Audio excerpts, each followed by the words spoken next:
Hello, this is just a candid video about me creating a app. That app is based on one stack, and that is a web app basically. And it's basically a Jira clone. Jira is a management tool, like employee management system that is built by Atlassian. We'll be trying to clone that project end to end, like both all the front end, the back ends, and the server side will have two different UIs for. Uh, we'll go into what we are going to create later on, but that's what this video is about. This is just me casually building an app on, while explaining the things that I do in the process. So let's first see what you're going to build. For that, we'll go and search. Okay, so I'm not connected to internet. Once again. Okay.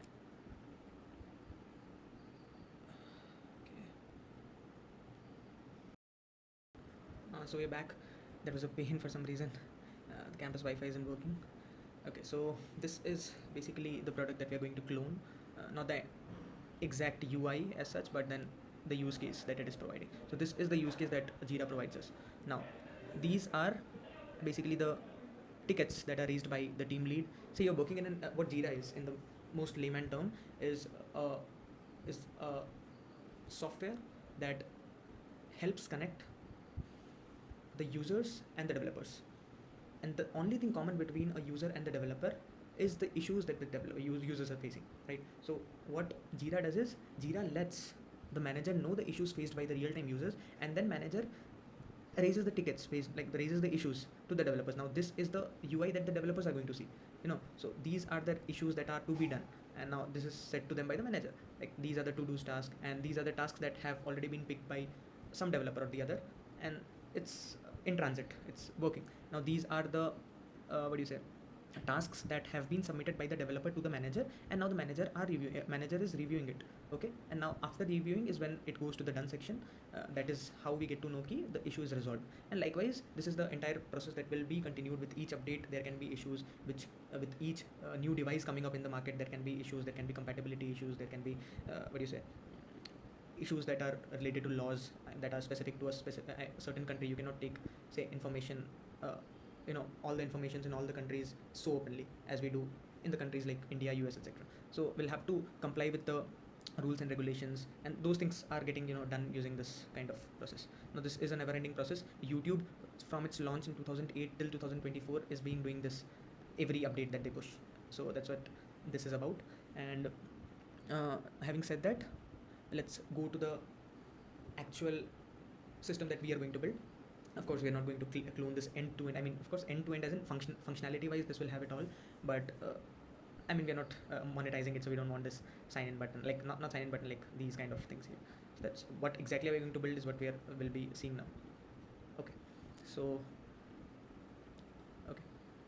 this will be the screen, say the laptop screen that we are opening our app in.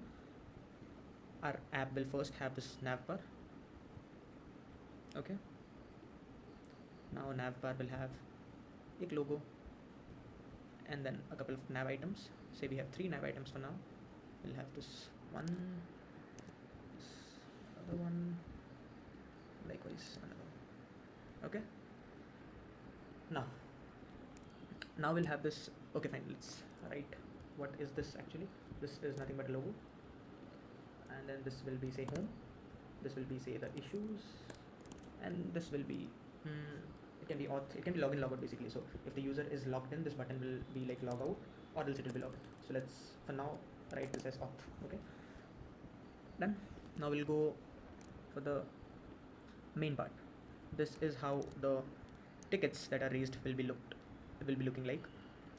Now, okay, fine, will be okay, fine. So I'm adding a certain level of complexity to what we're building. I mean, it will be more than what Jira has already built for sure. So now what Jira does is Jira sorts it based on the tasks. If the task has been done, it will be in the done section. If the task is in transit, it will be in process kind of section. If it is in review, it's like that. But then we'll be having like 3 level of sorting. Say the first is based on the user. Okay, so okay, fine, let me start building it. Let me start making the design, and I'll explain it in the process. Okay, so the bare minimum that we are going to do is what Jira has already done. What that is to sort the item based on what is the status of the item. Okay, So let's make this extra large. So this is to do, okay, and then this is in transit or in process.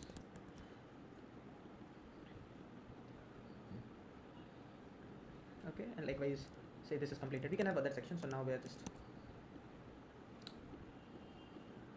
assuming that we have three different categories here, and then each category has some items. So we'll have, say, item 1, issue 1, basically issue 1, issue 2, and then issue n. Okay,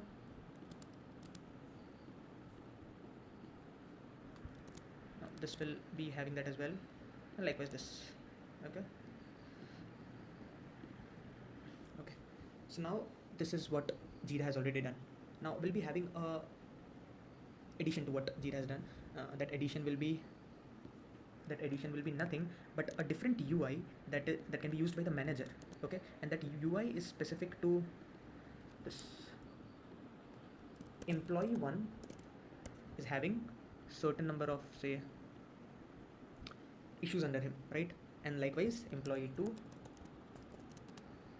and likewise employee 3, and we'll have this wrapped up until all the employees are covered. Okay, now we'll have this card that is like, these cards will be wrapped up in, like, say, we'll have this screen. This will be of course a scrollable sort of bar. So we'll have this again here. How do we select this? Okay, see, we have this here.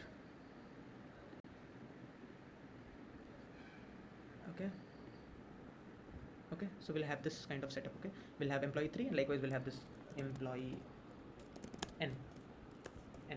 Okay, now this will be the case, this will be the view of how manager sees the screen. Okay, and this will be the view of how the user sees it. A manager can have the option to see it in both perspectives, because a manager also wants to know what are the tasks that are in process, that are in review, etc. So now this is what the bare minimum that we are going to do. Apart from that, what else can be inculcated in it? Can be like, okay, so we can have this another layer of sorting, and that can be once again. Okay, we'll take this down. Okay, so let me remove this. This is of no use. Okay, so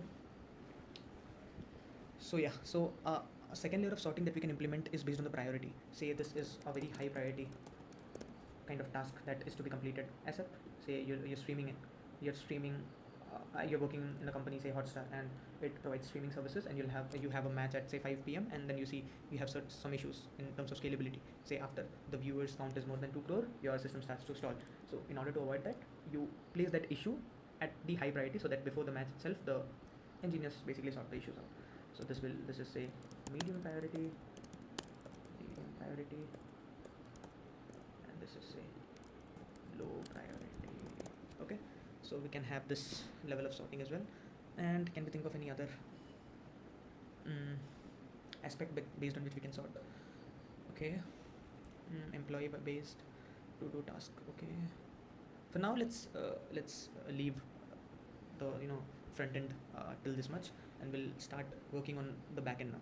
Okay, we'll basically continue to add new things in case we get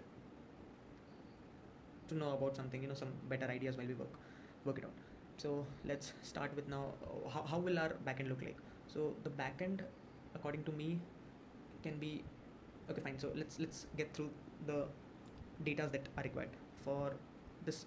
We'll have this one schema that is for issues, and then we'll have this schema that is specific to all the employees of a company, and then we'll have this one schema that is specific to the managers.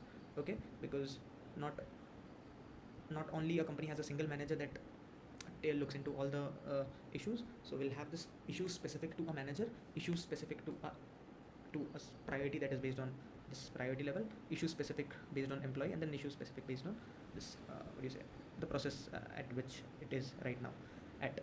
Okay, so the thing that comes to my mind is we create an issue, and then we have a table, say, that is we'll have this table that is issue table, and we'll have this another table that is employee table, and then we'll have this another table that is manager table. Now we are for sure key issue is in some way related to employee and in some way related to manager as well. Okay, what that way is something that we are not caring for now. So issue is related to employee because each employee has a specific issues to it, so this is connected via foreign key. Okay, and this issue is also related to manager. Okay, now do we have a free line here? I think we do. Yeah, so issue is connected to this manager table as well via foreign key. Now should we have a priority table as well, like we have this employee and manager table, or should we have this as a part of issue only? Okay, so say issue, oh shit, so issue is having certain parameters under it. Isn't it better to have the priority of the issue in the issue ka parameter only, instead of having a separate table that maps each issue with the priority that it is associated to, right? So that's how we'll be going to it. We'll have this 3 tables, and then we'll have the priority and the task, the position at which it is right now as a parameter of the issue table itself.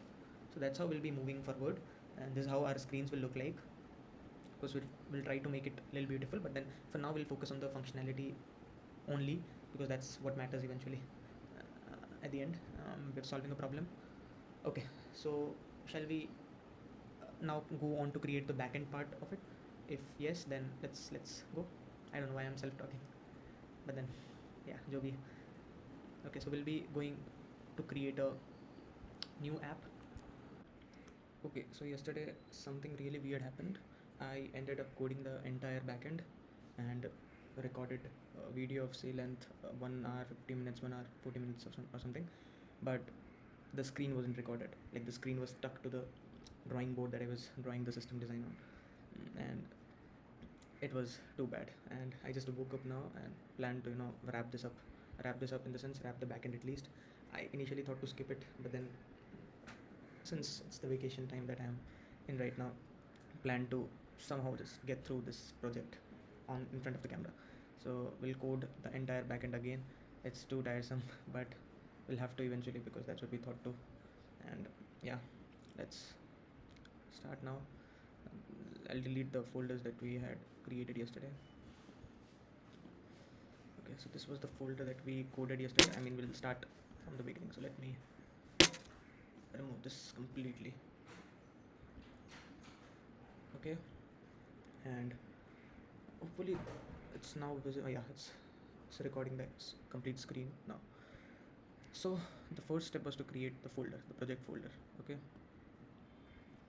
close the other terminals. We were working on this terminal yesterday. We'll go to the developer console, create the folder. We'll go inside the folder and we'll create a front-end app and a back-end app. Front-end app will be based on React, so we would be wanting white, and for that we would be needing internet connection. So let's connect to the internet. Hopefully it works today.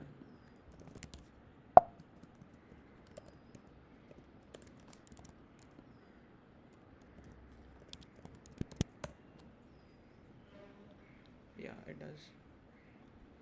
Let's create the front-end project. The project name will be Jira frontend. Package name is nothing. React. We're using JavaScript, so we'll go with JavaScript. And then they're asking us to run the front end, but for now we are focusing on the backend only. So we'll create a folder that is for the backend.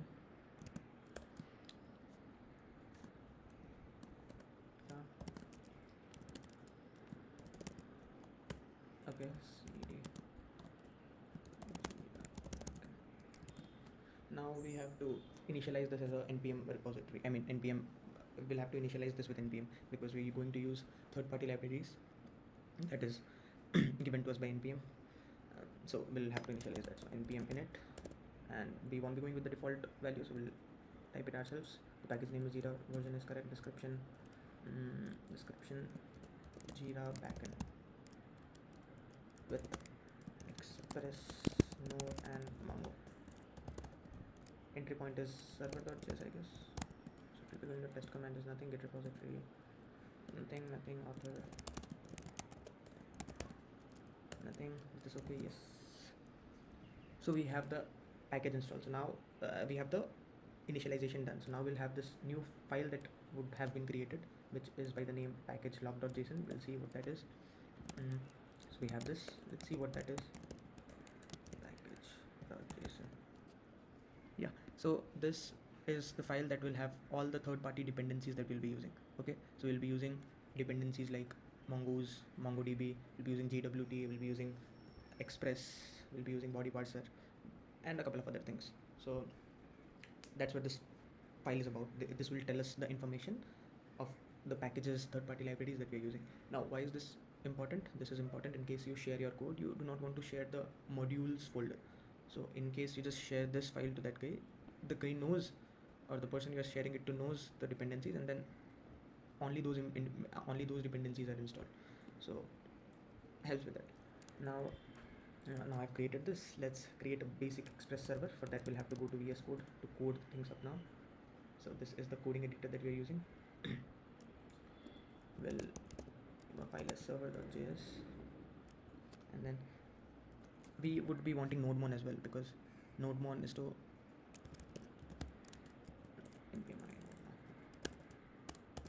this is the dependency that we're installing, nodemon, and we'll save it. Why is this required? This is required to see the real-time changes that we're building, making on our app. Say we have changes in our code, we want these changes to be reflected on the real server. So for that to happen, by default we'll have to rerun this program, and rerunning this program is like a pain. Every time you just you just kill the old program that you were running, and then you have to rerun it. You'll have port issues at times. So using nodemon resolves it all for you. So let's just change the script. Now that I've said key, I have installed a third-party library. Let's see if the third-party library is added in the package.json or not. It must have been added. So we did not have these dependencies earlier. Right now we have this dependency. Now as we keep on adding packets, let's say we want Mongoose, we want Express and all. So let's install Express for now.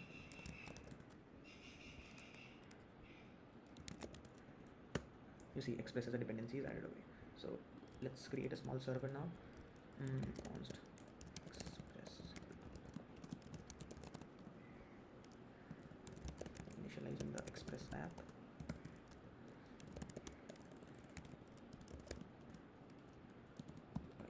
Send a GET request.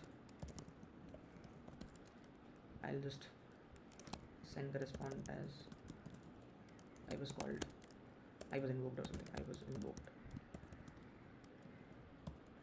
And then I'll have a port number that is 5010 for now. I'll listen at this port. So app.listen port, callback function that tells us that the server, let's use backticks, the server is up and running at the port number.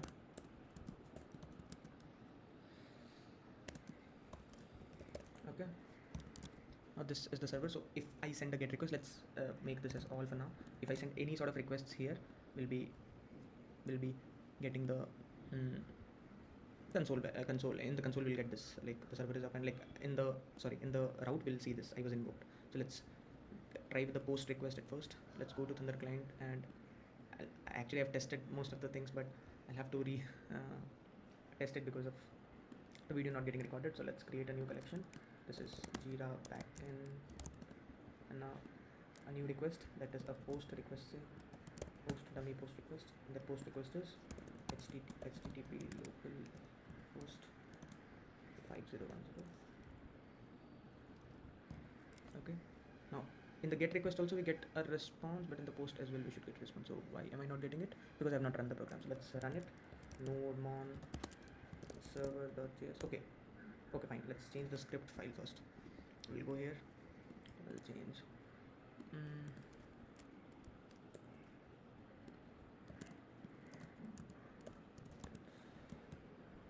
Dev will be nodemon server.js.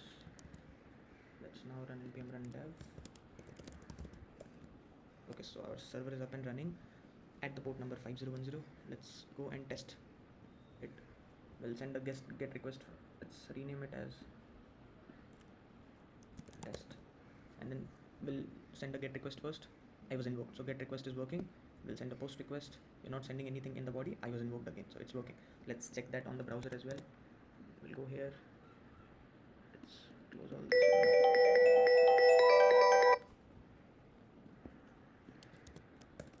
I was invoked, so it is working. Let me silent my phone. हाँ मन हाँ पता नहीं, वो time नहीं बोले अभी, तो देखते हैं. ठीक है. Okay, so it's up and running. So now the second step is to connect the project to the database. We'll go on and create some other folders that we would be wanting now. So the first folder that I can think of is we don't have any folder now. We'll create the first folder, that is a config file, a config folder that will have the information of the database, like the connection string that we are having, not the connection string, the connection mechanism that we are using to connect to the MongoDB database or SQL or anything. We are using MongoDB, so we're going with the MERN stack, so it'll be using MongoDB. So we have this config file now. We have this. We'll create this controller that will have the.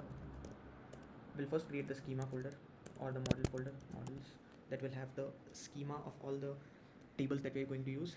We have planned, as in the system design key, we'll be going with issues table. We're going with employees table. Right now, issues table will have in it the parameters like the priority of the issues, the process at which it is under right now, and in the employees we'll have this parameter key if the employee is a employee or a manager.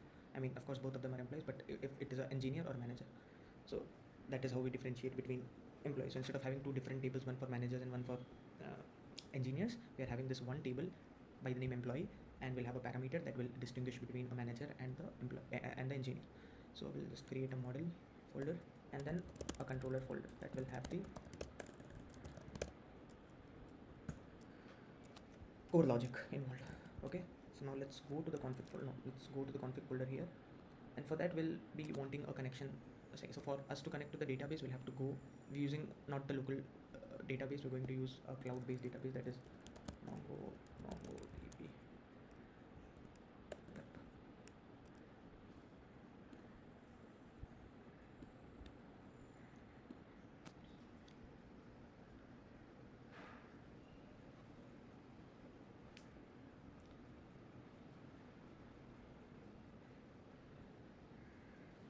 Okay, fine. Let me.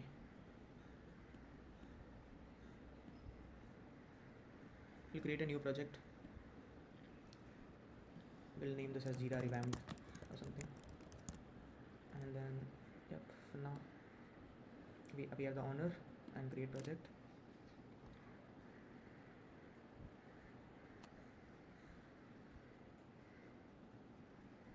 The first step I go through is to give it a network access. That network access, okay, add IP address. Okay, fine, it has not created the cluster yet, so let's wait for it to create the cluster now. Build a cluster. Okay, so it's Jira revamped.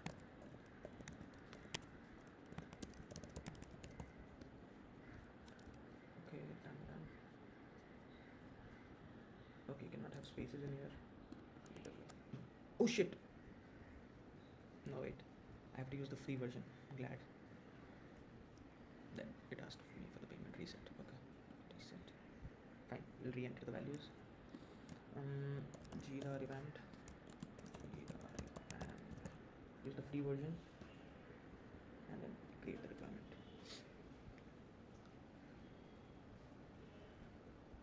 Okay, you'll need your database user's credential in the next step, the database user password. Okay, so we'll create this as iPranav Prashant only for now.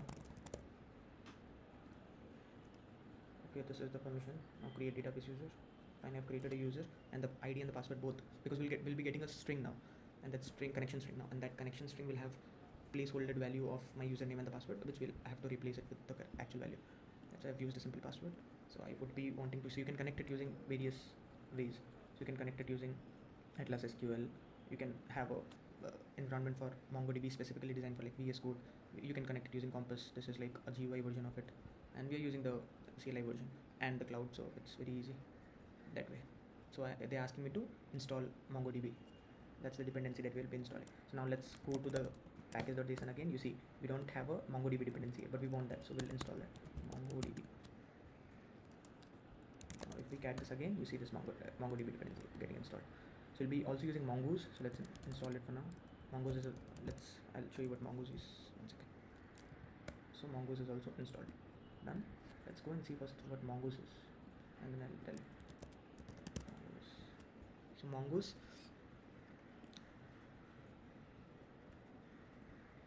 yeah. So it's a MongoDB object modeling for Node.js. So in case you have to access Mongoose provides you with certain APIs for us to easily work with MongoDB, and those it makes our life like really easy. So that's why we use Mongoose. It has a certain sets of APIs that we can use to connect to our MongoDB database. Now we have done this. Add your connection string to your application code. It takes average 10 to 15 seconds for your deployment. Okay, done. So let's done it now. And now let's go to connecting. Let the cluster be created. After the cluster gets created, we'll give it a network access. The current network access is this only. As soon as the cluster gets created, the status will be changed, and then we can add a new IP address that would be to access this database from anywhere around the world. Say I host this project. I'm not planning to. Say I host this project on Netlify or on AWS or something. I would want the project to be accessed from everywhere. So if the project is accessible but the database is not, then is there any point sharing my project? No, right? So we'll have to give the database access as well. So for us to give that, I'll just write 0.0.0.0/0. Now this will, yeah, so this, or you can simply click this. It's essentially the same thing. So this will let your database get access from anywhere around the world. So we'll confirm that.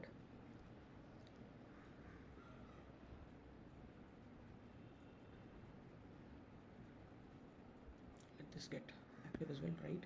Now we'll go to cluster. Now is where we get the connection string. We'll connect it using drivers. This is the connection string that we got, and now this is the placeholder that I was talking about.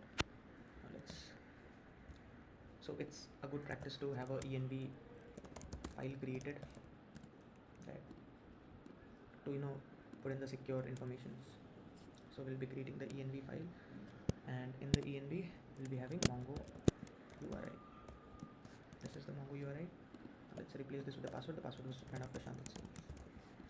Done. And now let's go to getting our system connected to the cloud database. Connect to Mongo is a JavaScript function that I'll create. Mongo.js. Do we have to import anything? No, for now. We'll import the env contents globally in the server.js. Okay. Let's write the function. We'll have to import Mongoose though. So const Mongoose is equal to required. I hope it's visible. Mongoose and const connect to Mongo is a function. Try will have try connect will have the connection. This takes in two parameters into it. The first of which is the Mongo URI. So it's process.env. That's how we access the contents of the env file, process.env.mongo URI. And the second is something that is deprecated for now, so we're not using it. So that's what we'll do. In case this is successful, we'll write console.log connection to the database was successful. Okay. If not, we'll catch the error.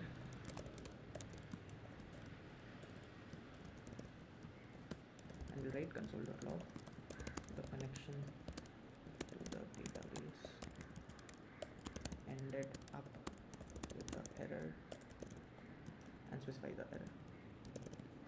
Okay, now export it. Now we're having a squiggly here. This is because this should be an async function. Okay, now we'll export this module. What exports is equal to connect to Mongo. I hope this should work. Now let's import this in the server.js. Const connect to Mongo config / connect to Mongo. Now let's call this function after this. Connect to Mongo. Okay. Now we'll have to let the server know you have to import this only when this is not part of the production. So you'll have to specify that to the server. Okay, you import this only when, see, in the local, you're not uploading. See, if you push all these onto the version control system that you're using, you won't push this file because this has information that is secure. You don't want anyone to know your cloud database's user ID, password, and also you do not upload this. So only in case you're working with the local environment is when you import this. Okay, so let's specify that in the server here.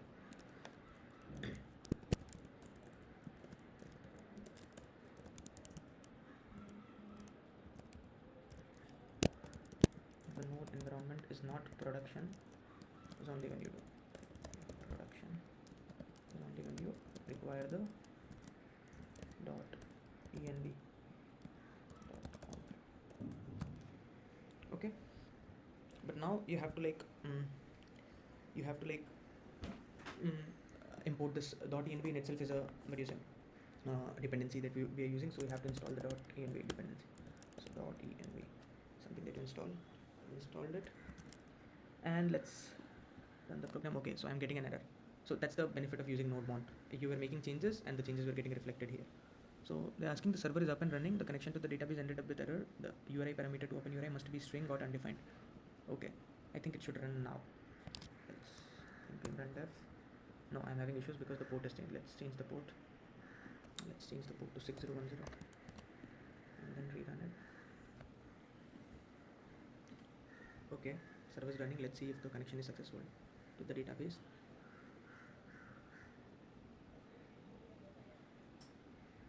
First time it is trying to connect, will take some time, and eventually for the subsequent runs that would be fast.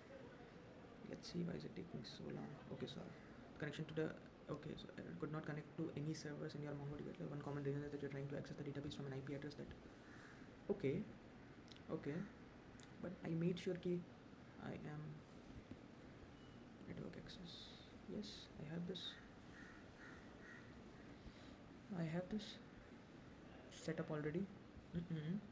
This is weird, but let's decode it together. Could not connect to any servers in your MongoDB at last first. One common reason is that you are trying to access. Is it?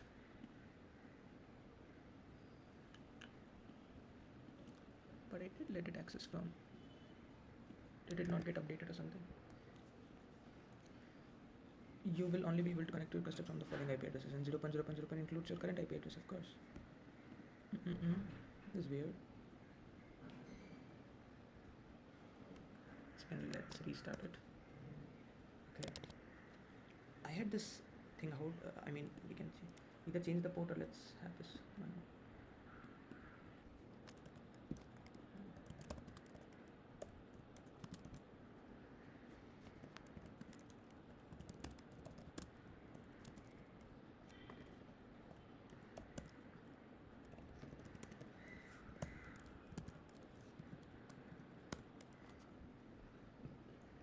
Should be fine now. I'm not sure key, why is it? Okay, so if dot .env is correct, this is correct. Process.env mongo URI.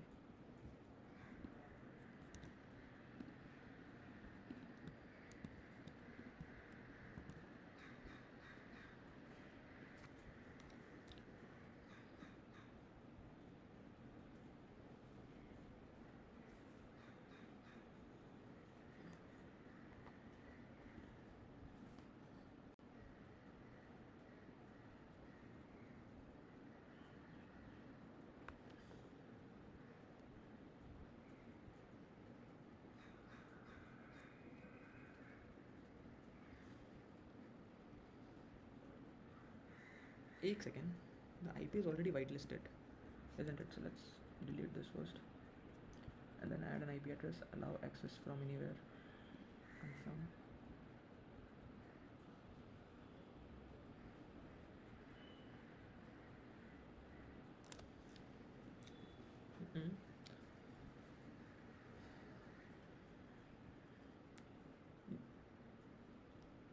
Still remember the first time I came across this error, it took me the entire day. I kept on checking my IP address. I kept on checking my IP address through the terminal or the network that I was connected to. I was adding that IP address, but eventually I found this way out. I can simply give 0.0.0.0/0 and it lets me connect it from anywhere around. But this is weird. This is like really weird.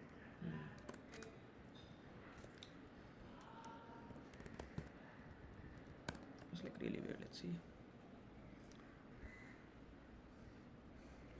Okay, and the issue is I have done what they're telling. And okay, shit. Oh my god, that's what makes sense. So our campus Wi-Fi does not allow us to connect to the MongoDB. Oh my god, how can I forget that? Current bhi chala gaya. How can I forget that? Yeah, so I'll have to use my mobile's hotspot, and it will be fine. It will be fine. It will be fine for sure. I mean, share. Okay, now it should be fine. Let's restart it. Let's change the IP to say 4010 something, and it should be fine now. Now it should be fine for sure. It should be fine. Yeah. So connection to the database was successful. Oh, my campus Wi-Fi does not allow. I mean, I think it has some port blocking mechanism enabled, so it does not allow us to connect to a database or something. So that's why. Done. Now, oh my god, took a lot of time. So now model. You create a model. Okay, so a model is the schema basically. So you have a user schema or the employee schema. Employee schema.js, and you're creating schema based on mongoose only. Mongoose, and then what? Const user schema.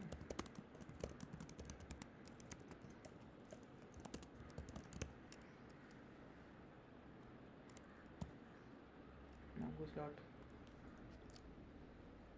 collection.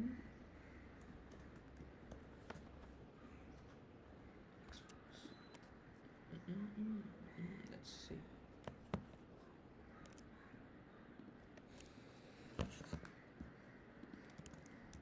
Schema, and then you have this employee name, which will be a string data type, and then required is true. I want this, and the minimum length we're assuming should be 3. Okay. Likewise, we have email and password as well. So email is type string,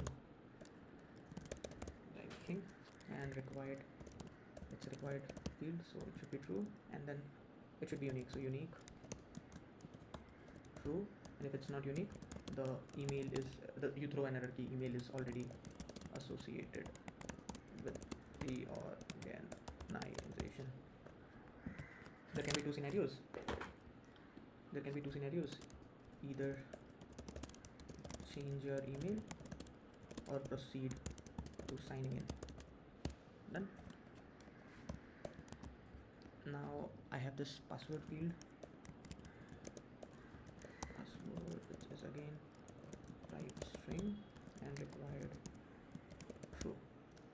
Okay, and the final is date field, which we are not taking it from the user. We are giving it a default value, that is the time at which the user is registering. So type is date and default value is date.now. Done. Let's export it now.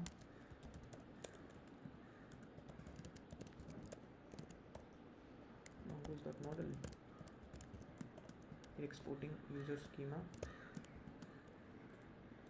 Exporting this as a new user. Schema. Done. Now let's create an employee. We have created an employee schema. I'm just having this as employee schema, right? So let's have this employee schema. This as well will be employee schema, and then this will be employee. Okay. Do we need anything else apart from that? We need a role, and the role is type string, and we just have 2 roles. And we'll specify that using enum. The first of which is manager, and the second is engineer. Okay. Comma here. And do we need anything else? No, nothing apart from that. So let's have an issue schema as well. Issue schema.js. I'll again do the same thing. Import mongoose or const mongoose is equal to record.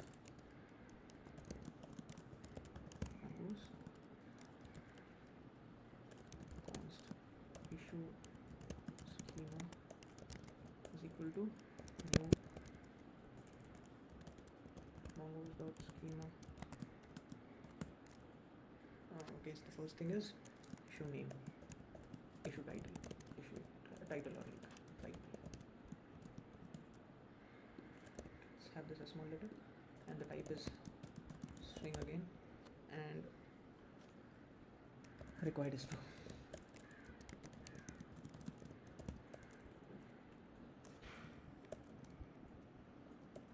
Required is true. Let's have this another. We'll have the severity as a parameter. Type again is string, but we have this enum. The severity is the 4 severity that we discussed: low priority, low, high, low, medium, high, and no priority. Okay, now we'll have a user employee associated with it, so employee ID, employee associated with, so employee.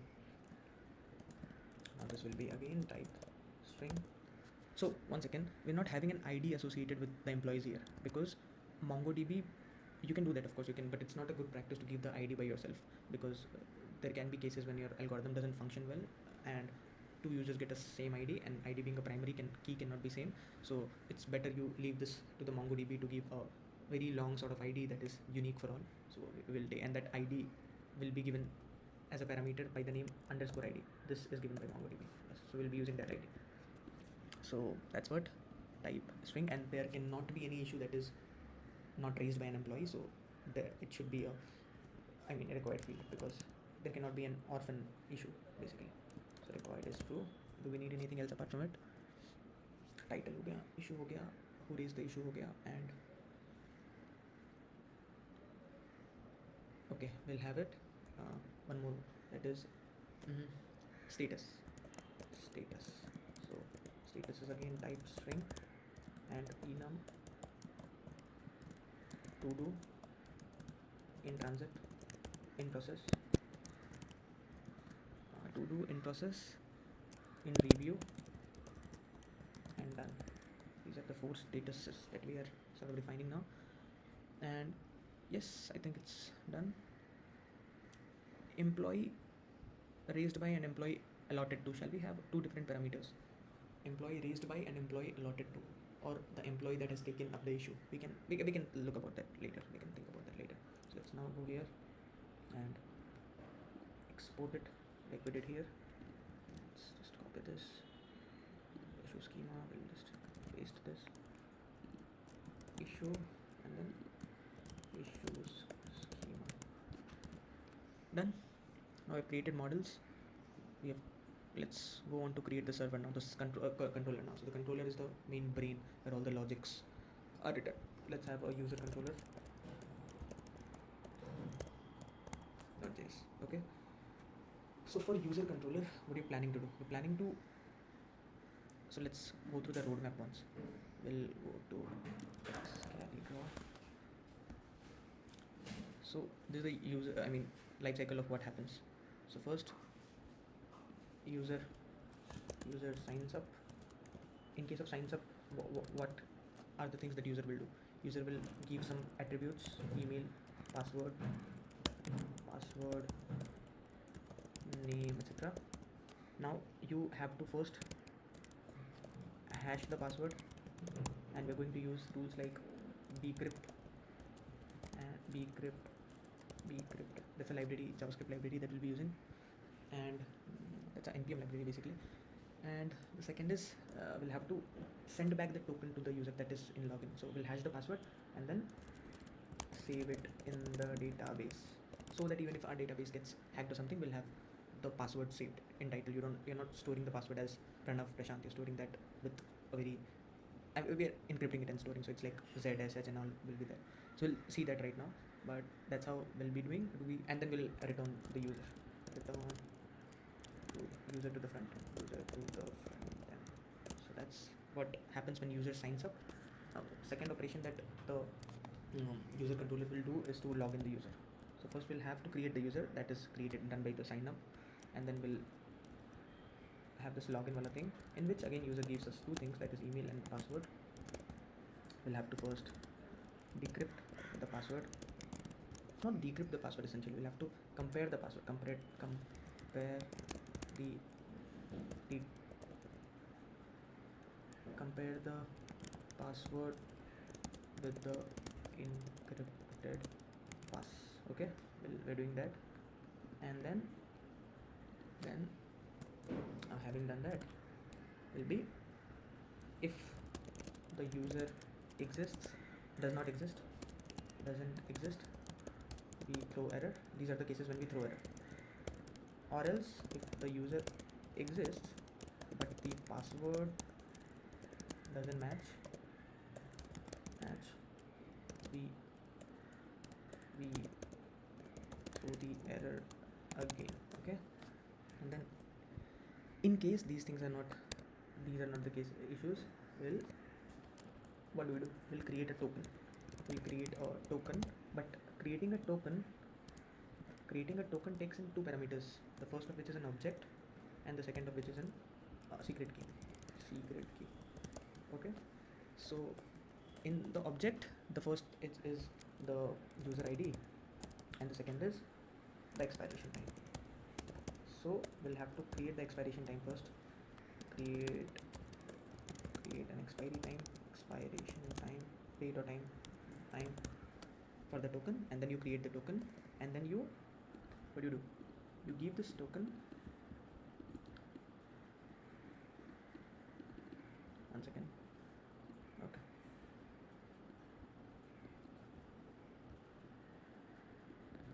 Okay, so you create this token and then you give this token to the user. How do you give this? You give this token to the front end. The front end has to verify if the request that is coming to the server is genuine or not. So you give this token to the front end in the form of a cookie by the name authorization. Okay, and this should be it, and then you return to the front, and then you finally return the token to the front end. Okay, what apart from that? Nothing. Yeah, so this is what the user controller does. It signs up user, logs in the user, and then the last thing that it does is it logs out as well. So logs out. How does it log out? It simply clears the cookie. So it simply clears the cookie. Okay, now let's go to coding it. As mentioned, we'll be using encryption based algorithms like JWT and bcrypt.js. So the libraries associated to it are, what are the dependencies that we right now have? Let's see, we have these many dependencies. We'll have to add two more, the first of which is bcrypt.js. So npm I bcrypt.js, and then npm I JSON web token. So I is basically an alias to install JSON web token. Let's go and see the dependencies again. Cat package.json. So we have these two dependencies which we'll be using to encrypt and decrypt our password. We have this we have this bcrypt, JSON web token ka decryptor as well, that will be using in the front end. When the token is being sent from the server to the client has to decrypt it first before analyzing the user. So we'll be using that in the front end and not here. So let's go on to create the user controller. What are the packages that we need? Now user controller must be needing the schema, user schema or the employee schema. So let's have this employee controller. Okay, now employee controller will first have const employee is equal to require model/employee schema. Okay, now we want JSON web token, so const JWT is equal to require JSON web token. Now JSON web token is done. Now let's have this bcrypt equals require bcrypt.js. Okay, do we need anything else apart from that? No. Let's go on to create three functionalities, the first of which is sign up. So const, because unless we create a user we cannot log in. So const sign up is equal to a function. In the sign up we get some parameters. The parameters are what you can extract the parameters like user employee name,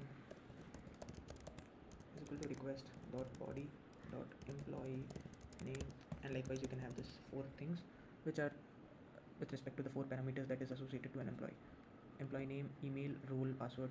Like, yeah, these 4 things, because date is given by default. So employee name, issue also should be having a date actually, the date and time at which the issue was created. So date, done. So but then there, instead of doing this is not a good coding practice. You can do this, of course. You can have this email severity, no, what was the other one, password. You can do this, of course. This is not a bad way to, I'm not wrong way at all. And then status, what was that, employment, email, role, password. So role is the third one, right? So we'll have this role and role. So this is a right way to do that. Yeah, let's do it this way, and then in the login part I'll show you how do we destructure it, and that's a neater way to write the code. So now what, the things that we discussed is, now we'll have to encrypt the passwords. For that, const hashed password is equal to, we are hashing the password, and we'll be using bcrypt.js for that. So we'll use bcrypt.hash sync. It's a function that bcrypt has. Now we'll pass the actual password and the salt size, it's 8. So we are decrypting it. That's a severity that we're giving the severity as 8. Let's assume in the most layman terms. So now the hashed password is this. Okay, now we can create the user. How do we create that? Const create new employee is equal to 8. For it to be a weight, we'll have to make this async. User dot create, no, not user, employee dot create, where employee name is employee name that we have extracted, the email is email, the password is not the actual password but the hashed password. Okay, and the role is the role. Okay, now we've created the employee, and then we'll return our res.json, res.send, employee creation was successful, 201.json, new employee is new employee. Okay, done. Else we'll catch that, and we'll say console.log error creating an employee. We'll check these endpoints on the Postman or Thunder client. We'll be checking on Thunder client basically. So let's, yes, so error creating this function, and then res.send 500 JSON, and we'll specify the error. Shouldn't be 500. 500 is to actually tell we have some internal server error, but okay, fine. For now, let's stay to 500. This is done. Sign up is done. Let's create login. Login is equal to using function. We'll be using object destructuring here.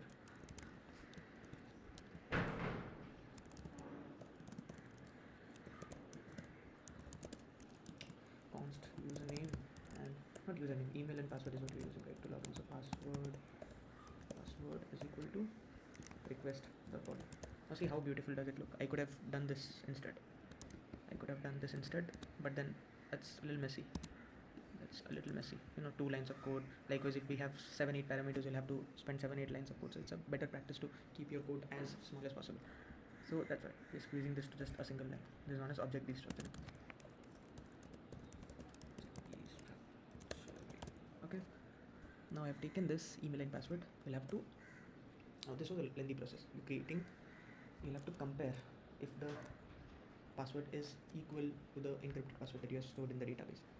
Before that you'll have to check if the user exists or not. So we'll check that. Const employee is equal to await employee dot find where password is not password, where email is email. If we do not get an employee, so if not an employee, we'll send there and then return res.send status 401 and return. We are not going any further. We are returning from here only because employee doesn't exist. So is there any point comparing the password at all? No, right? So if the email isn't associated with any account, even if the password is same with any, I mean, it doesn't make sense. So that's it. Now we'll check const, we'll compare. Okay, const is right password is equal to decrypt dot compare sync password and employ that password. It will compare it for us. It knows the encryption algorithm that it used, and it knows the decryption algorithm as well. So it is doing that for us. It is doing that for us. Employ that password. Here as well, we'll check if not is right password. It basically gives it's a boolean output that it gives. If it's a 1, means the password that the user has entered is equivalent to the encrypted password. If not, it returns 0. So if is right not is right password, will return there and then. We'll tell ls.send status 201 and will return. We're not going any further. But in case this is not the scenario, we'll go on to create the token and we'll pass that token as a cookie to the front end.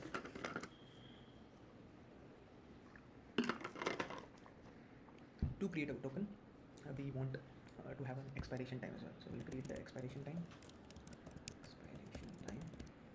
which is nothing but right now what's the time. So at the point when the user is logging in, what's the time, plus 60 seconds into 60 minutes. This is 1 hour, this is for 24 hours, and this for 30 days. Okay, but the problem is the time that this returns is in millisecond. So we'll be having to multiply this with 100. So this is for 30 days. If you want to have now this expiration time, we are assuming if you're logging in today, after 30 days this token is getting expired. You must have gone to Facebook at times and Facebook must have logged you out, because the expiration time in such application is say 1 day, 2 day, 3 day or something like that. So that's right. So you can change it for 3 days, 2 days. We are assuming it to be 30 days. Now let's create the token. So const token is equal to jwt.sign using JSON web token. The internal complexities you can go to the npm page of that, npm jwt, and you can learn here how is it working and everything. So let's go here. Let's sign it with what? The first parameter it takes is an object, and the second is the secret key. So the secret key is something that we'll be getting from, we don't want the secret key to be available to all. So we'll be storing that in the env file, secret key, and the secret key is Pranav is Preet or something like that. It can be anything basically. So now how this works is it takes in the wait, I'll explain you one second. Process.env.secret key, and the first argument it takes is an object, the first of which is the ID. So the ID is what? The subscriber is employee.id, and expiration time is expiration time. Now in the front end, the secret key and the token is combined to check if there is any tampering that have occurred or not. Even if someone tampers with the token, the real decrypted version will only be right if the secret key is same. But the man in the middle, say someone is attacking, if you are sending a packet from say one network to another, and someone tried to access the packets in between, and they have changed the packet for some they have just changed the packet somehow. The token, they can sometimes get the access to the token, but they cannot get the access to the secret key, because that is the thing that is only with us, and these are like weird keys. So only the server has this access, secret key access. So that's how we can safeguard the process basically. Actually, I'm zoning out again. Been speaking for a lot of time ever since I woke up. Did not eat anything. Basically. Okay, now token is created. Okay. Now we'll pass this as a cookie. So res.cookie. Cookie's name is authorization. And we're passing token, and we're passing some other HTTP only. Now HTTP only to same site flags, and we have this. I think this should be fine. HTTP 2 only tells key we can access this token only on the server side. So any app that you visit, the front end of it is HTTPS, not HTTP, and the server associated to that is HTTP only. This is HTTPS, HTTP secured, and the server will be HTTP only. See, we were just going through the, oh my god, why am I zoning out? Okay, so like, see, this is the server, so that's why it's HTTP only, not HTTPS. So servers are usually HTTP, while the client is HTTPS. Okay, why did I start it now? Because I'm coding in between. Server must be down for now because we are working. Okay, so let's complete this. Same side latex. Login, sign up,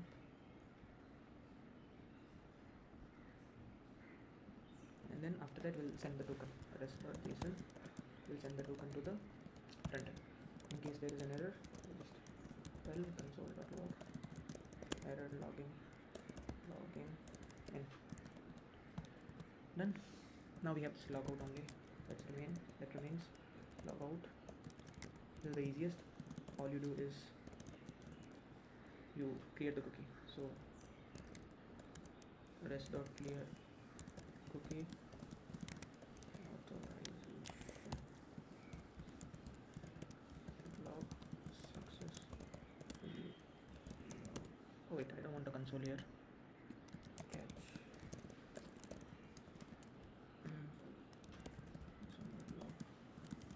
error logging out. Done. Let's export this module.exports sign up login.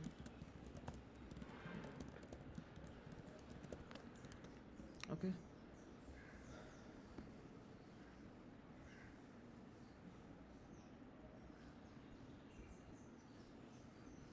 Should be fine. Let's see. Let's like import employee controller here.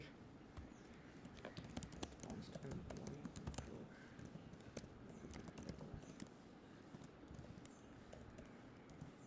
Controllers employee controller, and we'll connect to the database, and then we'll call app.get post. Actually, sign up will be a post request slash sign up employee controller dot sign up app dot post slash login employee app dot get. Logout will be a get request.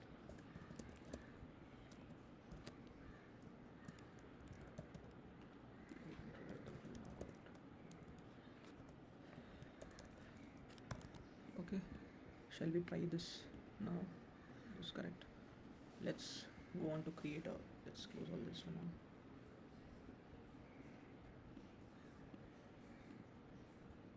Okay, let's go on to create a new request, that is login. But before logging in, we need to have a request that is creating a user, right? Or else how are we going to sign up, and then finally a logout request. Sign up will be a post request. We'll be hitting the endpoint http localhost. That's the port that we are at right now. The server is at port 4010, and it's a sign up request. Okay, that we have to pass some things to the body, and that some things are nothing but employee name. There's a test employee, so test. What was the other things? Employee email. Wait, that was just email.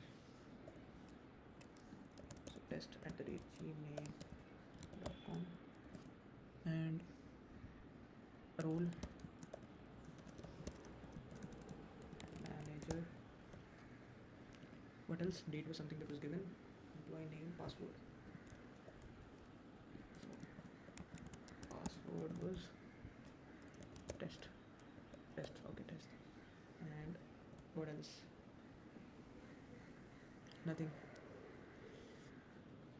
Okay, but let's see internal server error. Okay, let's see what the error was. use rest.send status instead of employee controller. Okay. Use rest.send status. Let's see what the error is. Not the model controller part.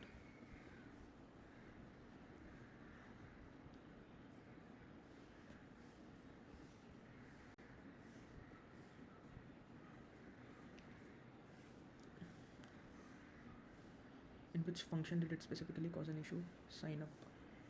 No.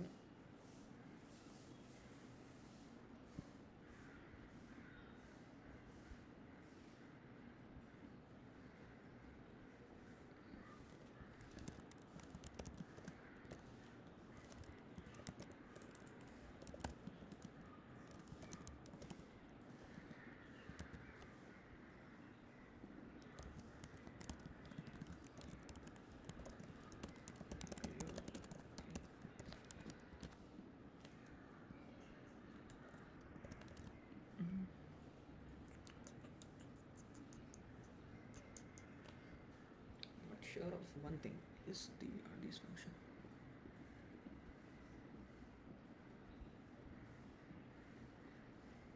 After they are sent to the client, we are creating an employee. Send status.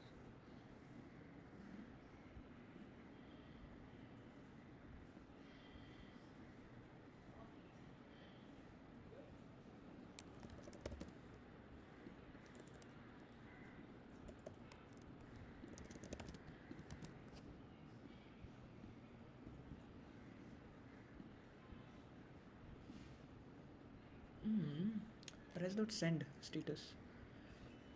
26th line. Okay.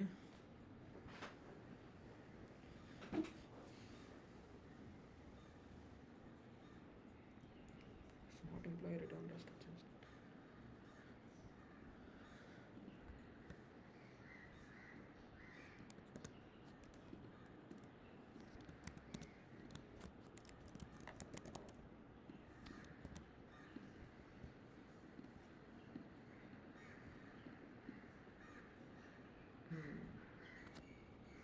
Still that error.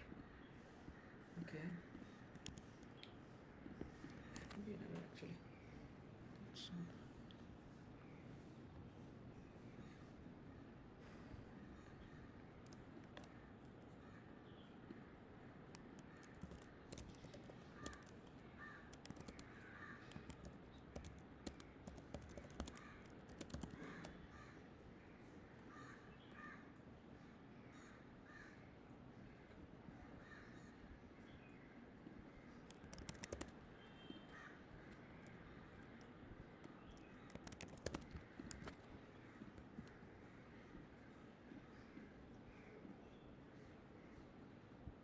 okay.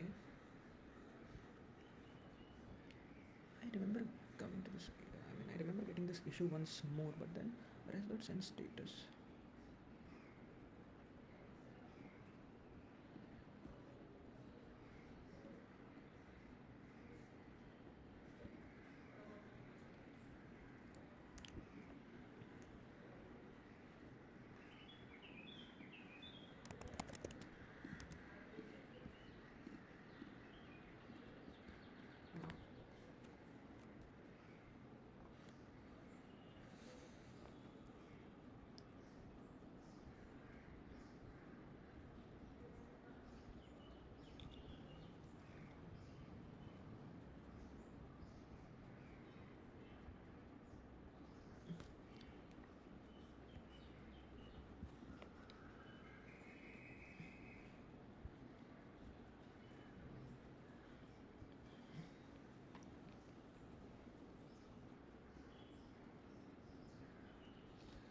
Wow.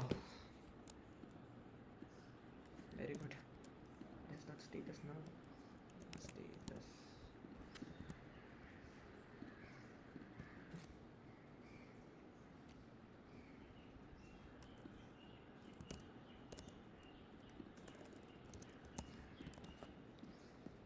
Let's see. This time the error must be different. Yeah, so the error is different. So that was the issue, error creating an employee, because we'll have to include body parts here as well. So NPMI body part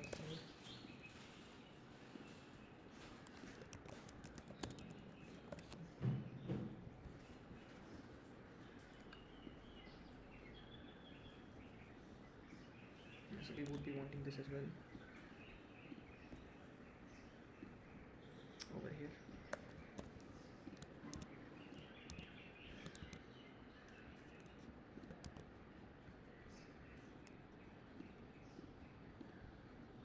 Okay, still have one issue. Error creating an employee.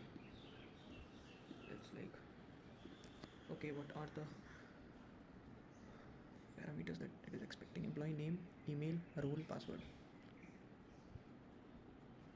Okay, let's print the error now. Error creating an employee plus error. Let's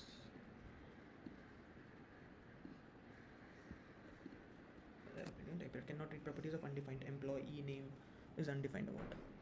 Employee name.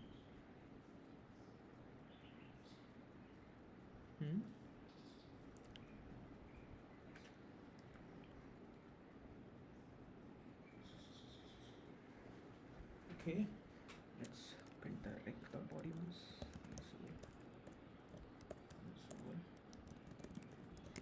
Rec.body. Let's send this request again and then see what's there. Okay, so rec.body is, one second.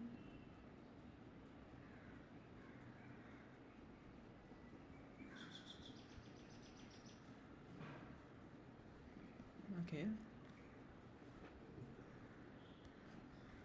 sign up is the right endpoint that we're hitting. Apply controller sign up. Let's see.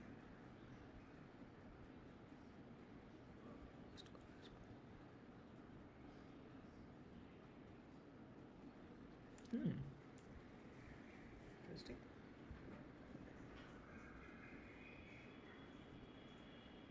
Bad stringer.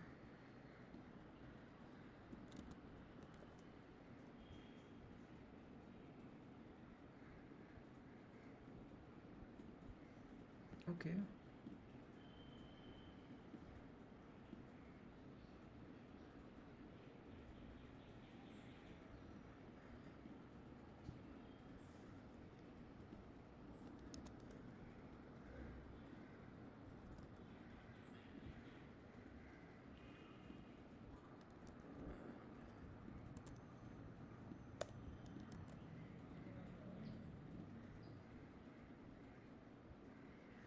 Weird.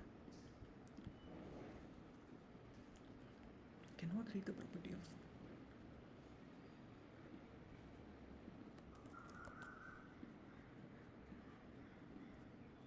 Set this one.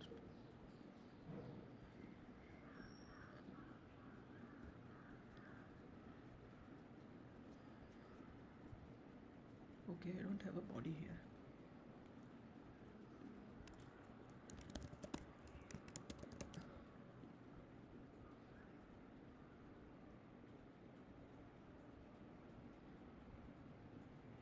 Okay, I have to reuse it. Once again, let's rerun the program.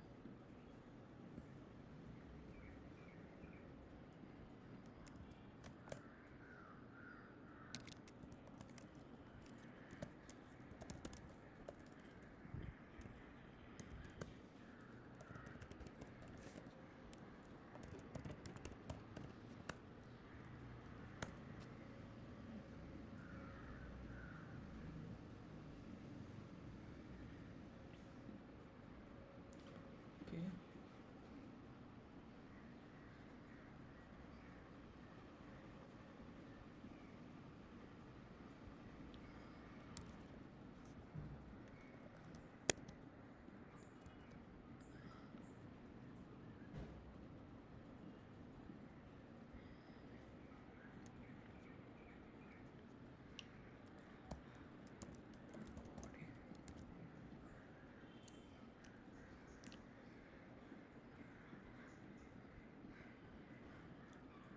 So body is undefined.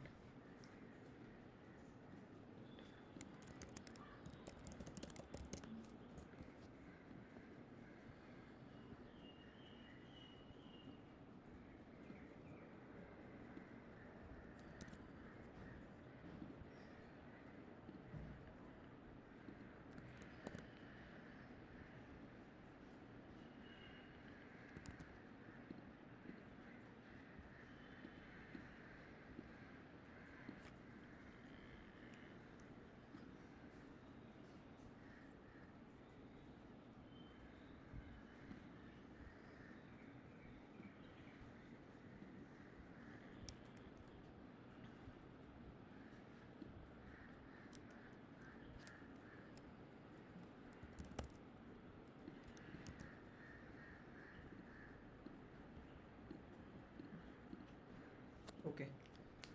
Oh, so it's finally done. Okay, so the issue was the body was not, I mean, I was not able to parse this. The body parser parses this so that object can get it, I mean, the server can get it in the form of object. So we're not able to do that for some reason. Finally it's working. Yeah, that's what, if you go through the community has already faced this issue a lot of times. So you can find the solution very easily. If you have worked with the code, you'll know which line of the code is causing an issue. So as soon as I saw this, I was like, okay, fine, this is something that is causing issues. But then eventually after using it, I realized that this is a deprecated middleware. So instead of body parser, I have to use JSON parser, and that's a different function here. Okay, so I'll have to like assign this to a variable and then use that. That's what is now working for me, and we'll have this as well. See, so good part is we have created the employee, the first employee, that is test. Let's go and check that onto the MongoDB GUI if we have seen if we get it there as well. So if I go here, oh, that was tiresome. And if I go here and browse the collections,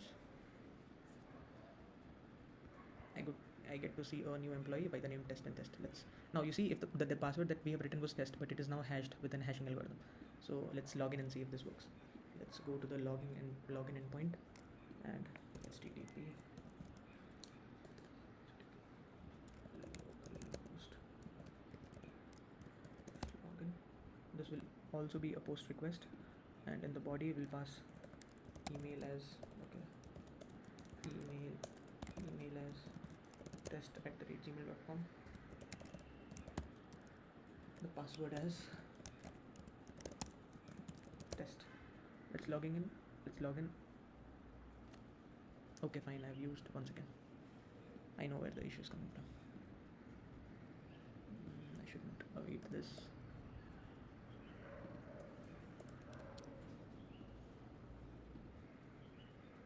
Where is login? Okay, I've restarted it. Let's see.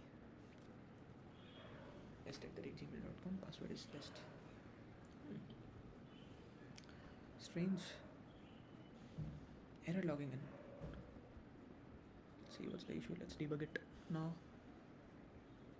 Error logging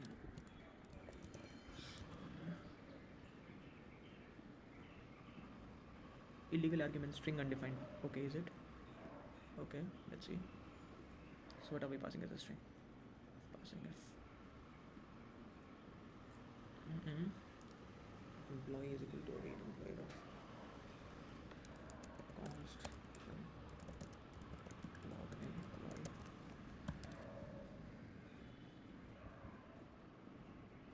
Okay, so this is an array of objects, so we'll have to use, makes sense, we'll have to use employee 0.password, and then wait, we can do it this way as well. Const emp is equal to employee 0, and then we can use emp everywhere. Emp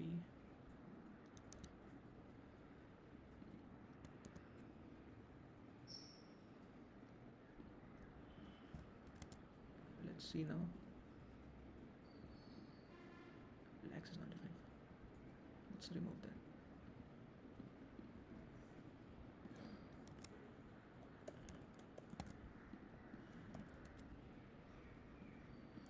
Okay, so we have got the token. So both the sign up and the login part is functioning. If we have a logout thing, let's see that as well. This will also work. This will also work. Send again. So successfully cleared the cookie. So it's working. Let's sign up with a couple of more emails. Let's have this Pranav. Let's have this Pranav.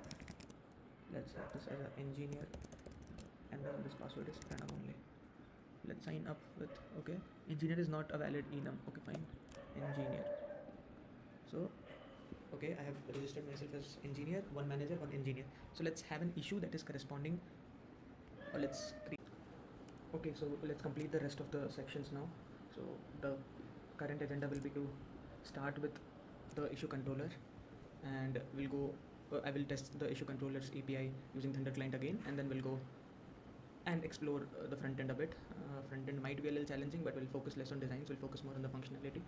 So that way, we'll do a bit of front end today, and then we'll continue the with the rest of the parts and code refactoring and all later. So we had already completed the APIs specific to the users here, and there was one endpoint that was missing, that was to fetch the user details. Let's say the front end is trying to insert an issue, but that issue is inserted by whom is to be known by the front end. For that we need an endpoint. So for that we'll be like having this function that will fetch the specific user for me. Fetch user. What it does is it will take the ID from the employee ID. Fetch employee. Employee. It will take the employee ID from the params. Request dot params dot ID, and then it will find if there is an employee with a specific ID. If yes, we'll return with a certain response status. Const employee is equal to employee dot find by ID, or employee dot find ID. You can use find by ID and just pass the ID here. That would also be fine. So find by ID, and just insert the ID, the employee ID. If not employee, will return rest.send status 404.send. If not, we'll send rest.status 200.json employee is employee. Done. In case of any error, we'll just throw the error. What is the issue here? Yeah, okay.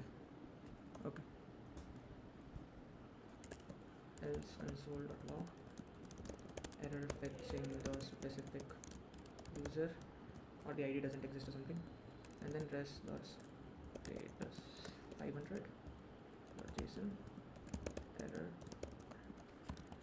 Done. We'll check this endpoint afterwards once we end up writing the APIs for the issues as well.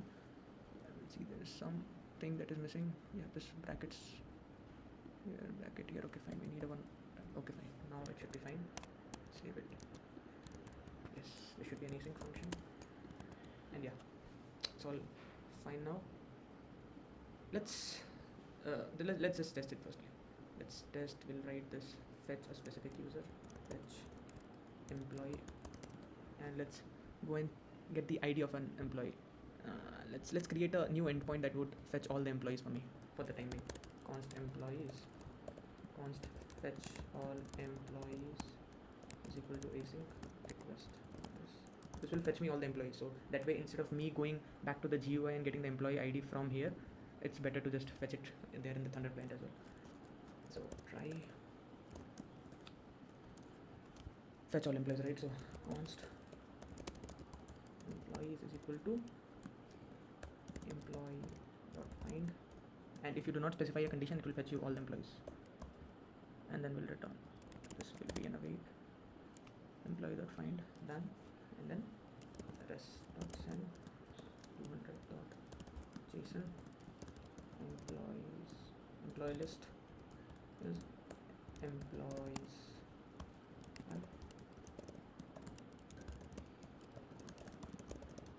Fetching employees.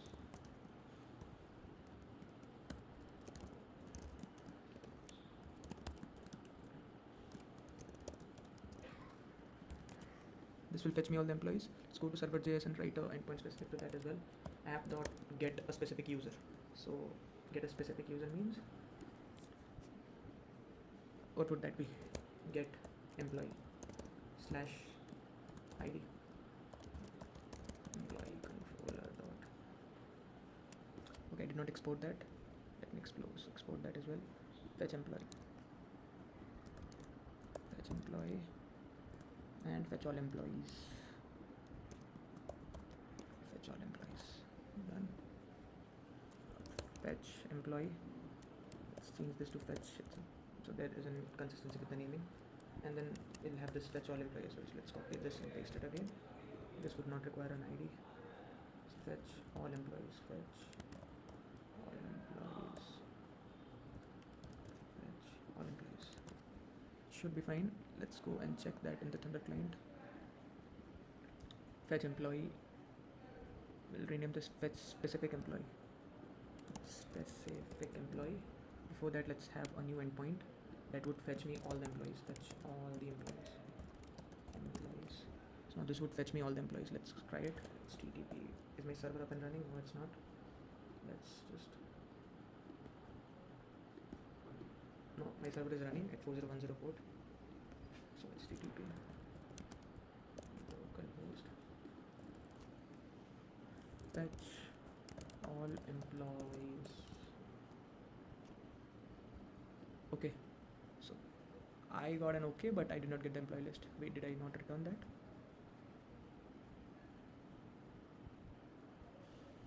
Fetch all employees.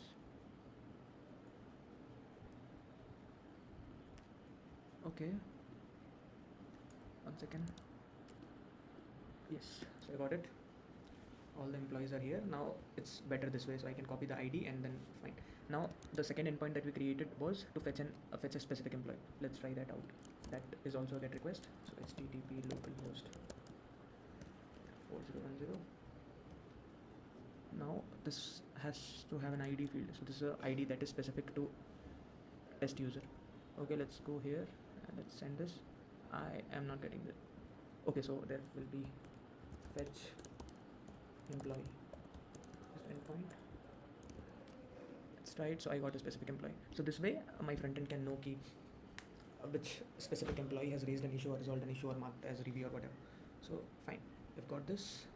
The backend for the user part looks more or less fine to me. Let's go on and create the APIs for issues now. So for that we'll have to first import the issue schema here. So const issue equal to require issue schema. Okay, wait. Mention the path. Model / issue schema. Okay. Now the operations that I can think of is me fetching all the issues. Fetch all the issues. The second operations required. Fetch all the issues. Fetch a specific issue. Add an issue. Update an issue. This is specifically to mark the issue status as done as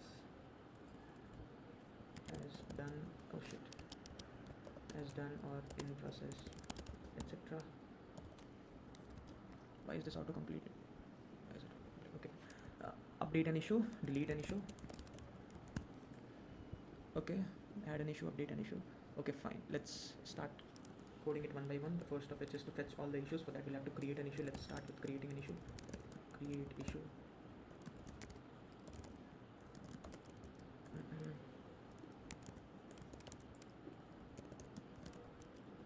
Creating an issue would require me to first extract all the information from the form or the body. The informations include the parameters that I've mentioned in the schema, title, severity. Let's have this description as well. Description, because title would just tell me the title of the issue. Description would define it, what exactly is to be done. Required true. Okay, and min length should be like, we want our description to be at least a 15 length at least. Okay, now let's keep it 10 for now, no issues. Now let's go here.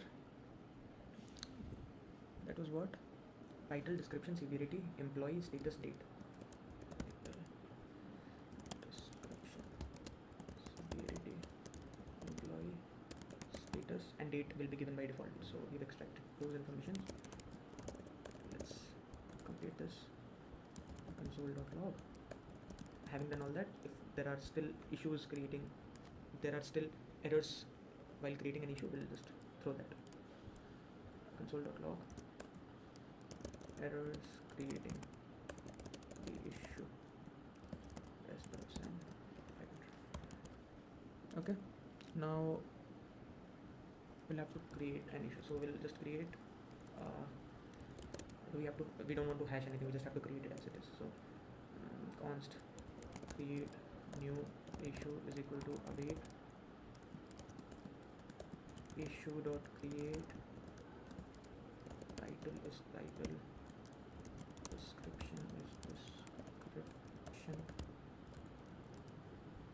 severity is severity,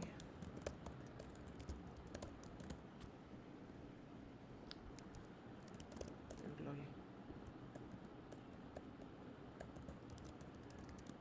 is employee.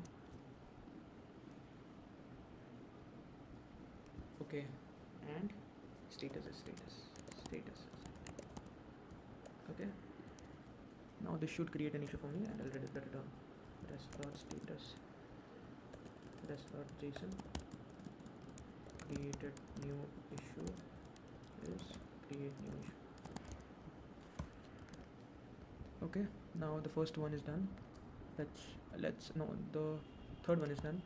Now let's fetch all the issues. Const fetch all issues.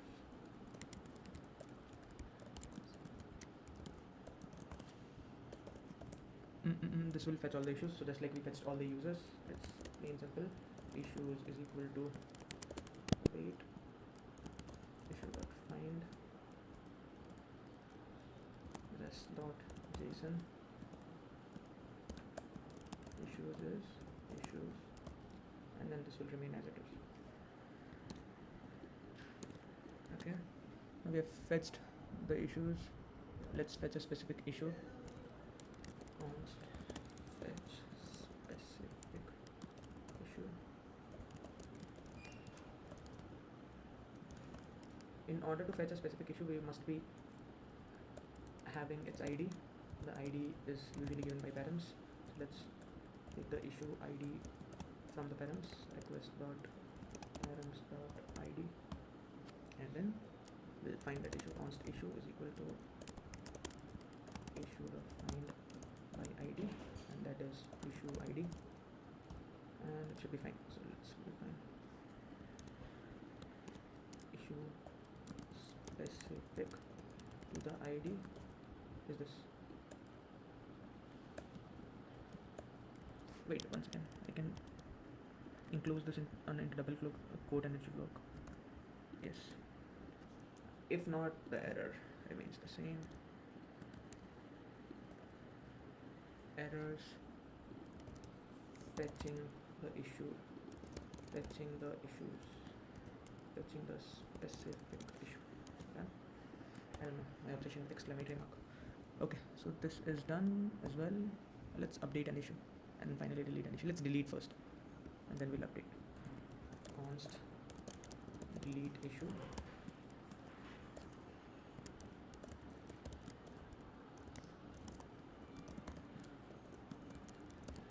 Again we'll have to, it's mostly like same in my opinion. Yeah, so let's like copy it all together. So await issue or delete one, where the ID underscore ID is issue ID. Okay, now this will be deleted issue. Just right, deleted issue is deleted issue. Ever deleting the specific issue. Okay, so delete is done as well. Now the last one is to update an issue. So to update, we'll have to first fetch the issue. For that we need the ID and then update it. So fetch the issue, search the issue specific to that ID, and then update the issue. Okay, so let's const, we'll write the update function here. Const update issue. So again async request on that is const. Again we'll have to have this issue ID, same thing. So we'll have to find the issue. Okay, and then let's name this as deprecated issue, because we're going to update it, right? So we'll find this issue and update it there and then, right? So find the issue where underscore find, do we have a find and update? Find by ID and update. Okay, so where ID is issue ID, and then the rest of the body remains as such. For that we'll have to extract the body, right? So we'll do the exact same thing that we did here. We will extract these and then we'll pass this here, and then we'll just search it again. Const updated issue is await issue dot find by ID, issue ID. Okay, now just return rest.json. We'll have two items this time. Deprecated issue is the deprecated issue, and updated issue is the updated issue. Okay, after that we'll simply check for this error again, which you can copy it from here. Errors updating the specific issue. Okay, now this is done as well. Okay, let's comment all these out, and I cannot see any errors, so it's all good now. Let's test these endpoints quickly. Let's test this endpoints quickly. Okay, fine. So okay, we'll create a new folder, and this will be API testing for issues.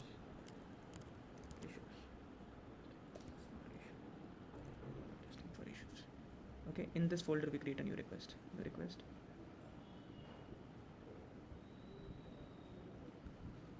Okay, let's create a new folder. Let's restructure it first. New folder, API testing for authorization, and then we'll put all these. The first one was to test, right? So let's keep this out. We'll put this inside this, sign up inside this, log out inside this. Yes, done. And then we'll create a new request over here. The first request will be to fetch all issues. Okay, now for fetching, that's a get request, correct? Now we'll create a new request that is to update issue. This will be a okay, fine, we'll check, we'll change that later. This will be a put or patch, by the way, but let's update it later. Third one is to create an issue. That would be a post request again, and then create issue, delete issue. Done, and then fetch a specific issue.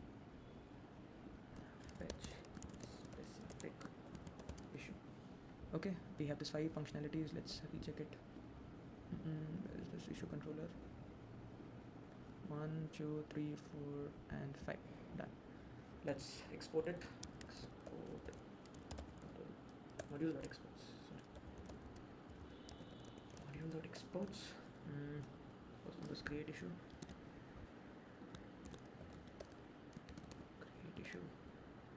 Delete issue.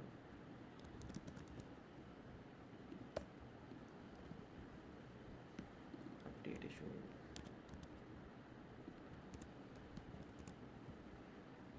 Fetch specific issue. The last one was fetch all issues. Okay. Then let's import it now in the server.js. Employee controller. So let's import it here only. Const issue controller.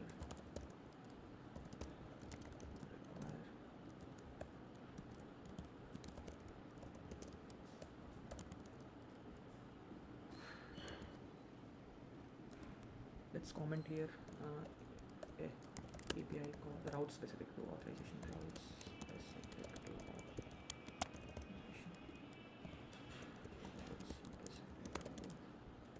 issues.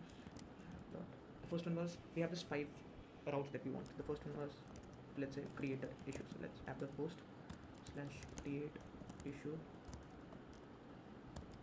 be issue controller dot create issue.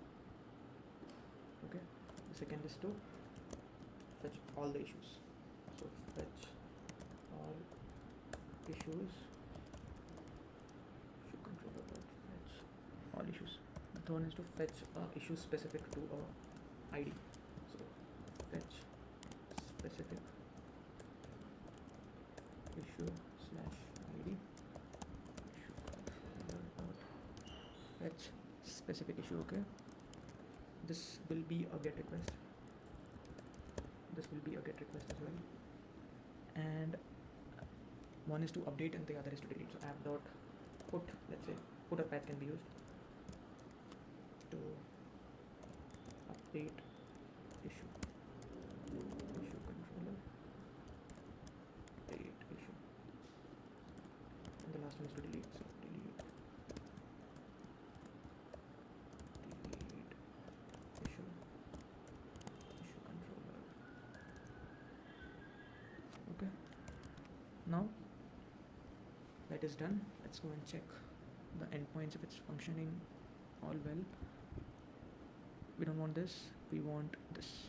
Okay, so let's create an issue first. So creating an issue will be a post request, and let's get the endpoint first. HTTP localhost create issue, and then in the body we pass, what do we pass?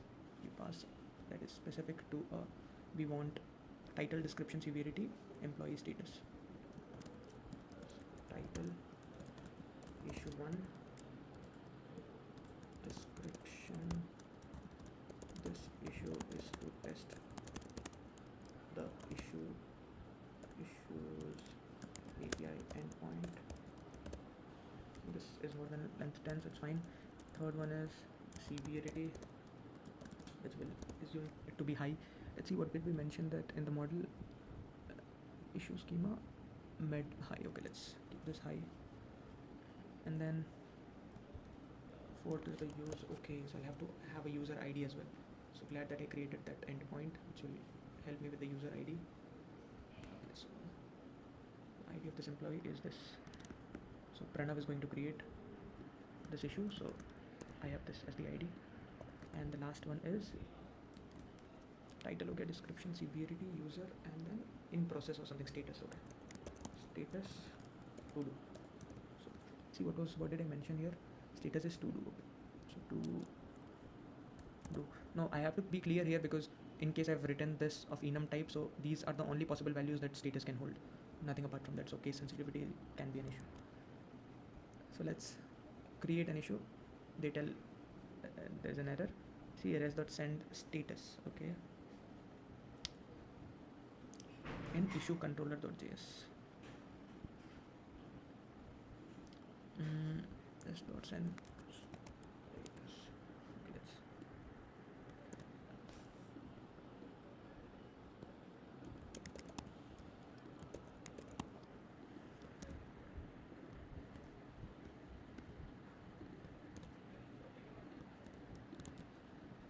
let's see now. Create an issue.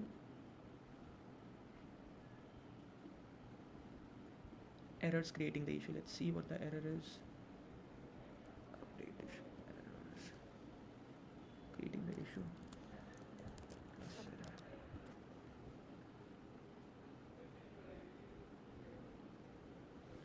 LID enum value for path severity. High is not a, okay. I said case sensitivity can be an issue. It should be capital letter. Now if I say make a change here, done change something, and then rerun this. Okay. Wait, was this user or was this employee? Issue schema. So this should be an employee. Done. Makes sense. That must be an error. Path description require employee path is required. Done. Okay. So let's go back here. Change this to employee. Before running, let's check it properly. Let's check it properly. The schema tells me that I should be having a title, a description, severity, which can be this, employee, status, and date. Title, description, severity, employee, status, and date. Again, description should be small letter. Okay. Rest seems fine to me. Should be fine. Yes. So this way we can create a issue. Let's create another issue, which is issue number 2. This is the second issue. Severity is medium, and the employee that has created it is, let's take another employee this time. What was the employee endpoint fetch all employees? So we have the second employee by the name test. Let's use this. This issue is being created by this employee. I can have this another endpoint that would tell me employee specific issues, right? Okay. Employee specific issues. Yeah, I can have this another endpoint that tells me the employee specific issue. So let's say Pranav has created this one issue, and then test will create second and third issue. Okay, so test has created issue number 2, and test will create the third issue as well. Now let's say status of this is to in transit, in process or something. In process. Okay, now let's create a new endpoint that would fetch me the issue specific to an employee. So const issues specific to an employee is equal to async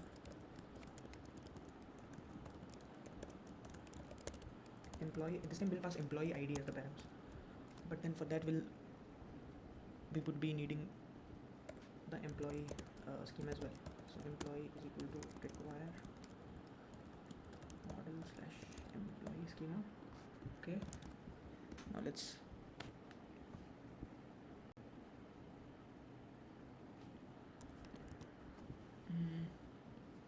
const employee ID is equal to rec.params.id. Okay, now const issues. No, I don't want that. No, I don't want that. Why do I need that? No, I don't want this.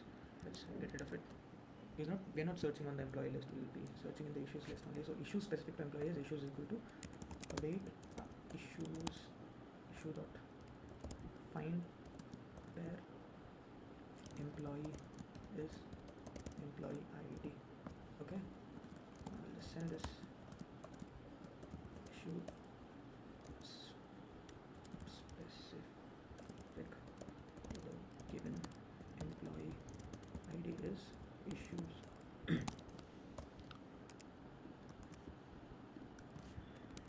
see if this works.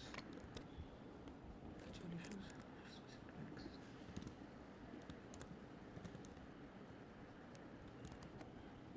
Okay.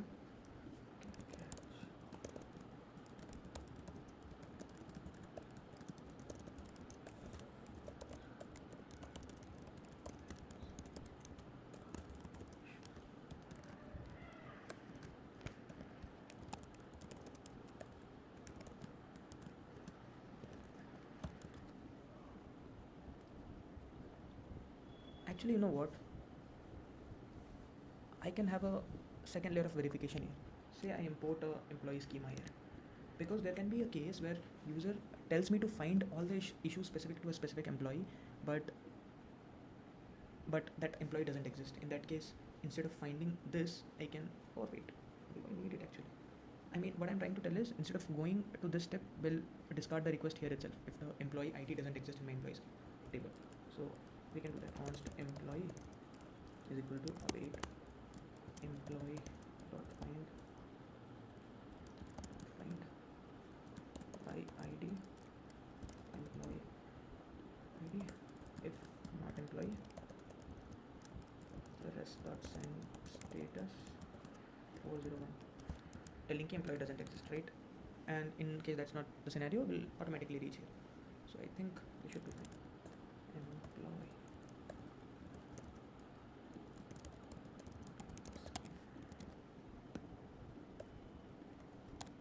Employee scheme.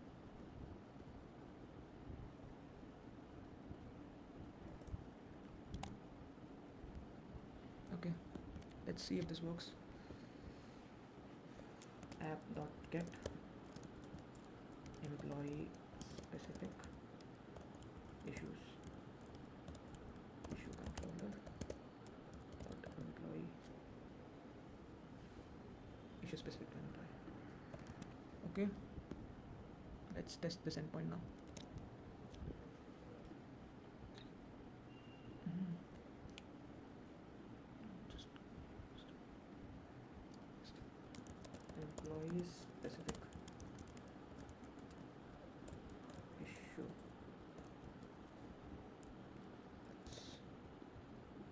Let's get request only. Slash, I'll pass the ID. We know that Pranav has created one issue and test has created two issues. So let's go and check for Pranav first. So Pranav has created one issue, but then I'll have to refactor the API call that I made actually, because I remember not mentioning ID there. Okay. Okay, now let's go. Fine, I got an error. Okay, let's see. Yes, so Pranav has created one issue and that issue was issue 1 and I've got this. And let's try with test. Test has created two issues.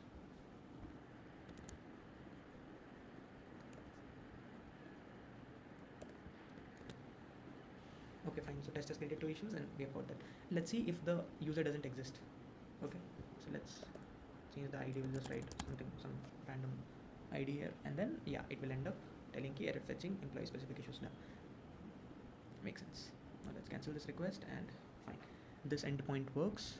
Let's fetch all the employee. No, not this. Now let's fetch all the issues. HTTP fetch all issues. What was the endpoint specific to that? Fetch all issues. Fetch all issues. I've got 3 issues here. Done. This endpoint works. Fetch specific issue will be working as well. The ID for this issue is this. So this will give me HTTP fetch. What was the endpoint again? Fetch issue. Fetch specific issue. Fetch specific issue and then ID. Let's see, it should be test 1. But there's an error. Error is fetching the specific issue. Okay. Let's close this.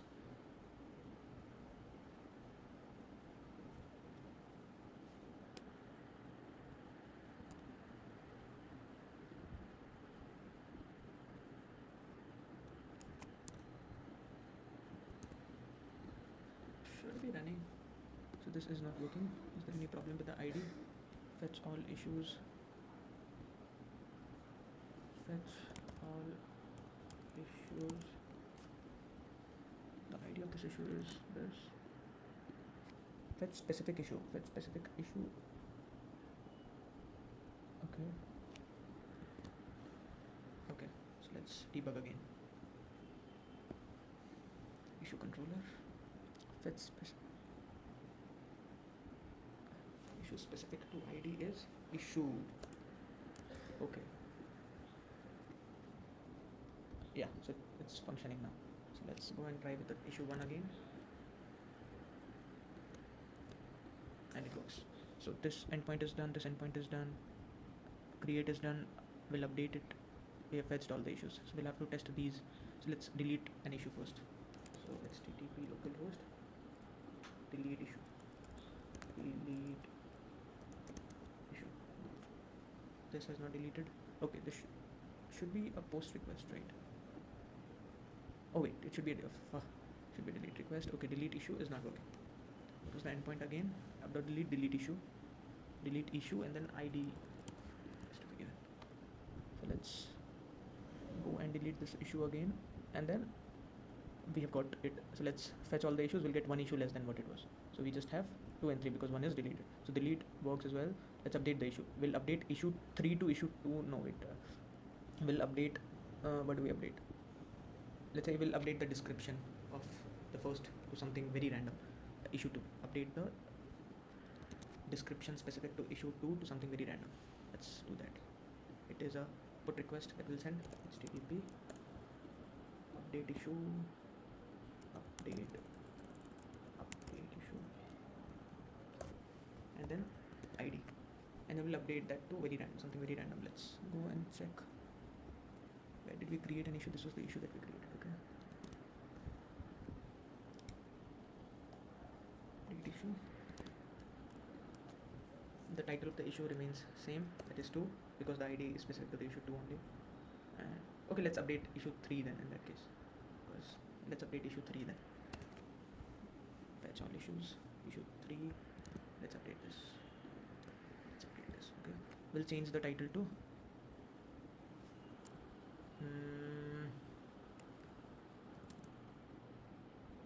what do we change this to? Oh my god. Let's change something very random. Randomly perfect. I just went through this code today.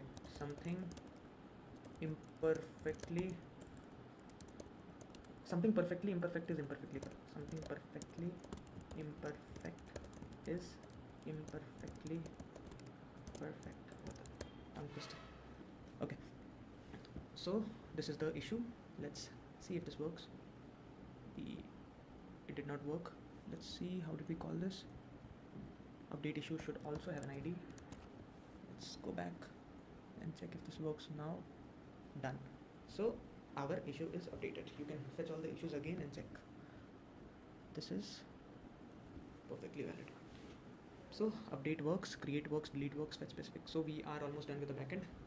In case we would be wanting some middleware kind of things, we'll come back and implement that. And for now, this is all that we had to deal in the backend section. Let's go to the front end a bit and see something visually appealing at least. So let's go to the folder again where we were. Jira front end.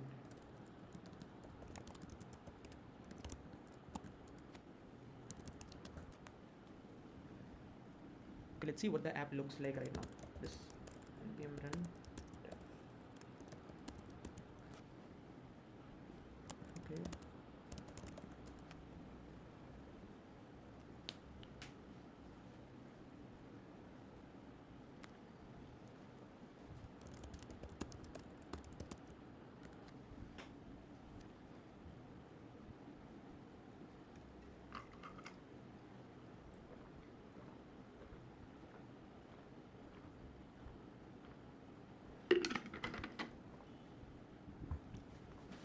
Okay, so this is the bootstrapped app that React gives us by default. Basic counter, and we'll have to create our own app now. So let's go refactor something. We'll have to first install a couple of libraries. Before that, let's get rid of all these. Let's get rid of everything, to be honest. Let's code our own app away. Oh, I don't want this, but I want a little. Okay, so let's import. No, let's not import anything. Let's just create a function const app is equal to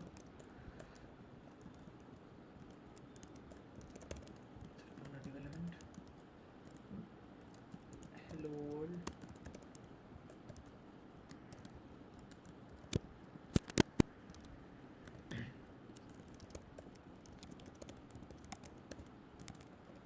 Let's have a very plain app first place. So this is that. Okay, fine, let's get rid of the stylings as well. This styling is given by default. Let's get rid of all this, and then we have this very plain hello world app, and these are canvas on which we'll be creating the app.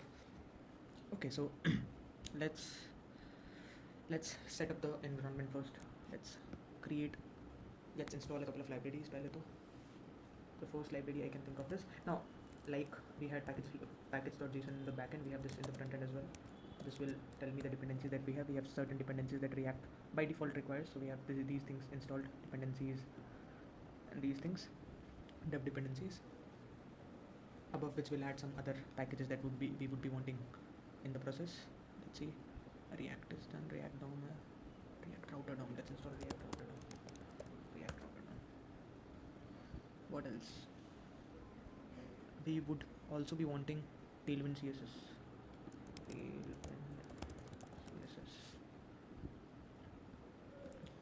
Let's set that up.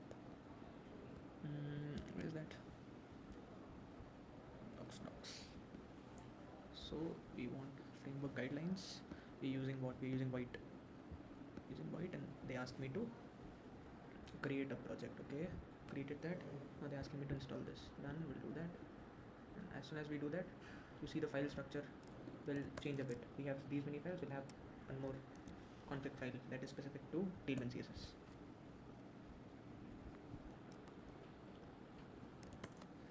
So we have this here. Now they're asking me to add the paths to all the template files done. They do it by default in my opinion. Cat tailwind config.css. Wait. Okay. Cat post. It did not. Let's go into it. To copy it, and in the tailwind config.css. Where is that? We'll just paste this one. So now this will take into account all the paths, like all the JS, TS corresponds to TypeScript, JS is JavaScript, JSX is JavaScript ka React version, and then TSX is TypeScript ka way, and anything that is in the source folder, basically all our codes will be inside the source folder. So anything that starts from source, anywhere inside it, up to 2 levels, will be by default getting access to the Tailwind CSS libraries. That's what it means basically. And then the basic HTML public में जो है, no HTML, where is it? This will also have it by default. And then they're asking me to add this in the index.css, and then I'll have to rerun my program. Okay, so I go there, just paste it. I'll have to import it here then. Import index.css, and then okay, it started to work, I guess. So I have it up and running. Let's go and see. I think I do have it. Let's rerun it anyways.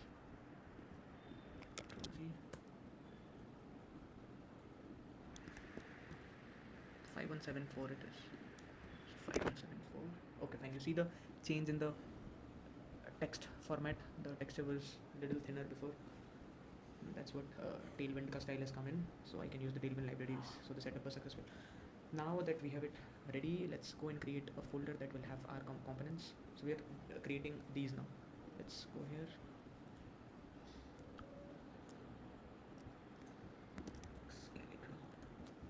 So we said we'll be creating something like this.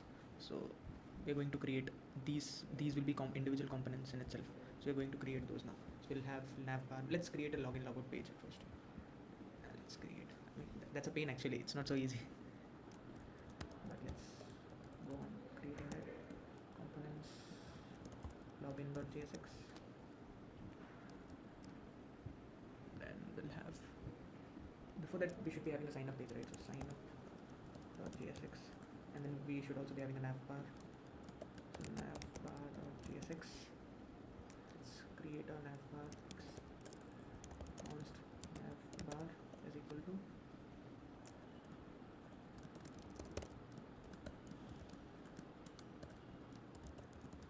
I am a navbar. Export.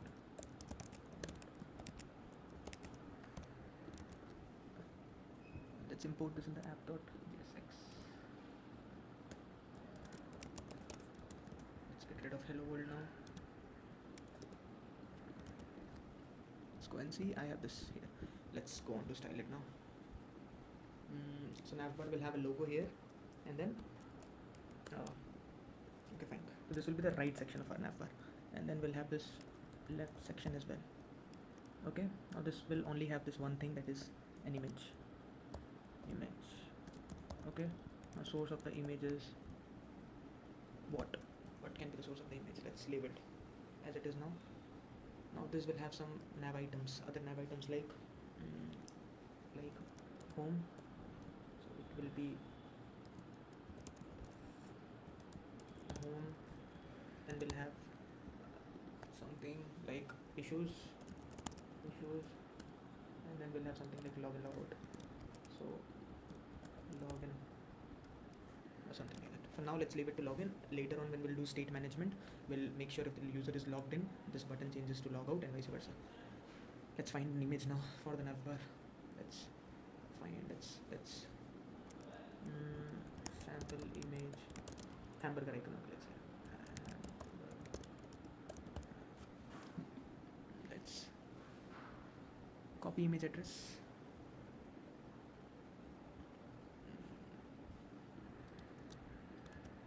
Let's see how it looks. It must be an enlarged image for sure.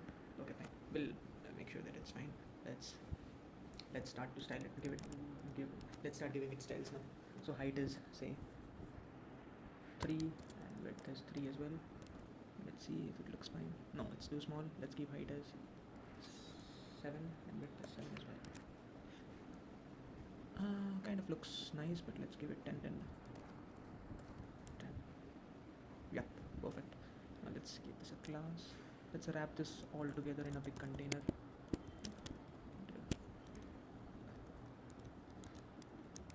Class name, this will be a flex, and these will be flex as well.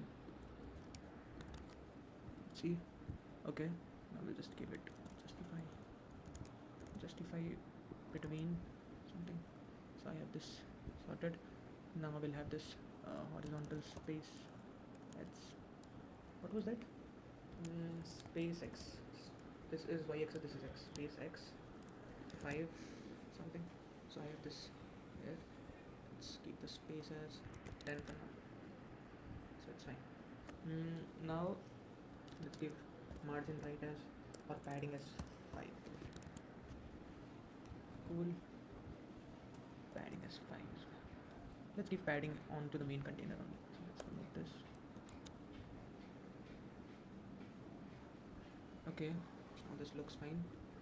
This should be a clickable button, so we'll write here cursor pointer. These should also be cursor pointers. Class name cursor.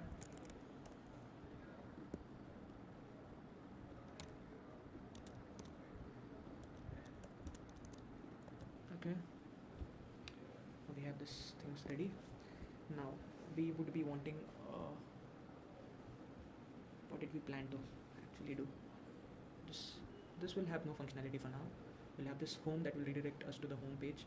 We'll have this issues that will redirect us to the issues page, but only when we are logged in is when it does that. So let's implement the login page now. So if someone creates at the login page, let's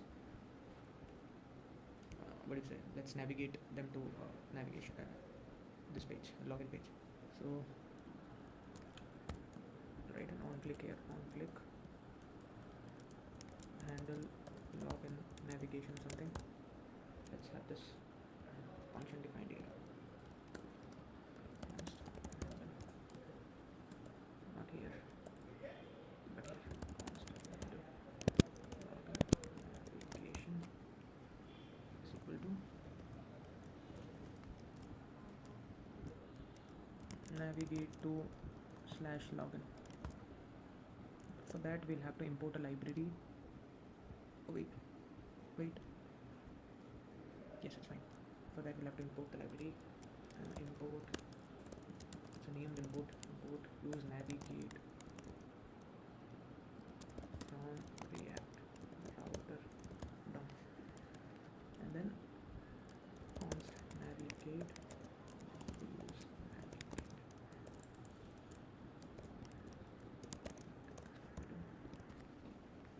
Now it will navigate me to the login page, but it does not, because I'll have to import one more library, that is browser router.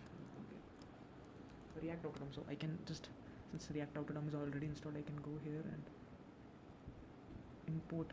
Okay, fine. That's the problem. I'll have to import browser router and then change this to browser router. That should be fine. It's okay. So it redirects me to the login page, but I did not write a logic that what will happen if I go to this route. So let's implement that logic now. Import routes. Let's import routes and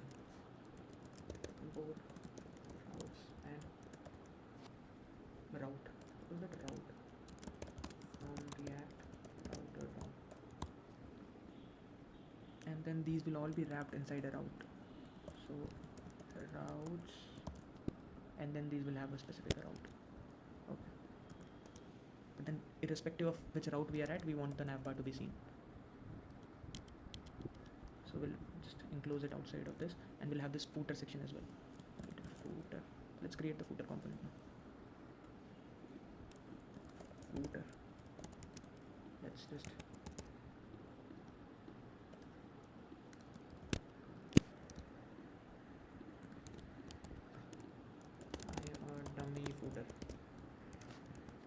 for the sake of it, just to structure our app, we'll have this footer as well. Okay, so we have the navbar on the top, we have the footer here, and we'll have a routes. So routes will in it have a route which is path.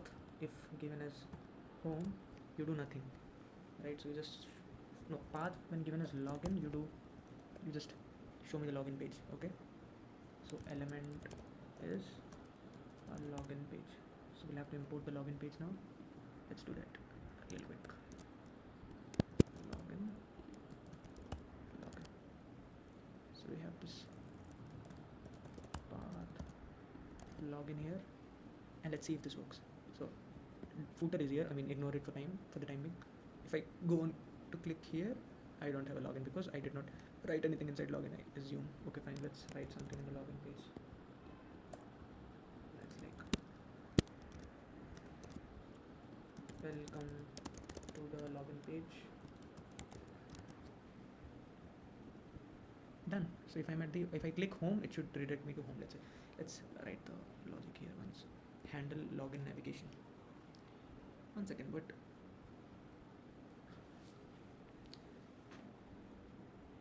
handle navigation, can we have this one function? I can have this on click specific to each buttons here, but I'm thinking, can I have this one function that handles the navigation for me? Like if the event is, if it is generated by, okay fine, for now let's keep it simple. While we refactor the code at the very end, we'll look into these intricacies. Handle login navigation, handle home navigation, and then handle issues navigation. So we'll have this.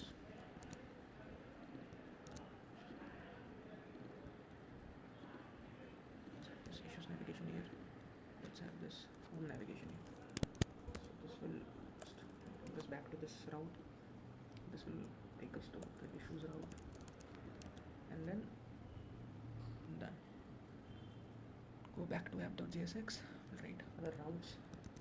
Okay, if it is login, then it's fine. If it's this, just bring me to the home route. We'll create a home page as well. Say I am the home page. That will have nothing basically. We'll just have home.jsx. RAFC basically stands for React Arrow based functional components.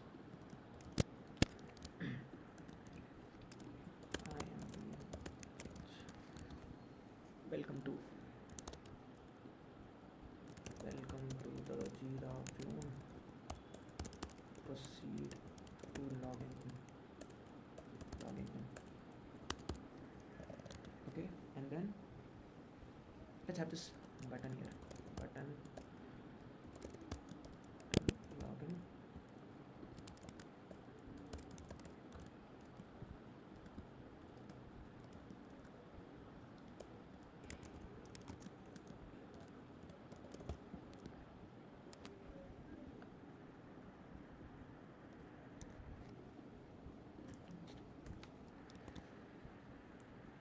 Navbar as well.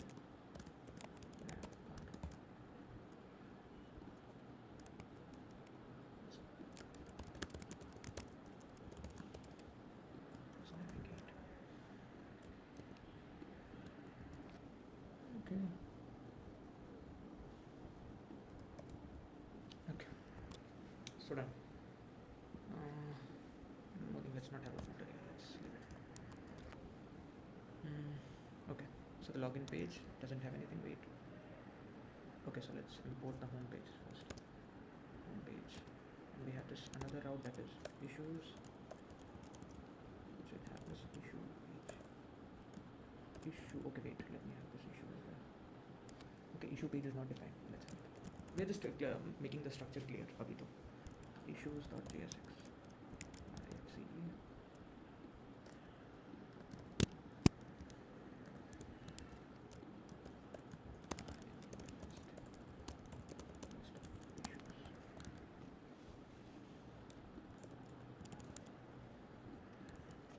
Okay, let's go and see. This is the login. Let's go to the home page. Okay, so home page will not have this. We are having a global navbar already, so why do we have Okay, so this is the home page. Welcome to the Jira clone. Proceed to logging in. I have this button here. I click on to login to login page. Done. Home will send me the home page. Issues will and the list of issues, and login will send me to the login page.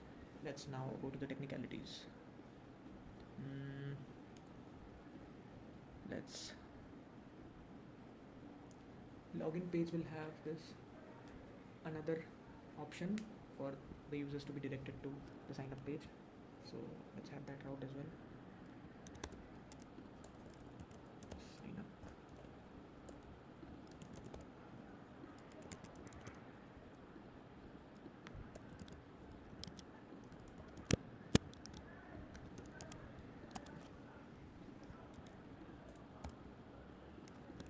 Okay, done. Now let's have this login thing set up firstly. The login thing set up. For that we'll have to first login page, na? Let's have a label. We'll have to have this input columns which tells me the email and the password. So HTML for email and then input.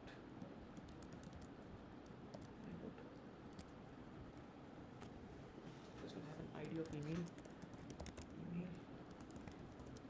value of email, name of email, and what else? Placeholder. Now just enter your email ID and what? Done. Let's have this another password as well. Password.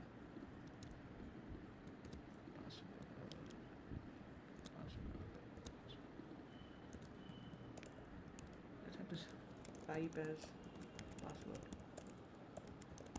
This type as text, so that this is not visible while I type. And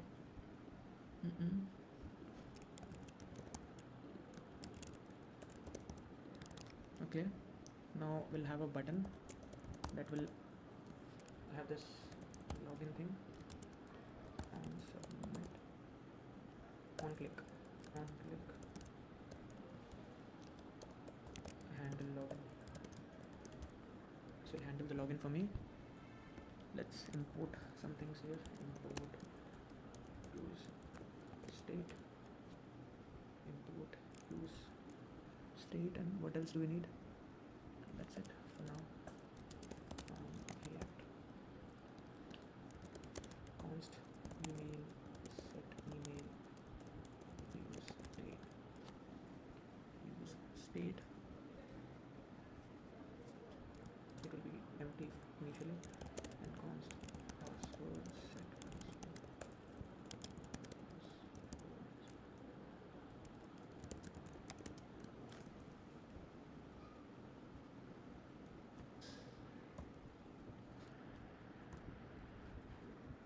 Okay.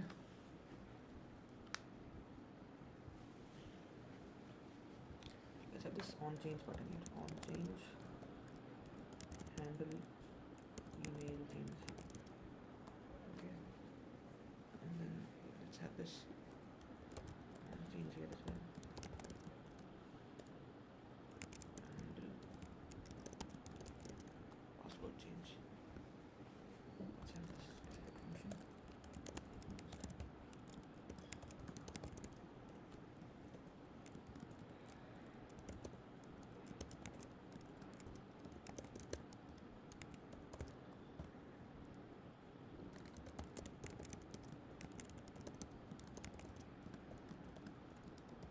E corresponds to the event that is triggering this on change event. So if it is the email field that is triggering the on change event, it will be e.target.value will correspond to that event. E corresponds to that event. The telling key E is not defined. So let's set password e dot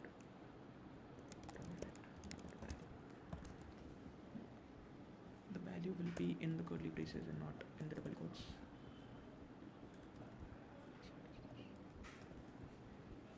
I'll have to define this handle login button.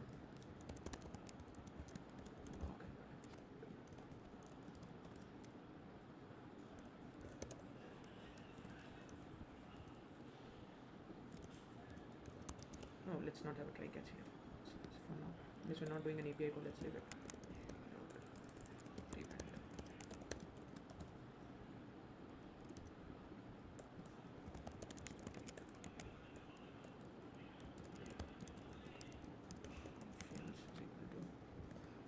Object, email is email, and password is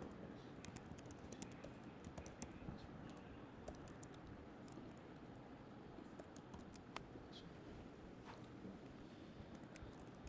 Console.log, submit was triggered, and the received data is login credentials. Okay, let's see if this works. We have the email, we have the password. We'll look into the styling later. I Pranav Prashant @gmail.com. Password is 123454. Let's go and check the console. So we see this submit was triggered and the received data is object.object. So if we have to see the value, I found two differences here. The first is login credentials dot email and login credentials dot password. And then the second thing that I thought is, after the login credential is saved, let's set the email to null back, password back to null, and then let's recheck it. This time if I click submit, these will be cleared, and then if I go and check the console, let's clear it. Yeah, you see my name was, let's see, something random and something random, and as soon as I click the login button, I see this thing. Okay, let's try it again. So we are at least sure we are triggering this button, and then we are getting the required information. Now since our now see how simple it is if we break down the things aram se. So first we have created the backend. Now we tested the backend with dummy data. All we have to do is to, instead of testing it with the dummy data, we are passing the original data from the front end to the backend. Now we'll have to establish a connection between the front end and the backend, and then rest it's all easy because the backend is already created. So we'll have to here call an API and post this information to the backend server, actual server. So let's create the sign up first, because that's where this is what you say, our user is created, and then we'll do that. I'm already tired.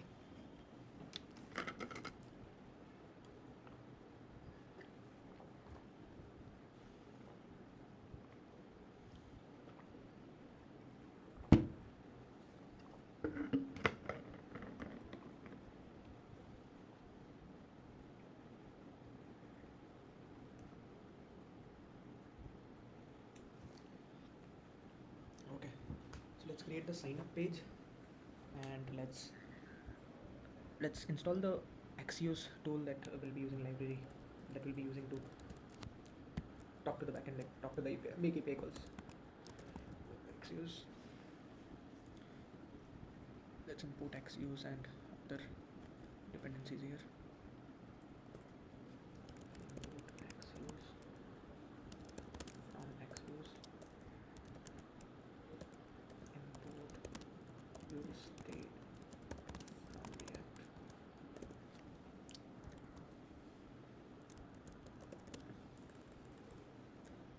On the login page, we'll also be wanting a scenario where the user is not already a member. So in that case, we'll ask the user be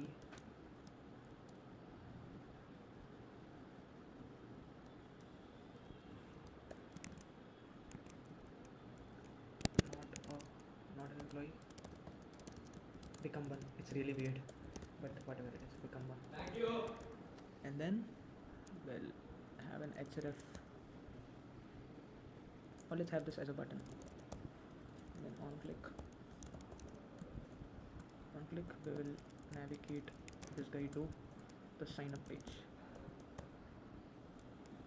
Okay, and for that we'll have to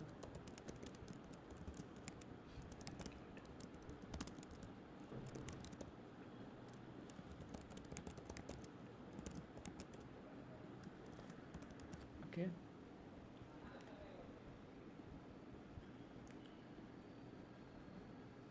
here as well we'll use the same logic, but we'll do that eventually. Okay, so div will first have what are the employee details that we're taking. Const email. We're taking name as well, right? So we're taking, let's go back to the backend code and see what, let's print the schema.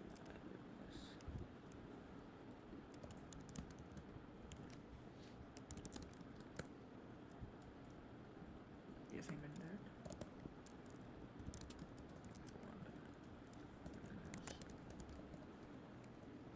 So we have this employee name, email, role, and password. Employee name, email, role, and password. Okay.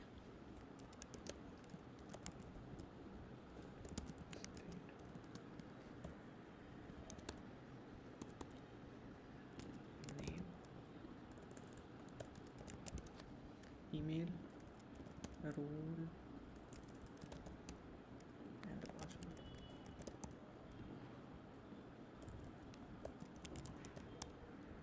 This is something that is employee name, email, role, password.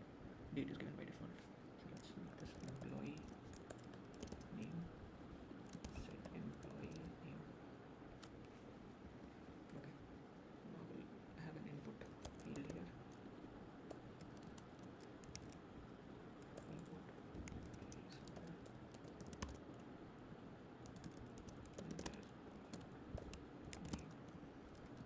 value will be employee name, employee name. Let's have a label as well.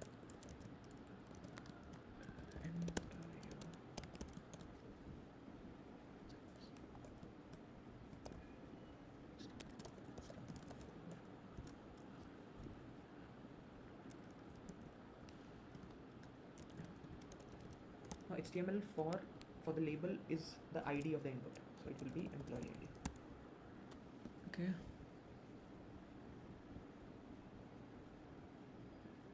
What else? Name.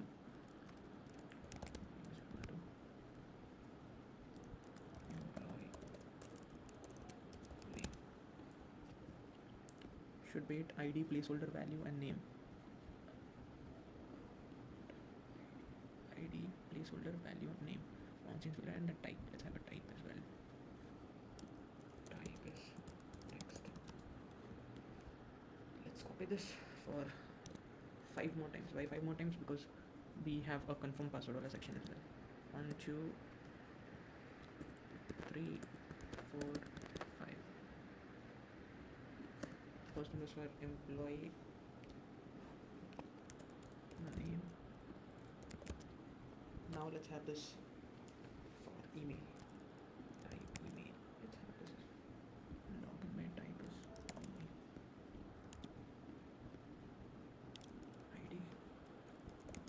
Name. Email.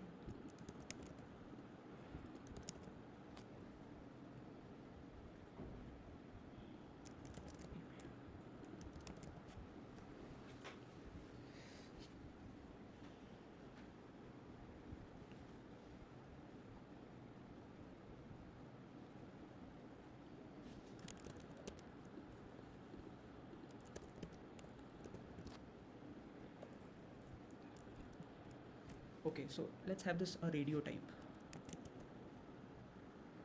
And then no, let's have this as, okay, let's have this as text only. We'll refactor it later. Enter your designation. It can either be manager,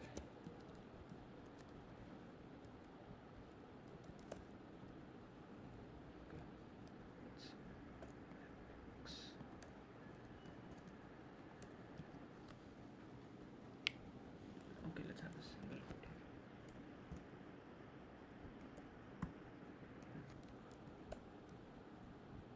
Manager or engineer. Designation.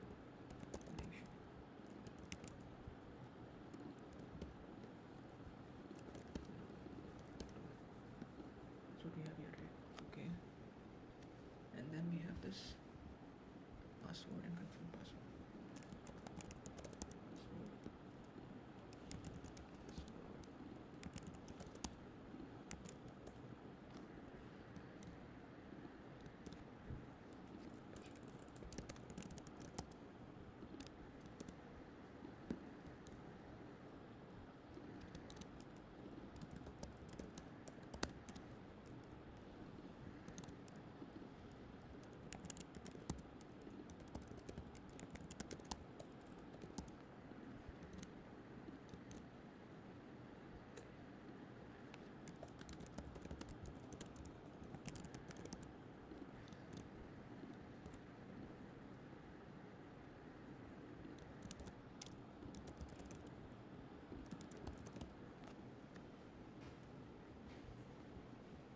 let's have an option for someone who is already a member.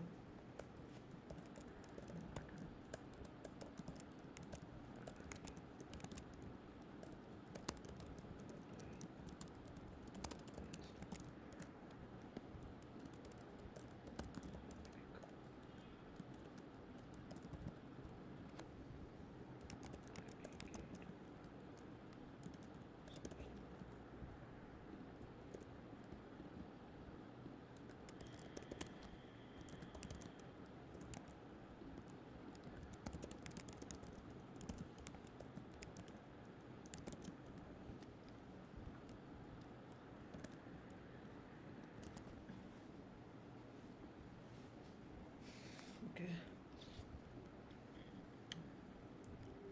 We'll have to have individual handles for all. Const data. Or can we have it this way? Can we have it this way? Const data, comma set data is equal to use date. And then we'll have an object instead. That would be employee name, a key value pair, which is nothing, email,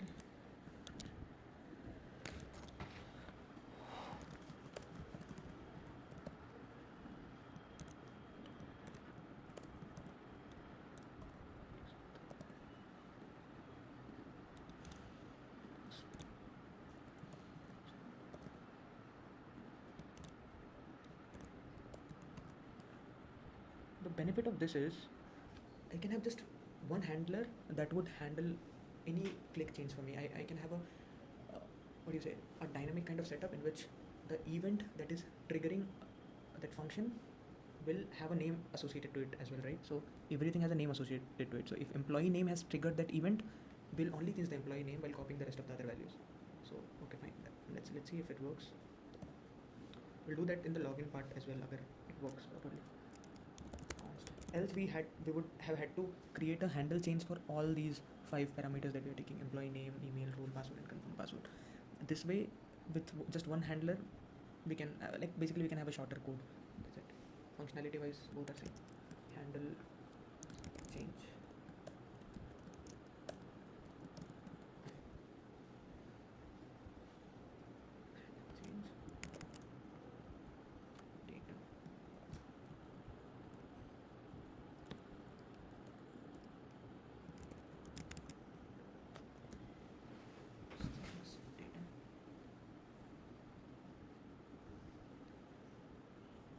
The data will be same, and then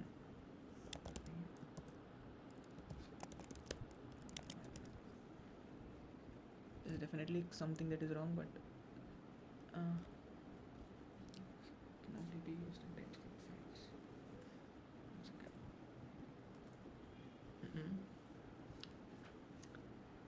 See, can we do this?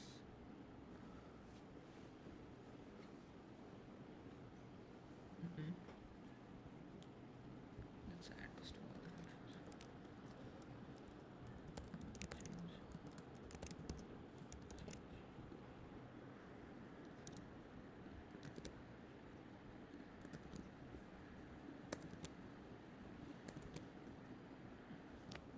I did that today.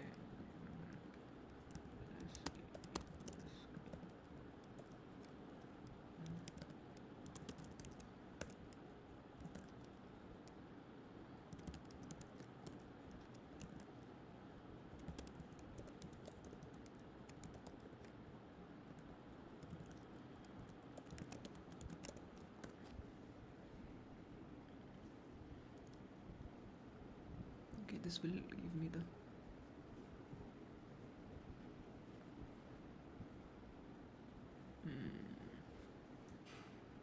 okay. So the event that is triggering will tell me the name and the value of the field that triggered this value, and then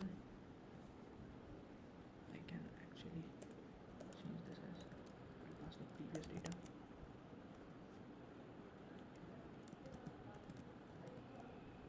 And then that will be having a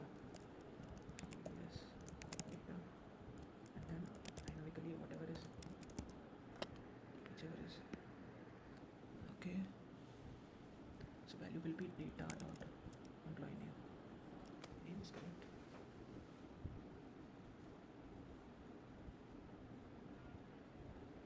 Employee name is not defined.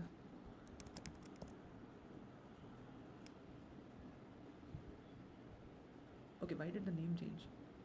Wait, why did the... Yeah, that's what. Name will be employee name only, no?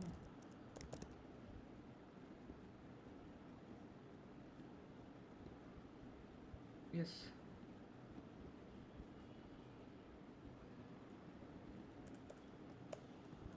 Name will be email only, no? Data dot email.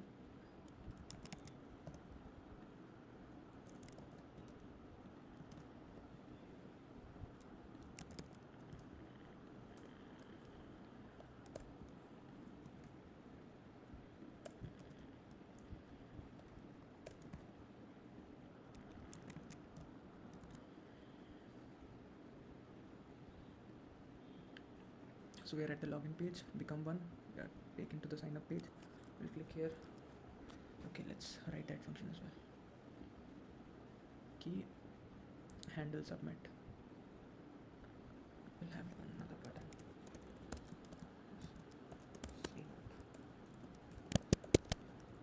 Then we'll have an on click.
Load. Okay, fine, let's have this later.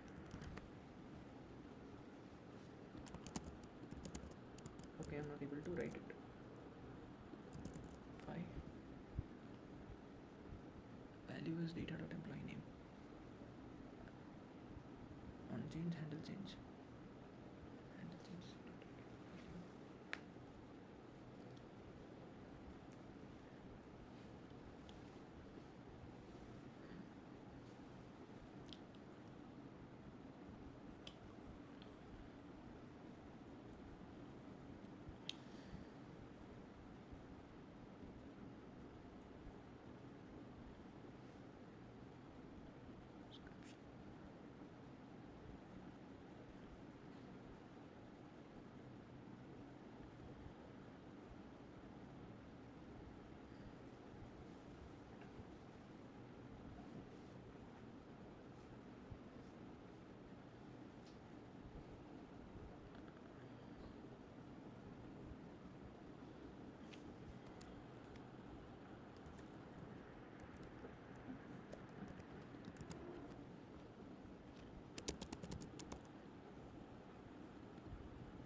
I see.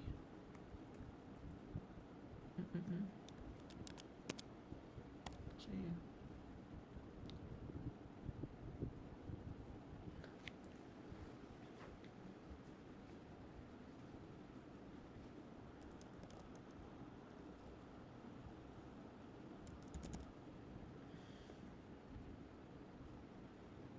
Okay. I'm not able to register. Name is.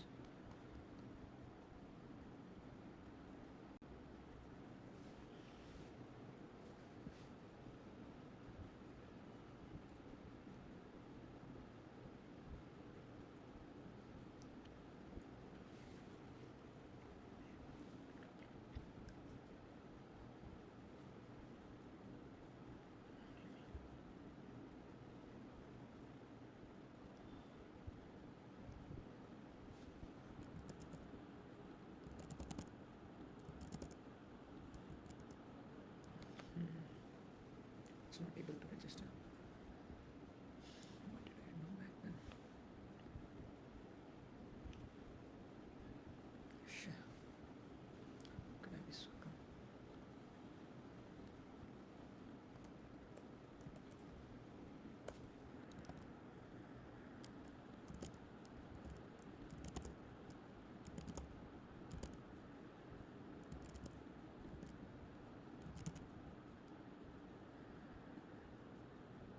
One, two, three, four, five. Okay.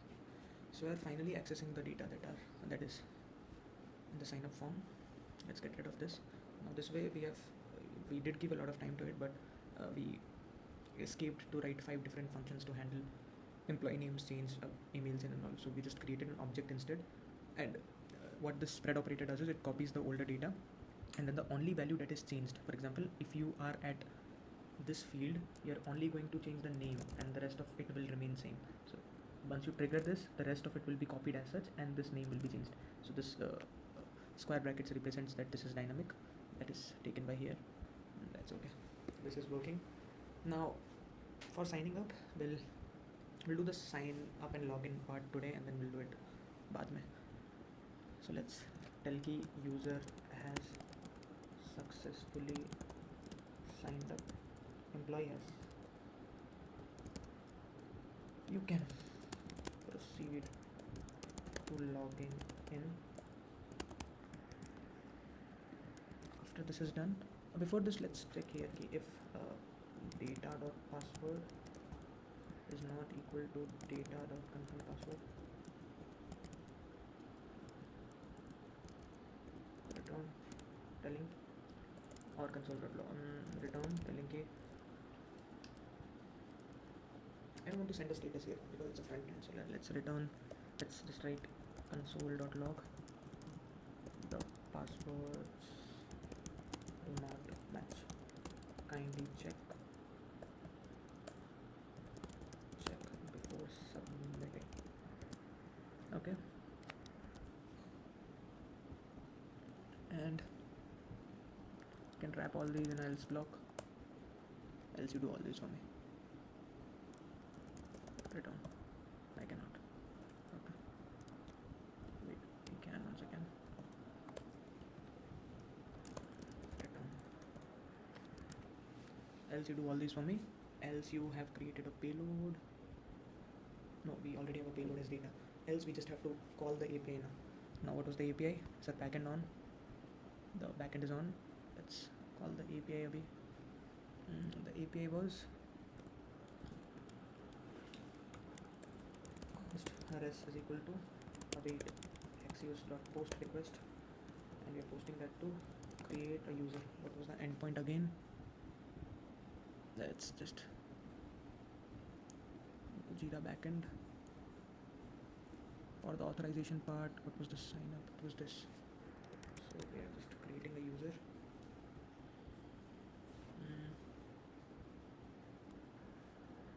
So we'll be using this slash, and then we'll pass the data that we have. For that to happen, there should be an async function. Okay, now we'll have to work with the backend as well. If what was the error that the backend was returning me in case this doesn't work out for some reason? So if the employee ka sign up is not, I'll send. If it is 201, so it's fine. If it is 201, it's fine. Else if it's 500, then I'll tell ki there was an error in creating. If it's 201, it's fine. So if res is equal to 500, I'll console.log error signing up. Else if this is equal to 201, successfully. Oh wait, if this is the case is when I call this alert. That is the best way to go about it. I'll call this alert and done.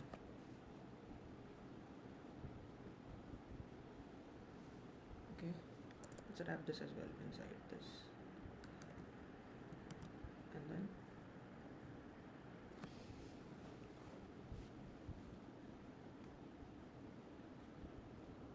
we'll have this at the very top. Let's see if this works. Name will be, what do we say? Preeti Akanksha. So Preeti at the rate gmail.com. Role is manager. Password is 12345. This is 12345. Let's click on the sign up. Let's see what does the console say. Sign up button was invoked with the following data. Okay, but I might have some error, that's why it's not.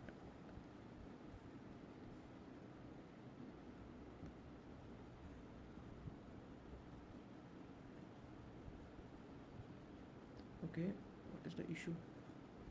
HTTP localhost 4010/sign up. Do I have a course issue?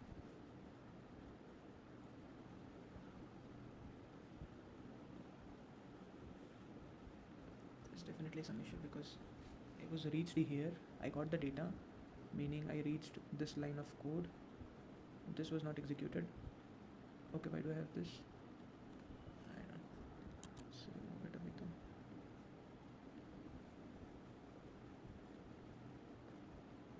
Sign up.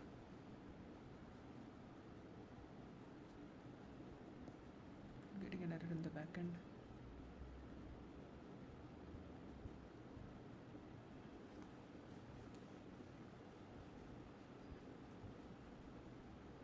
Let's see if the backend is up.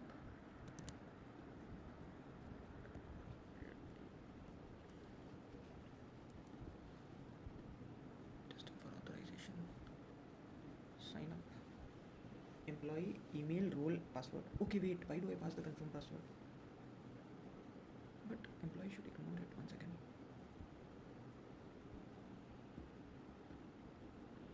Let's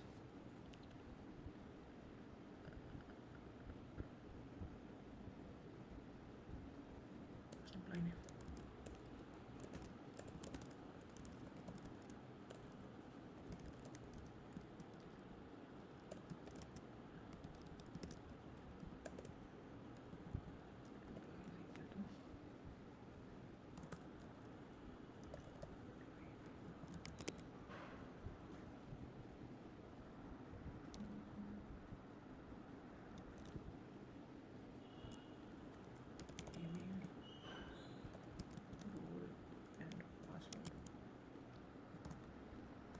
And then we'll pass this instead.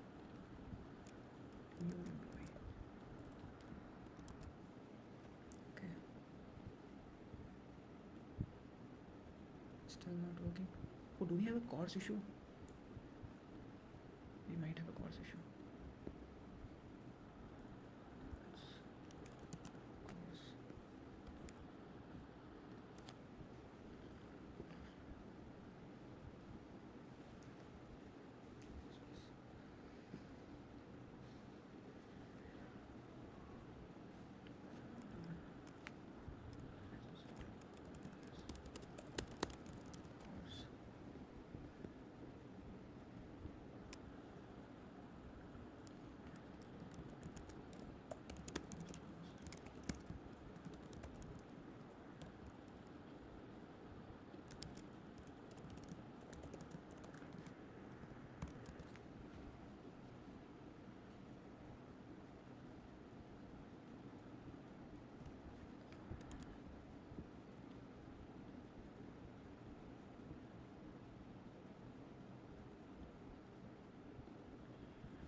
Why am I having issues here?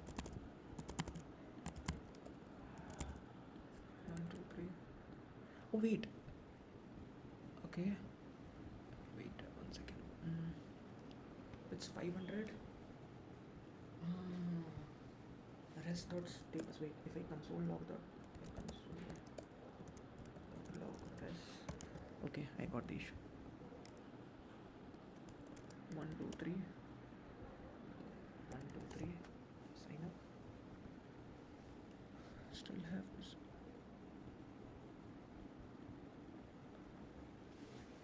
It should be rest dot status.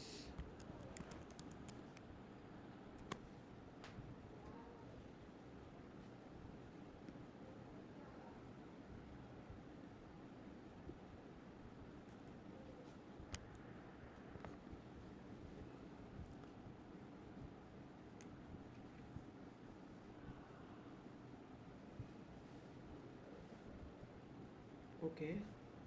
Error creating an employee SSDF is not a valid enum value for path role. Okay, makes sense. So if I create a manager, and if I sign up, yes. So now the user is okay. User must be. I got a status code 201, so user must be created. If I go and check, it should be. If I go and check in the backend,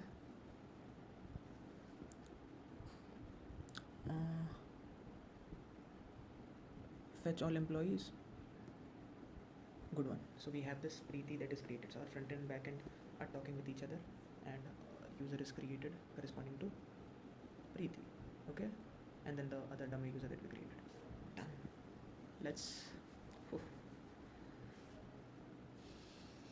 Okay, so rest.status was like that.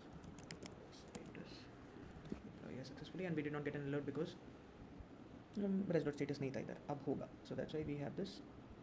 Okay, fine. I'll have to change the email at the rate something, and then if I sign it, then employee has successfully signed up. You can proceed to logging in, and I'll be taken to the login page. I was not, because let's create it. Navigate/login. Okay, so now this will navigate me to the login. Let's change the email and then sign up. Then I am navigated to the login page. Done. So it works. Let's write the वो वाला thing now. Login now. Let's complete the login. So we have this.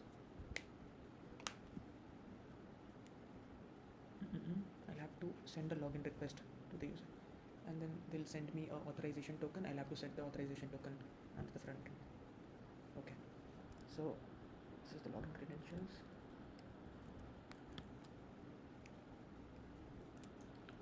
Let's input XUs first.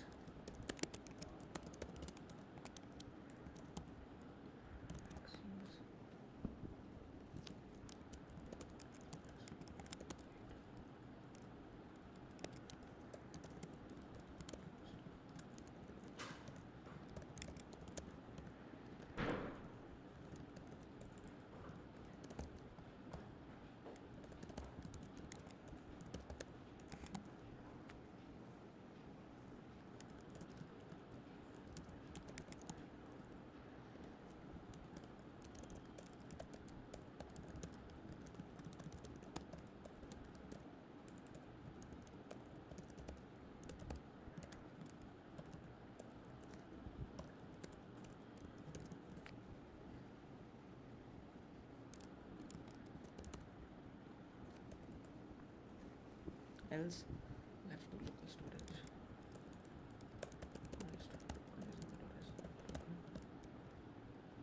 Local storage set item authorization token. Okay, so and then we'll tell hello successfully signed in. Now we'll see a token over here. This site has no tokens for now. We have this local use token, that's it. We'll have this another token by the name authorization. So we'll sign test@gmail.com, and the password is test. Successfully signed in. Okay, do we have a token? We don't. I think we do have it. One second. Load. That's all. Did we have any error here?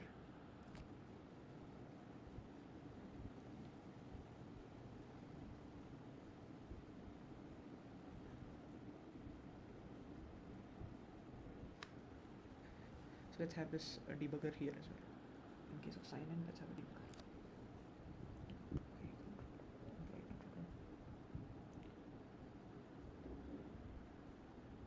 This sends me the token, right? So with that I'll send a message as well. Message, or not here, I'll console.log. Console.log successfully signed in, and the token is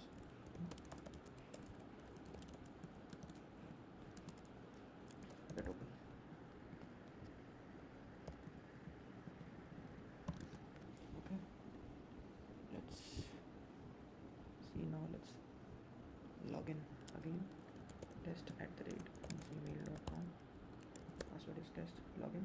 Successfully signed in. Done. Let's see if. Okay, so I was given a token. Let's try with a wrong email ID. So there is no user with the name tester, and then I'll type some random password, and then if I click on login, this is not triggered means there is an error logging in. Done. So it works. So we have it all ready. So we have the backend ready, we have authorization part of the front end ready. Next we'll be working on the actual generation of issues, then employee specific issues. We'll have page related to the manager and the engineer and all. Yeah, we'll do that up to. Okay, so let's continue with the leftovers. I have already designed the login and the sign up page off camera because it was taking some time, and of course I don't have a Figma file to replicate a design, so I just made a bare minimum sort of design for this login and the sign up page, and I have a credentials of it as well. Now the task is to redirect user after he or she logs in to the home page and then display his or her name. So what do we have to do is we have to, after this login is complete, this was the code that was written till the last time. After this sign is successfully complete, you navigate the user to the home page, and then you'll have to print the details of the user who has logged in, like the employee who has logged in on this page. So let's try what happens now if I log in. gmail.com. So now I'll be redirected to the home page, which has just this I am the home page, but now I have to welcome the user here basically. So let's do that. For that we'll be needing a library to decode the token. That is, so the process what we're going to follow is we are going to like get a token. This is say the backend. Now this is say the front end. After the user logs in, the backend generates a token. So backend generates token, and then front end uses it. But front end will then have to decode the token. For that we'll be using a library known as JWT decode, and for this we used the library which is JWT JSON Web Token. So this created the token for us, and this will help us to decode it. And after decoding, we get what we parsed in with the token. So the data that our token had was a subscriber and expiration time. So we'll be having this in the decoded version of it, and then I can like print. The subscriber will give me the ID basically. Now I have this endpoint in the backend that fetches me the user's detail based on the ID that we provide. We'll hit that API, get the ID, print that onto the front end. So let's do that.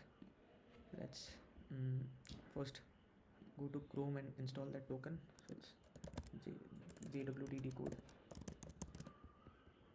This is what we are using. So the library is JWT decode. Let's install it.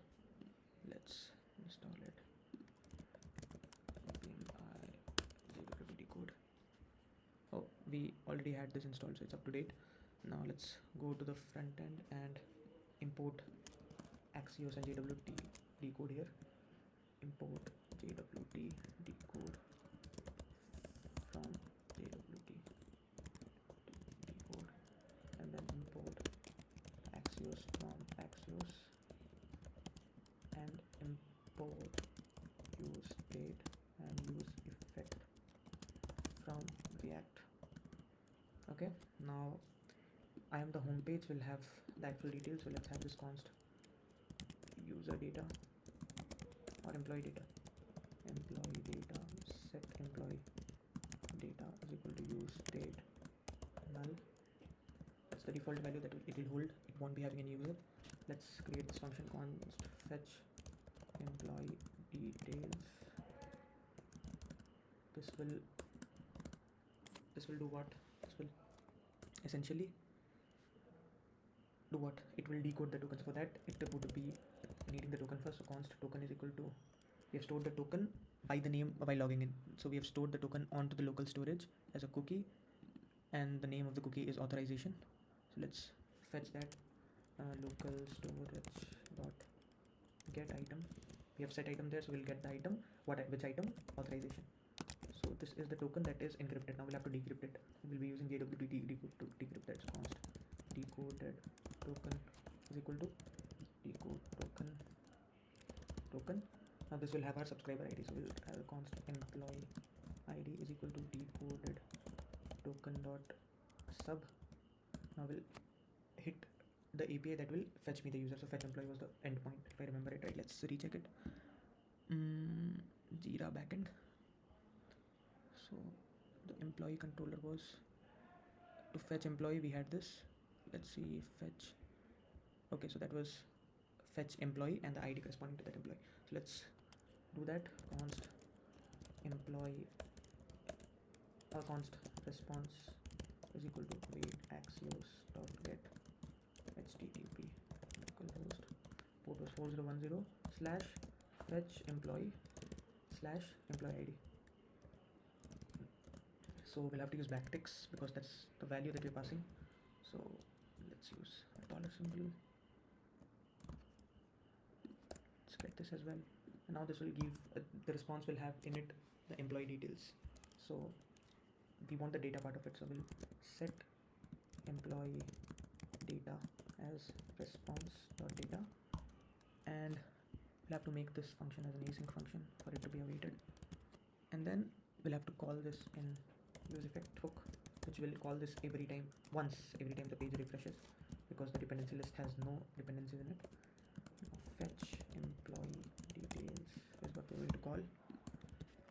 And then instead of printing this, let's print welcome employee data dot employee name. Let's first print and see what's the format of it, because this is what I remember. Let's see what's the format of it. So let's console.log employee data. Let's leave this as such. Let's see what's the response that we get after logging in. Let's go login console.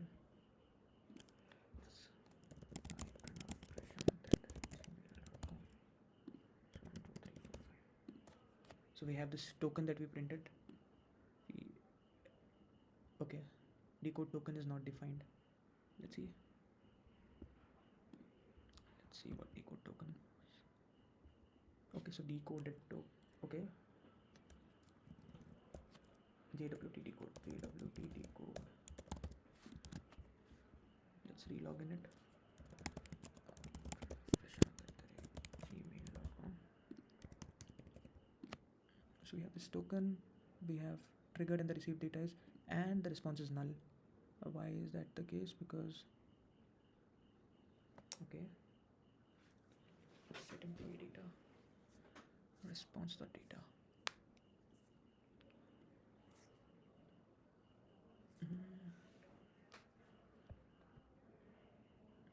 Okay,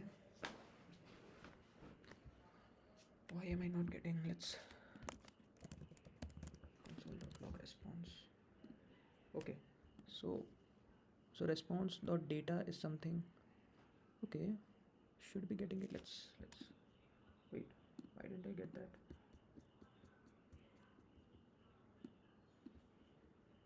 Let's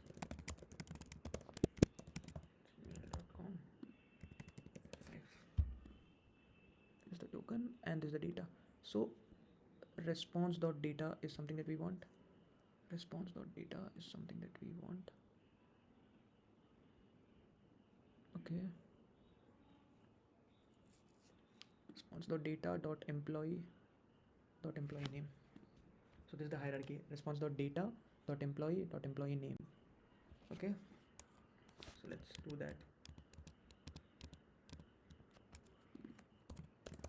We have this employee data dot employee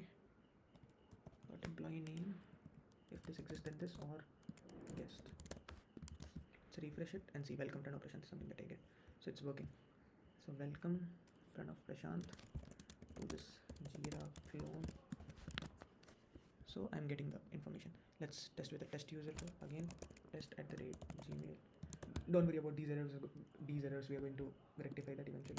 Test is the password. Let's do this again. Welcome test to the Jira clone. Done. So this is working.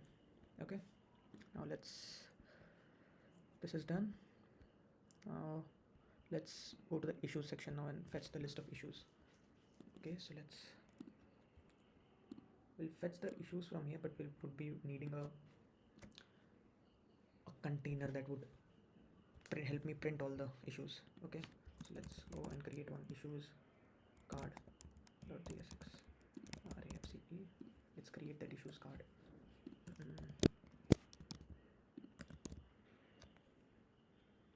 Okay, so this issues card will be, say this is the parent container. We would be wanting a title. Okay, so assuming we are getting the title, description and all from here. So title, description, what else did we have? Let's see. Jira backend, employee issue schema, title, description, severity, employee and status. Severity, employee and status. Okay. Severity, employee and status. So let's print all these. Let's put all these here. Title, description, severity, employee and status. Done. And we'll be getting those information as props from the issues here. And let's give it a try. Let's call this card from here, issues card, and let's give all these. Severity is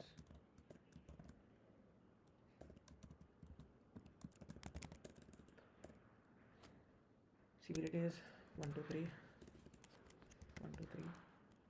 Title is 1 2 3. Description is 1 2 3. Employee is again 1 2 3. And what else? Title, description, severity, employee, status is 1 2 3 as well. Status is, let's mark this is done. Let's see if this works. Okay, props validation. Okay, let's, for this entire file, let's skip this error. Not much of a concern. Okay, so I am getting this. So basically this is one card. If I give this a style, say class name bg, this one, and then width 16 or something. No, let's do less. Width 36 and then height 36 as well. So this becomes a card for me.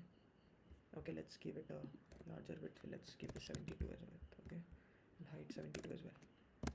So this is the card that will be getting. Okay, let's give this entire thing a padding 4.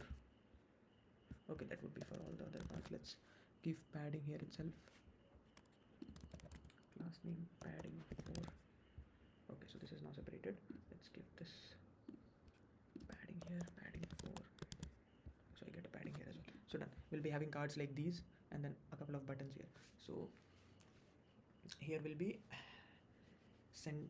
So the task is to create fetch all the issues in this section, then map store those issues in an array, map through that array, and for each element in the issue array we have to call this issue card, and in this issue card we'll be having two buttons that would help us change the status of the issue and mark if it is completed. No, that's what. So we'll have this just one button that would change the status of the issue, and then we'll have to call the backend to update the data specific to this issue. So we'll be doing that. Okay, so let's first do what? Let's first create an call an API to update it, or maybe no. Let's first fetch all the issues here. So import Axios from Axios. Let's fetch all the issues here. So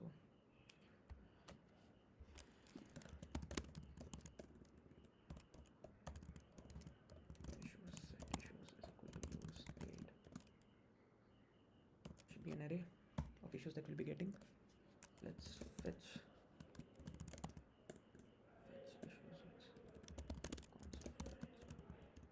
Issues is a function that would response is equal to await axios get.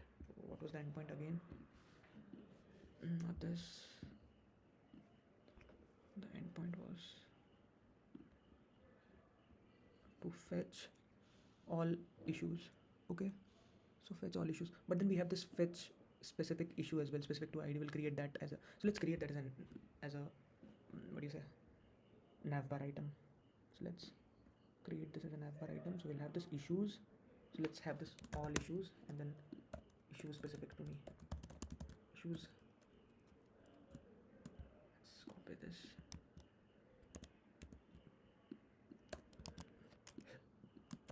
Issues specific to me, and then let's have this raise an issue. Raise an issue as well. Raise an issue. Okay. Employees issue specific to me, raise an issue. Let's have these two endpoints created. Issues specific to me, and then issues specific to me. Let's create this as a container component first. .jsx raxe.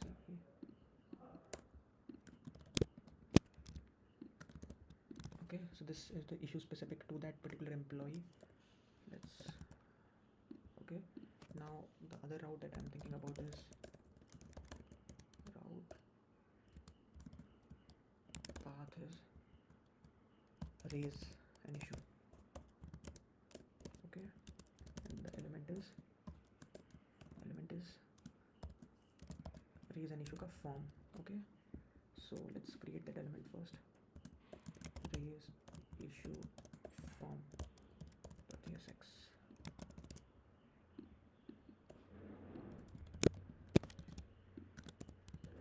Okay, let's come here and then raise issue form. Now we'll create a form there, and we'll create a form there, and then I don't know why while creating issues I'm getting ideas like for some reason, and one idea that I got is to not letting users access this login button if we already have a token. So let's implement that feature, because we don't want user to see. The problem is, even if the user is logged in, now my token is stored here in the cookie section, but even if I click here, I'll have this, but the cookie is already stored. Now of course if you log in with the same user, the cookie will be overwritten because every time a new token is generated on the same. So let's remove this login button if we have a cookie. So let's go here, let's have this const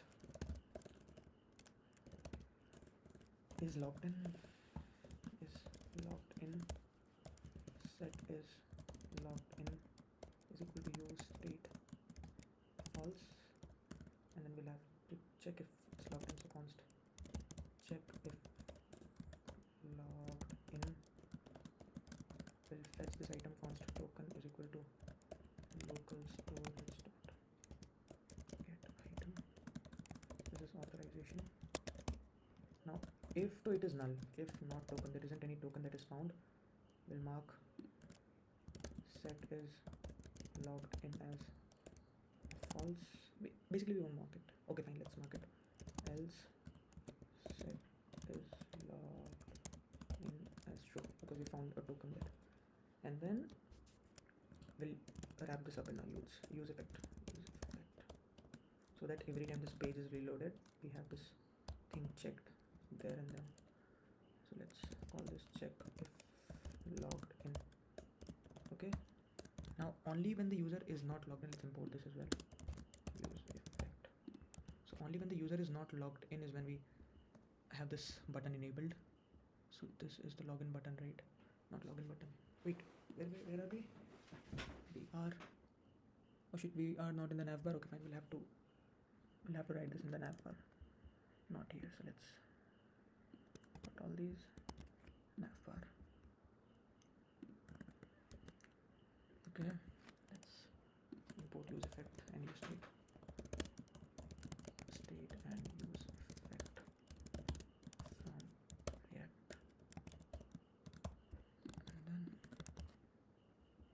only when this is not there. So let's wrap this in a JavaScript fragment and is logged in, is logged in, not is logged in, and done. This should be fine. Let's see. So login button has been removed. If we go to the home section, slash home, I have this welcome test to Jira flow, and this login button is, but then wait, then we'll have to have this logout button as well, right? That would clear the cookie for us. So let's have that. Let's have this.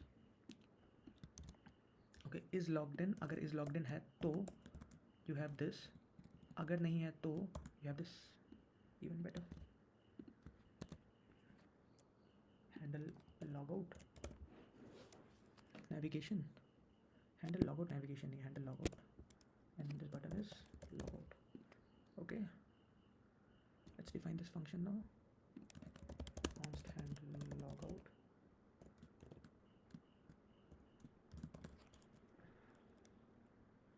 Local storage dot remove item authorization.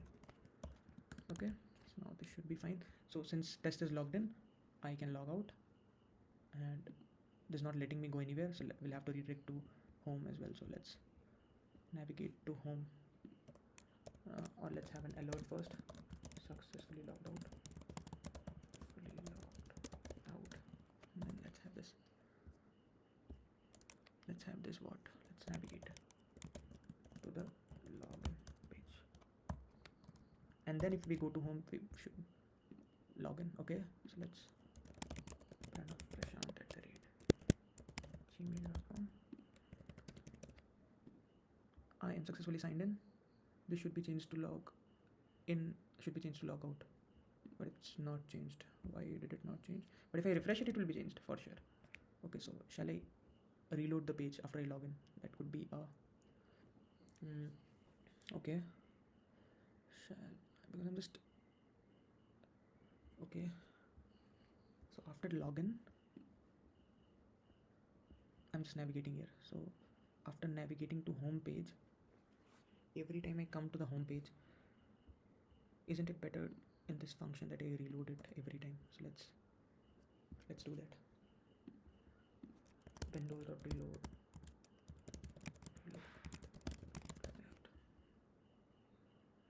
Window.location.reload. Okay, so window.location.reload is something that we'll add here. Location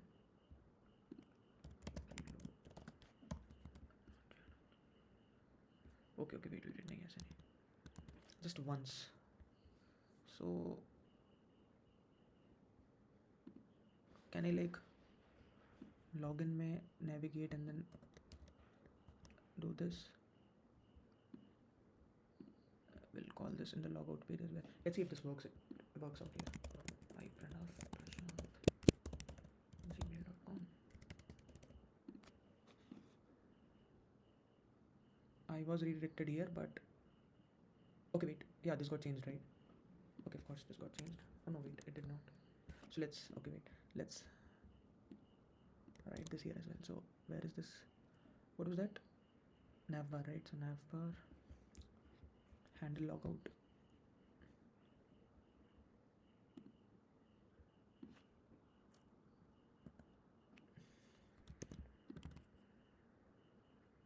Let's see.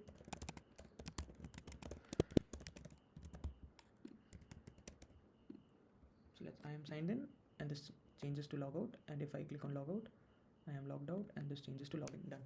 So this is functional now. I have to now create a form to raise an issue. I have to see all the issues. I have to see the issue specific to me, and then raise an issue. Okay, done. Let's get those routes set up first. Issue specific to me is something that I want me to be shown when I click here. Issue specific to me. Handle issues navigation. Okay, now this is plain again. Control C. Specific.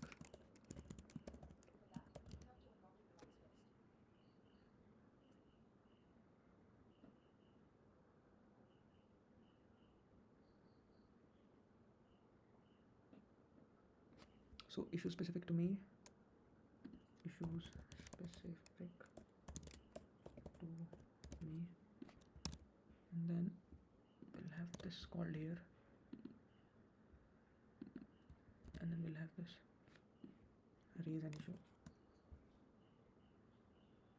Not now. Okay, my phone has turned off.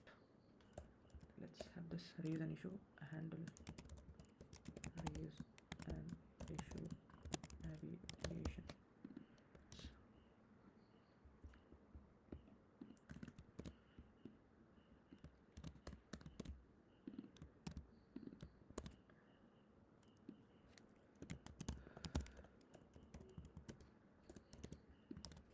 Done. So this is fine. So we have this home page. This pisses me off actually once again, because this home should also be, let's like leave it fine. We don't want that. So home is okay. Slash should be home. CV. Done. This should be home. Welcome guest to the Jira clone. Okay, guest is not logged in. All issues will take me here. Issue specific to me. Raise an issue and then log in. Done. Let's log in for the last time and then we'll start to focus on the issues section a bit.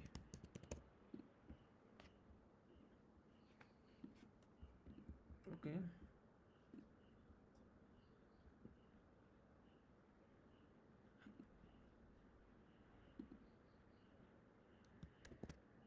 Yeah.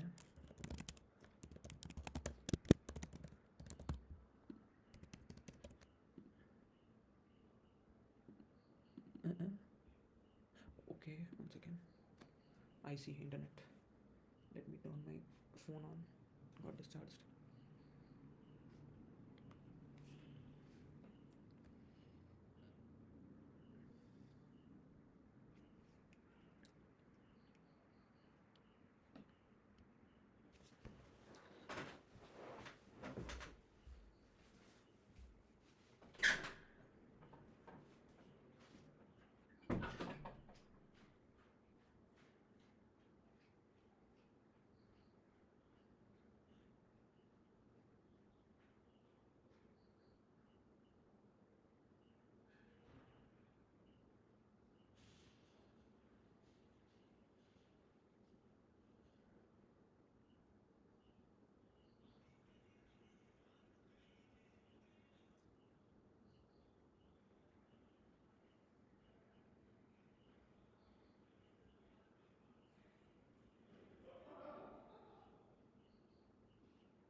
Okay.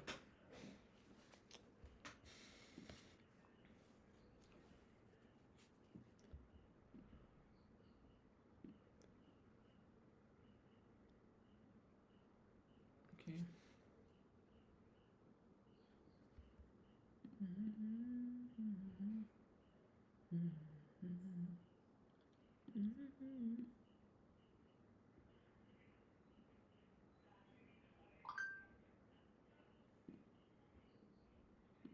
So it's functioning now.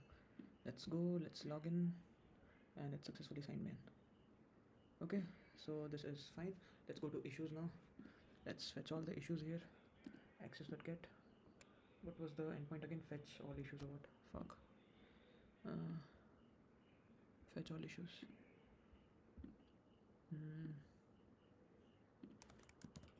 HTTP localhost 4010 / fetch all issues. This will fetch me all the issues. Set issues is equal to set issues response data console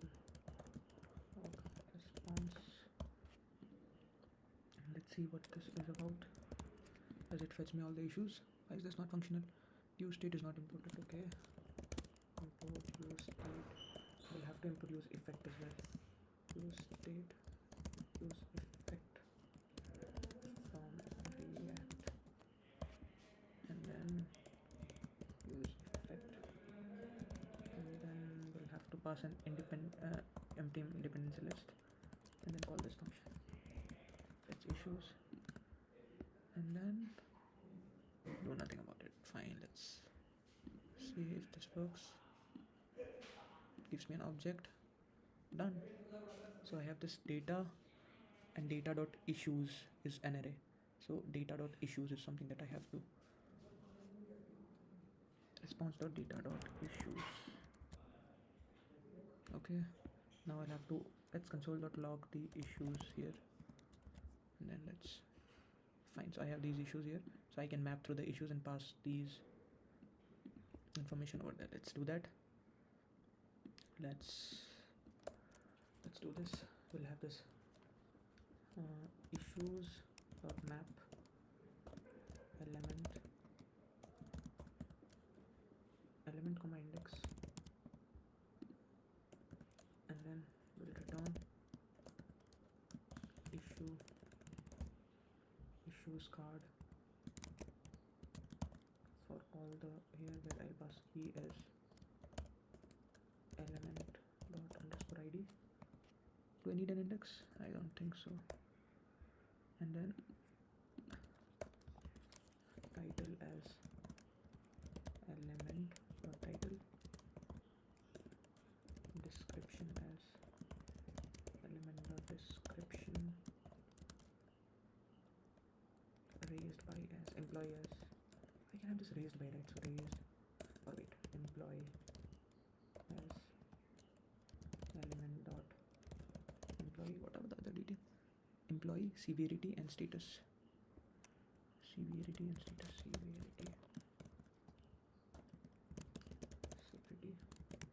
status element.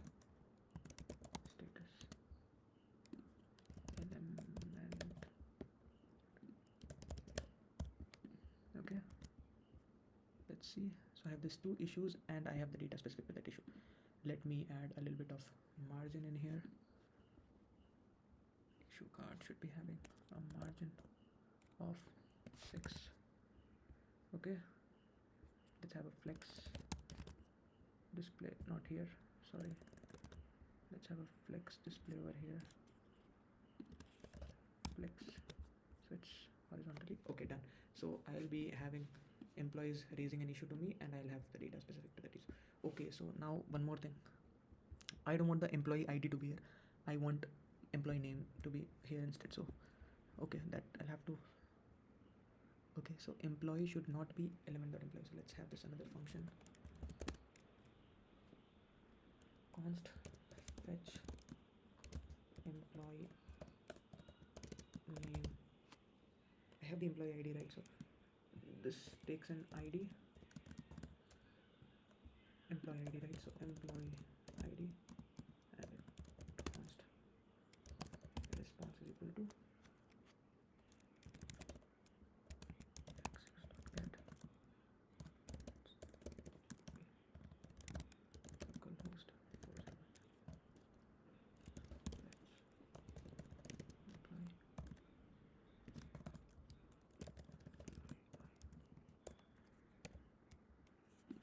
To be honest, I'm hitting this API a lot, so it's better to have this as a global function so that I can save it once I do it anywhere. But let's go with this approach for the time being, and let's return the response dot no, let's console.log the response, log the response, fetch employee name. I'll pass this instead, and this will return me for the time being, return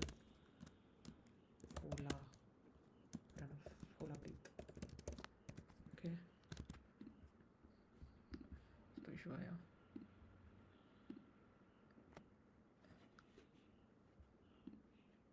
Okay, I cannot do this or what?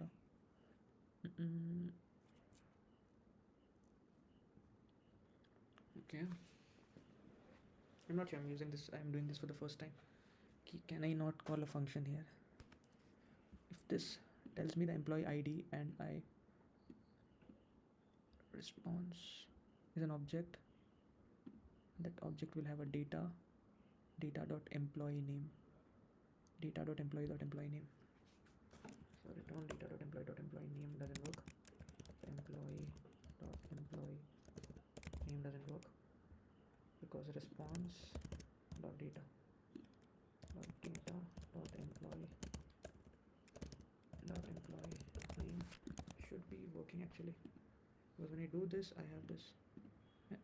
Okay, let's have this.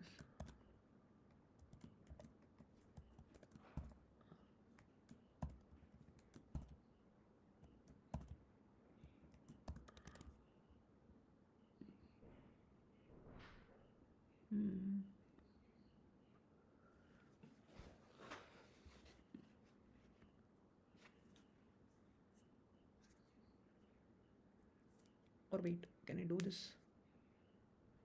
Okay, can I do this in this way? I'll have this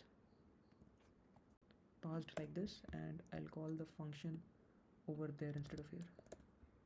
So this will pass it like that only, and here issues card is where I call this, and then I'll have this.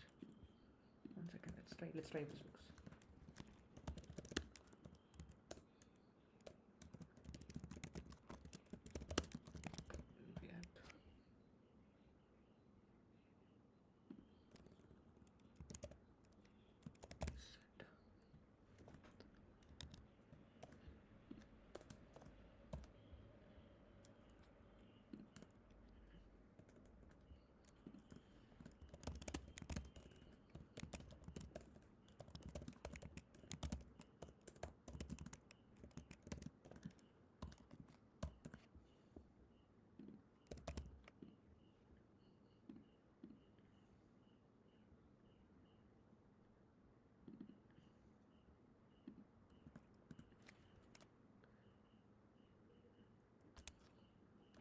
Okay.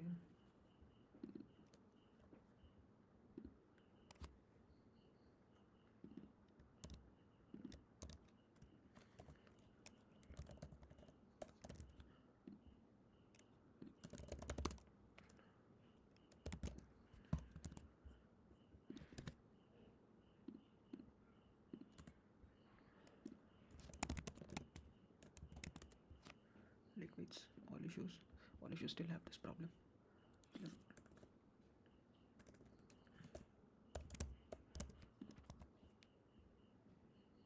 Okay, so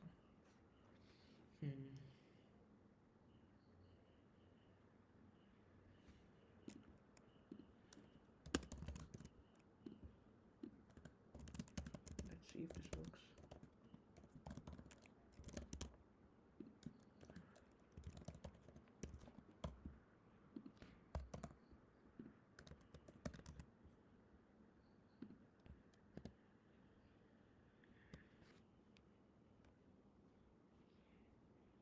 No, it works, right? Was med an issue? Once again, if I say remove this, no, it doesn't work. It doesn't work. Why doesn't this work?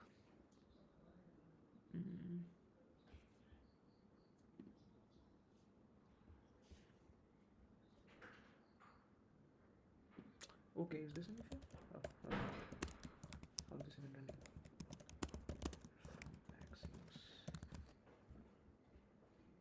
Yeah, so it works. It works.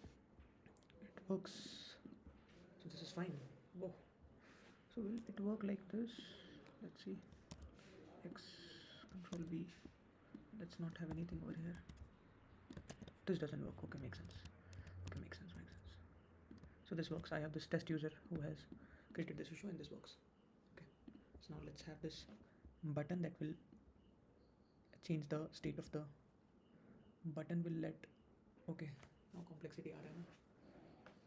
Button should only be accessed if the if the user that is logged in is a manager and not an engineer, right? So let's do something.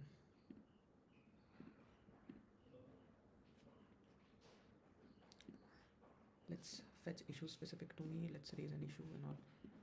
Fetch issue specific to me. Issue specific to me can directly be, we can use this API and is specific to me. Let's issue specific to me, control X. Let's change this to issue specific to me. Specific to me. And let's okay, so with token we want an ID, right? So we did that in the login page or something. No, in the navbar. So we are check if logged in, right? So we can take, or else let's write it ourselves. Issue specific to me, right? So I want to get the user ID.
Okay, so I fetched. Okay. Have I set the user ID and then call this instead of calling there? Let's call this here. Decoded token.sub. Set employee ID is employee ID.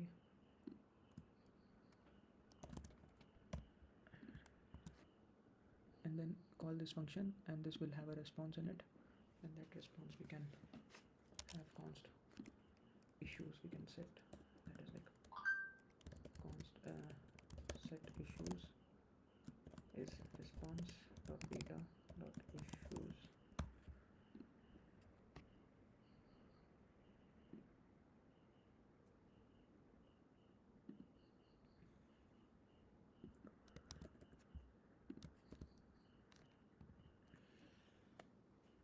Okay, I have this already set.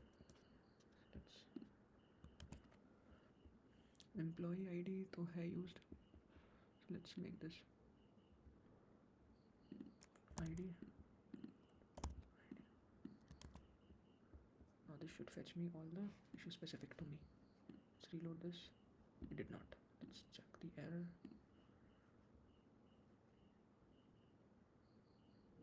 Export named default. Okay, so I have to import it like this. So let's e.data, not a function. So let's console.log response. Let's do that and check. Still issues.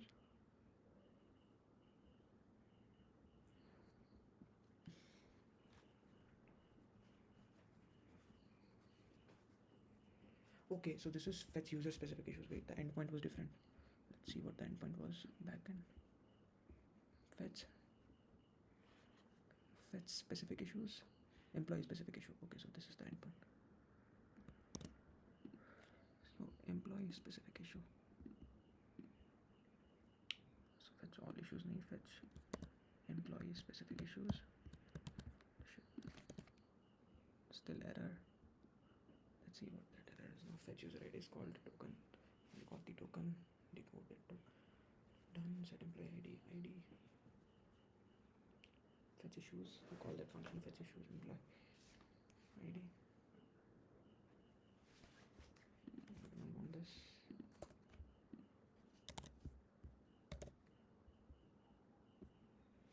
Okay, so let's just console log the response. What? Issue specific to me component.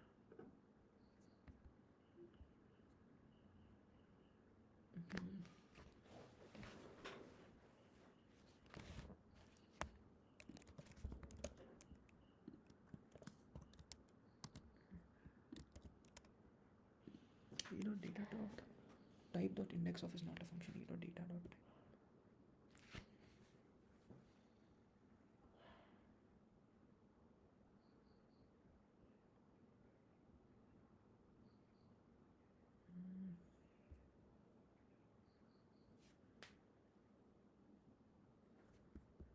Do I get an error in the backend?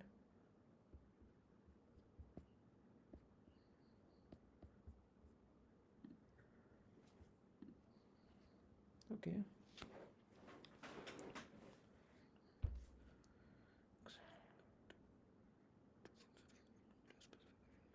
Okay, how did I forget that?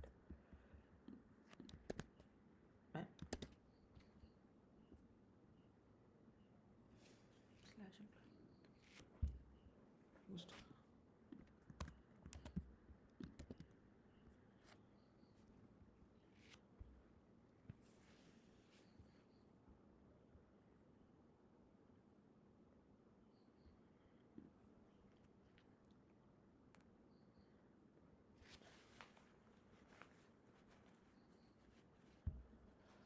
Set issues is a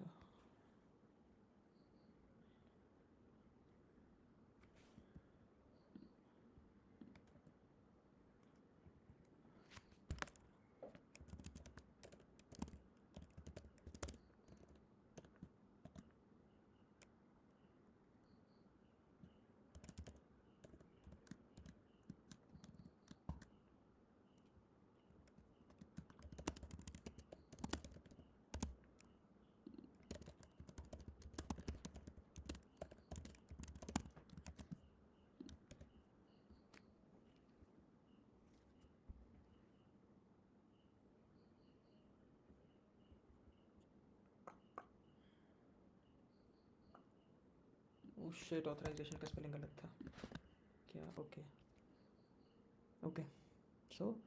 Okay, so I did not get an error. I mean, I did not get a user specific. So this is working actually, but I don't have a employee specific found, which is the employee that is logged in. So let's log in with the test user. That would mean I'll have issue specific to the test user. gmail.com test. So test is working, and now these are all the issues. We see 2 issues raised by this test, so issue specific to me will also have this 2 issues, but it is not having. Okay, so let's see why. Ungotten promise.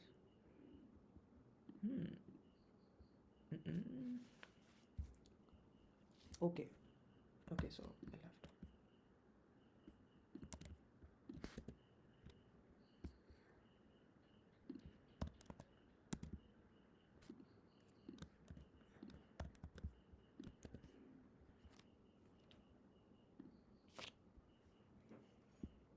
So backend is throwing some error.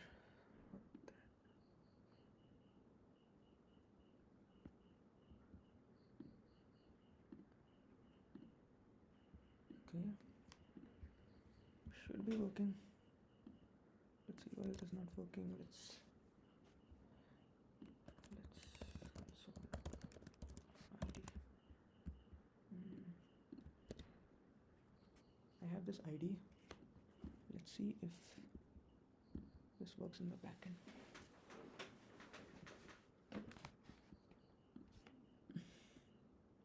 Fetch. Let's see if there is any issue specific to this. I have these two issues. This one issue at least. This is fetch employee, sorry. Okay. Let's paste this. Okay, so I don't have any issue specific to this ID. So let's fetch all issues and see what was the ID. Okay, makes sense. So I have issue specific to this, but wait, wasn't that same user logged in? Okay, my bad. I think I got the issue. No, this is fine. Decoded token.sub is fine. Fetch all issues has this employee specific issue. So I have this issue that is erased by this employee. Interesting. Okay, fine. For this to for us to check this, let's employee specific issues. Wait, that's what the endpoint is, an employee specific issue, not issues. If I now refresh, the endpoint is what? Employee specific issue.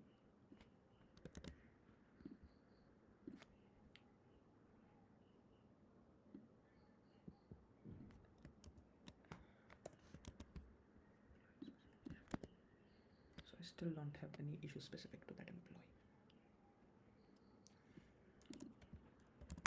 Issues.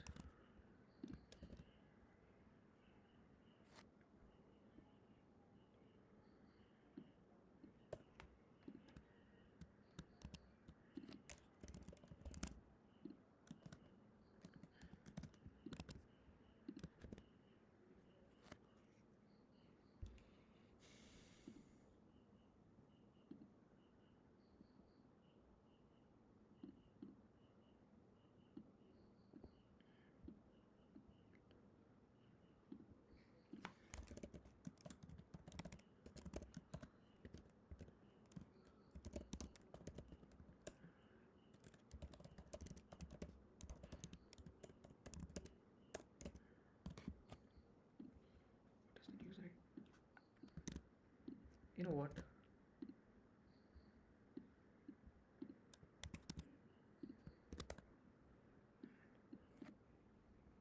And what if I...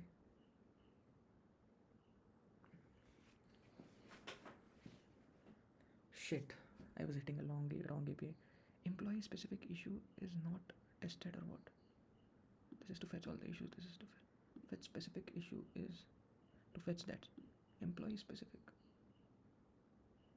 That's the issue. I think I got it. Employee specific issues. Employee specific issue. Specific issue. Done. Got it.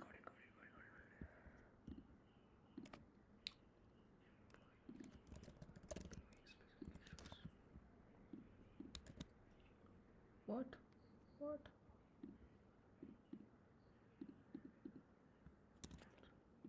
Am I doing a typo or what? Front. HTTP localhost 14 employee specific issues / employee ID.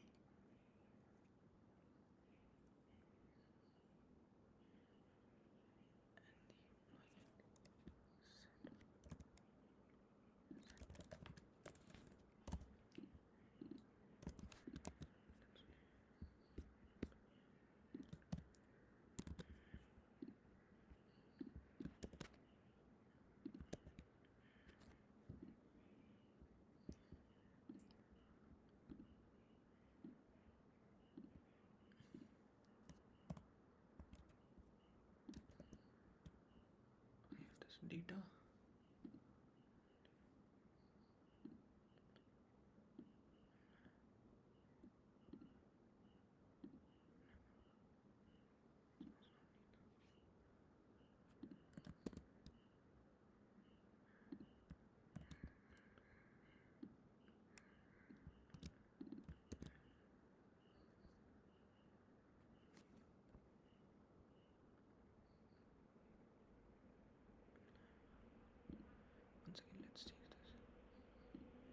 controller issue control.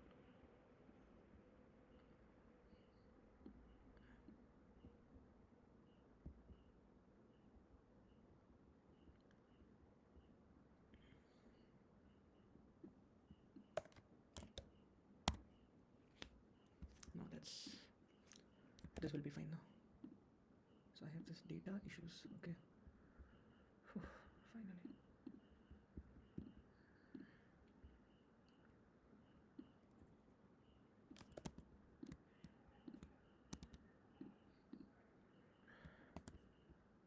Whew. Okay, so it's working now. Pain. Pain. Even if I do this employee ID, it should be fine. Employee ID, this should be fine as well. Okay, so let's leave it. Let's leave it to ID. Fine. Control X. Control X. Okay, so this is working. ये चल रहा है. All issues is functioning. Issue specific to me is functioning. Raise an issue is a form that we'll be creating. So let's go to the sign up page and copy this as it is, because that way we can, because sign up was ultimately a form, right? So we can use the same form here in case of raising an issue. So it was this raise an issue form, and then we have to add a button to the card to mark or to change the status of the issue. We'll be doing that as well. Okay, let's start.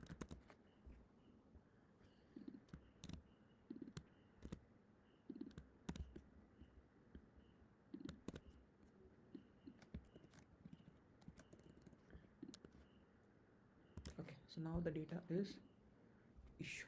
What was the data again? Raise an issue will have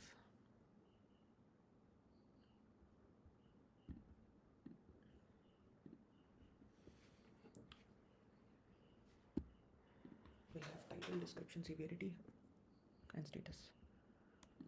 Title, description, severity, and status. ID is something that we'll be taking it ourselves. So we'll be getting the ID, the same process that we got the ID here. So let's call this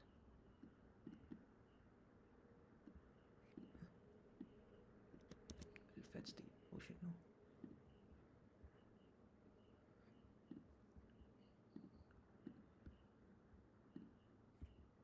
We'll get the ID here.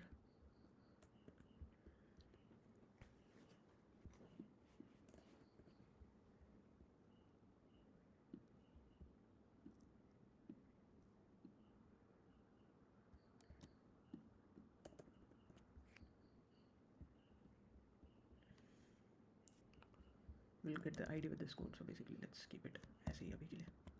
And that is employee ID, right? So just name it employee ID. Let's name it ID only. Title, description, severity, status. So this will be as it is, and then we'll have this data dot title, description, severity, and the status. Okay, now const new issue is title is title, description is again description,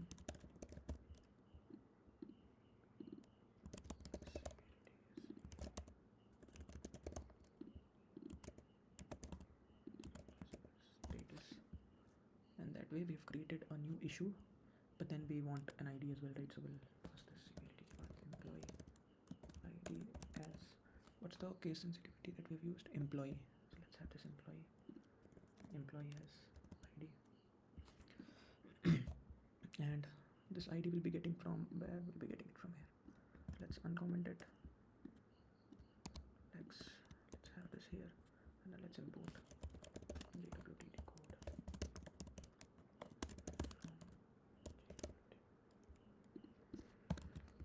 Okay, now we've created a new issue.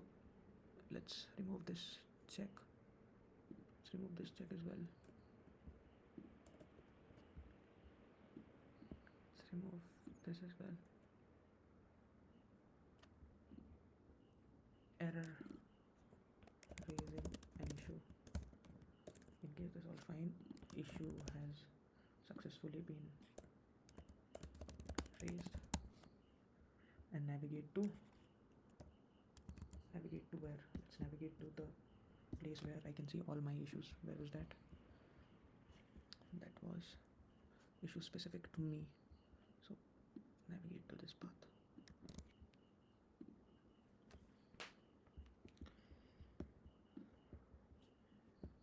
Let's navigate to this path. Okay. Now, no issue. So this is all fine. Let's change this as well. ID is title and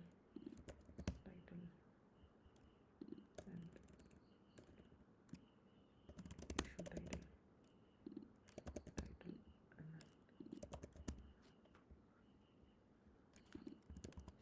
description, type text, ID description, issue description, and then description. We have two more. The third was severity.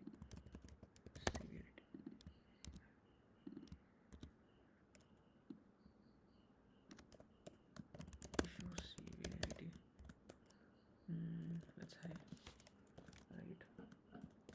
High, mid, low. Oh no. What was that? High, mid, low, mid, high. No, yeah, same. And then status is also something that is to be specified. And this is severity again. This is severity again. The last one was status.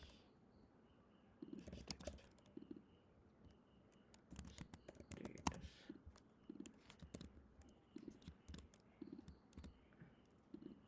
Status.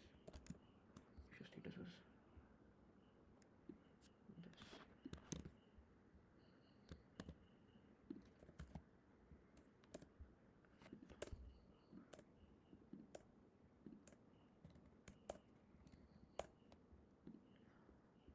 Severity. Done. Let's get rid of this one. Do we need a button? We need a button to submit the issue.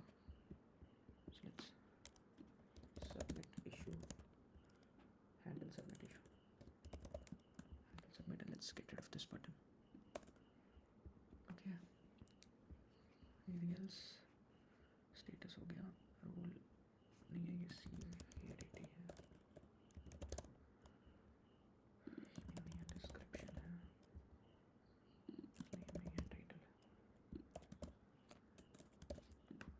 Okay, looks all good to me. Let's have this handle submit, and rest of the things looks fine. Okay, and we have to change the endpoint as well. So this is, what was the endpoint again? App dot create issue. Post create issue. Done. Let's create an issue now. The title of the issue is real-time testing. Description is nothing much. It's 2:43 a.m. in here. What about you? Okay, severity is high.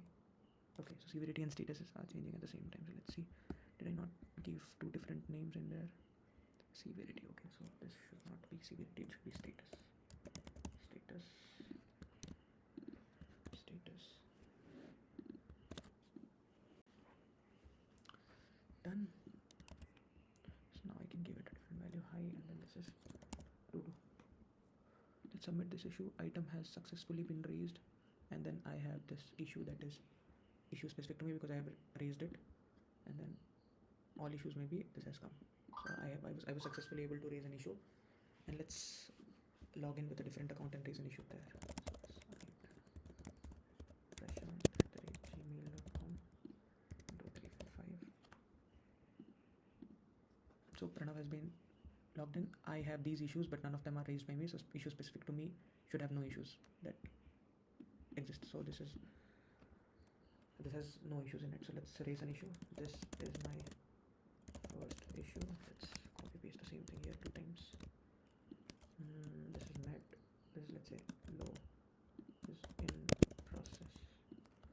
issue has successfully been raised, and I'll have this first issue of mine done. So this is functioning.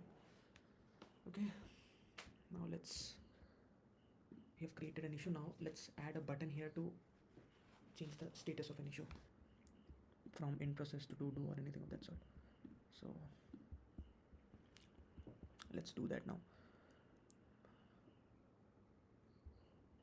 So issues card will have this thing, issue specific to me. So issue specific to me also should have that option, right? Because it's my issue, so I should have the option to edit it, right? So if the author of the issue is same as mine, is when I get to see that button to edit. Okay, so let's implement that logic away. Const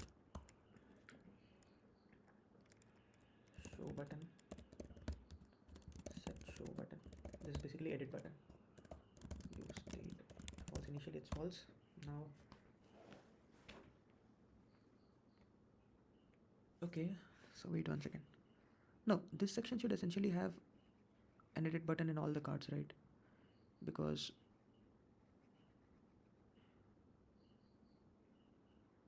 okay, so let's have this edit button.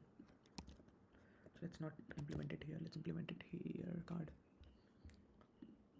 agar to okay, fine, let's implement it here.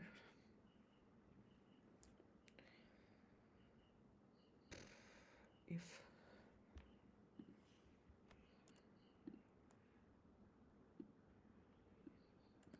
let's call another function. That function is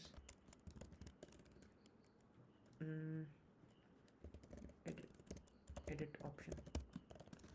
Check for edit option. Edit options. Wait.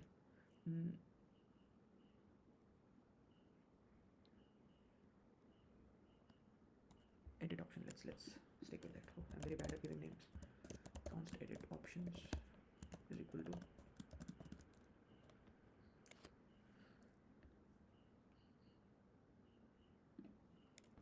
okay.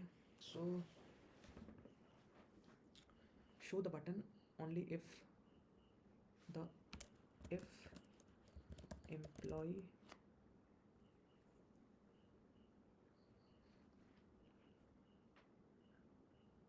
dot id. Okay, so let's token is equal to, let's get that token again.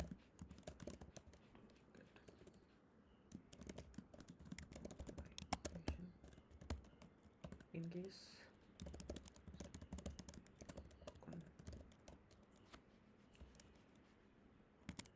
should have implemented a state variable instead, so that every time I need not be doing the exact same functionalities. But for now, let's just stick to it. So const decoded token is decode token JWT decode token, and if employee is equal to decoded token dot sub, then only you sort of make this set show button as true.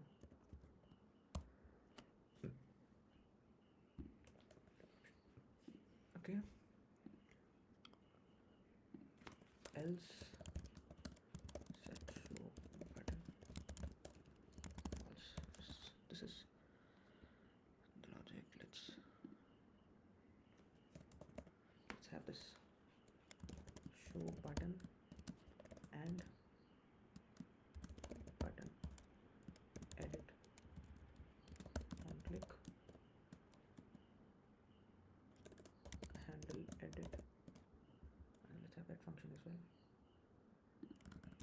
Const handle edit. Let's see if this is working or not first. Let's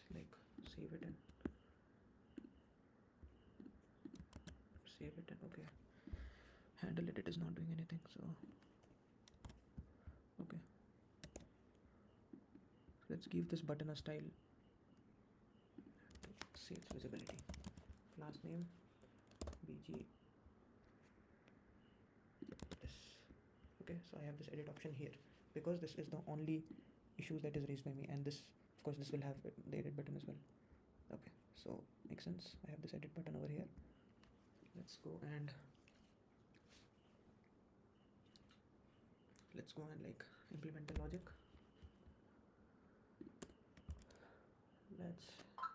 I have the edit option enabled. Now what do I have to pass? I have to pass the issue ID. Issue ID is also to be passed, so I would want that here. Issue ID. So let's get this as well. Issues. Issue ID. So this. Let's. Okay, issue ID, and then this is async. Fast response.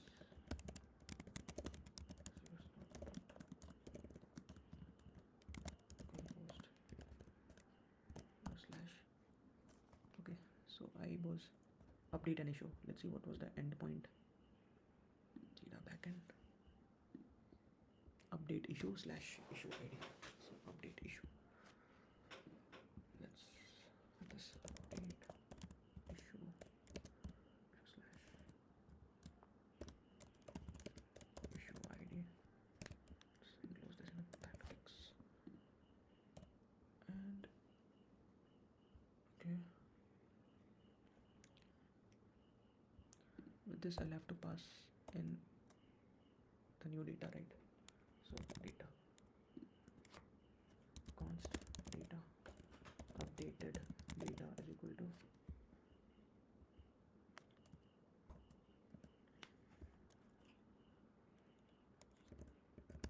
title description. Okay, so 1 second.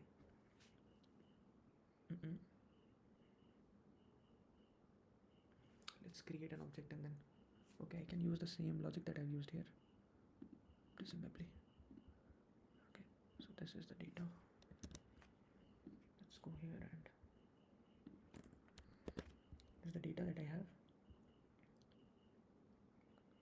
Any changes would be handled by this, but then this is like title is title description.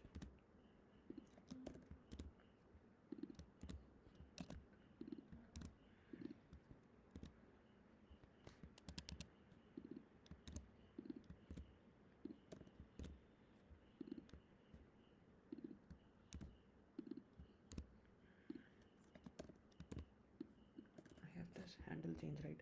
So I have to, okay, if I am in the edit mode, okay, so const is edit mode, set is edit mode is equal to use state false. Now as soon as this button is clicked, I'll have to, okay, so if this is in the edit mode, अगर show button तो fine है, अगर show button है, then I have two options. Is edit mode. अगर is edit mode है तो I do this, ठीक है? और अगर नहीं है is edit mode, अगर not is edit, अगर is edit mode है तो नहीं, not is edit mode है तो this, अगर नहीं तो I'll have a save button that would save it for me, update it for me, sorry, update for me. So I'll have this handle update.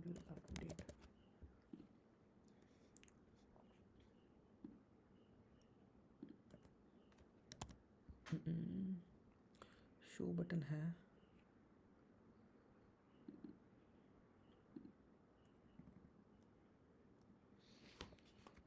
Okay, let's see,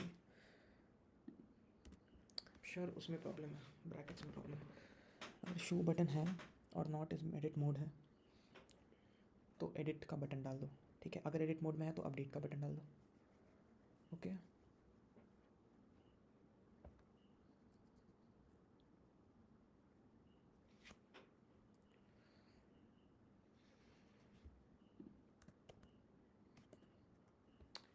let's ask GPT to do this for me, क्योंकि अगर तो ये है तो ठीक है, okay.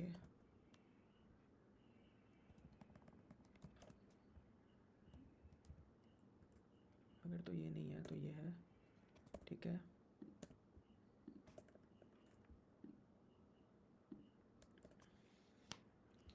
And then this तो fine है, दिस तो फाइन है।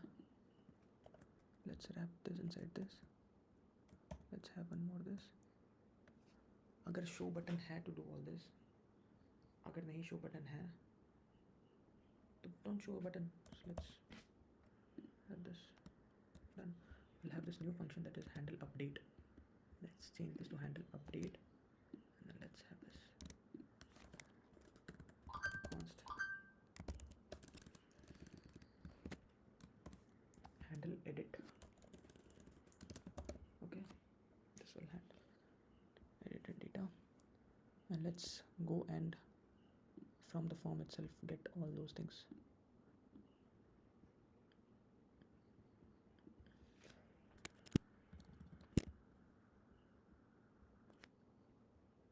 Okay, let's get this from here to here, and then in case we are in the edit mode, is edit mode, let's have this in the JavaScript. In case we are in the edit mode,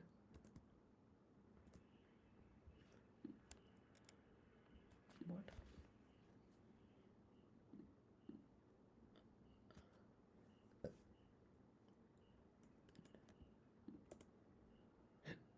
okay, so I have this thing for this button. Can't I have a new fragment here?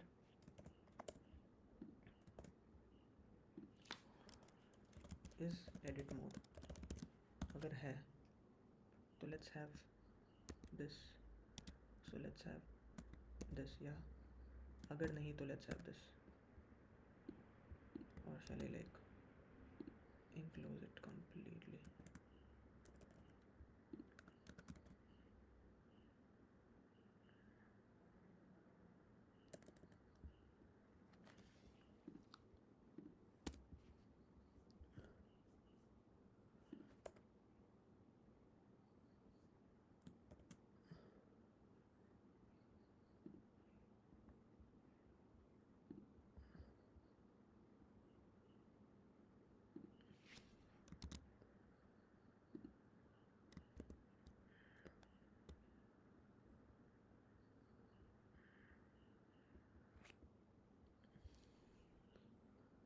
अगर नहीं तो I have this button. Phew. Let's one second.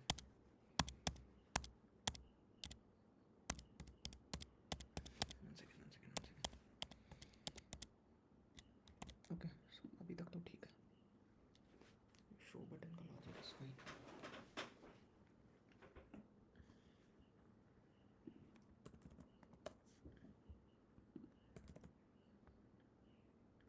And did you mean this, or can't I like have this?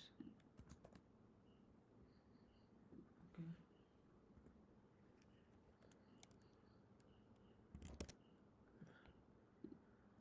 Show button है to have this, अगर नहीं है to have this, अगर button है to have this, and that is what. Does it work?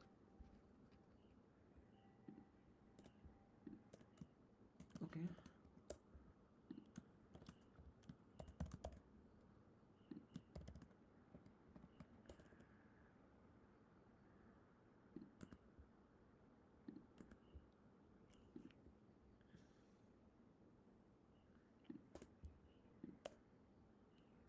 Okay, this is not working.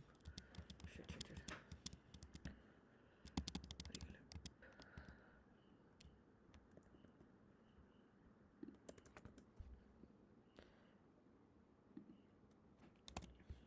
6 errors or what?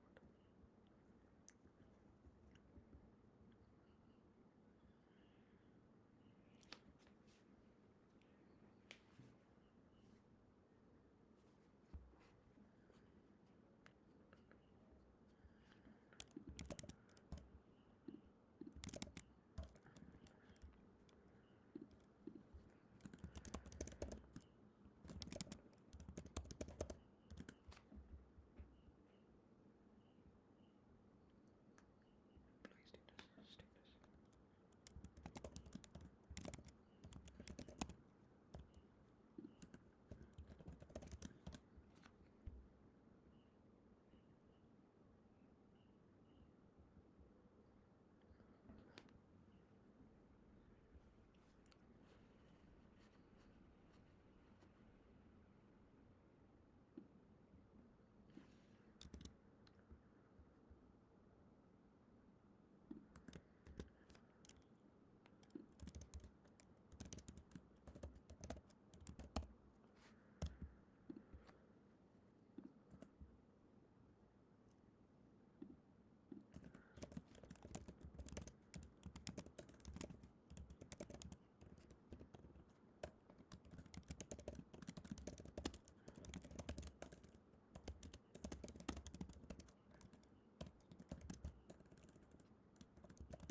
Highest of all.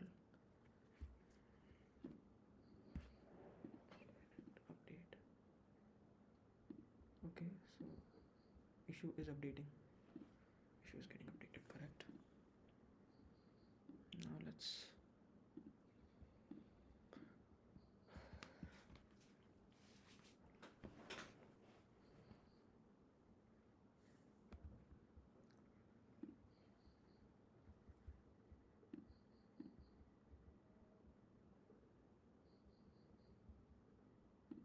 ये issue था. Makes sense. Space export. Space export. ये issue था.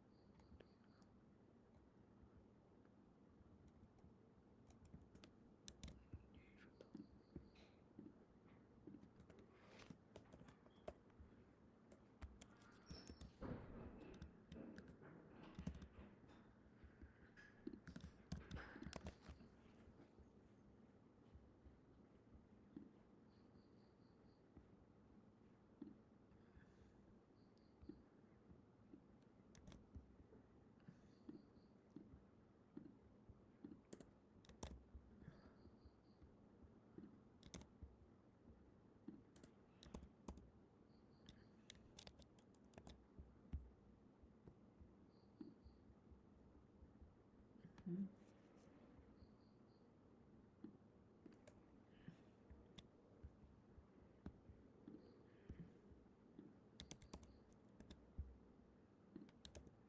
Hmm.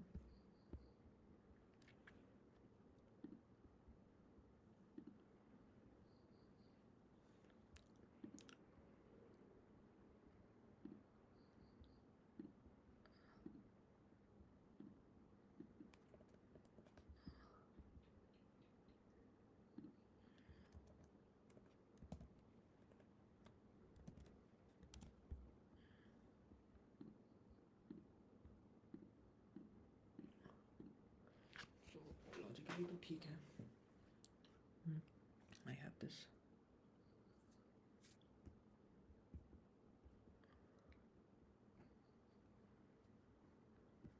Okay, so I can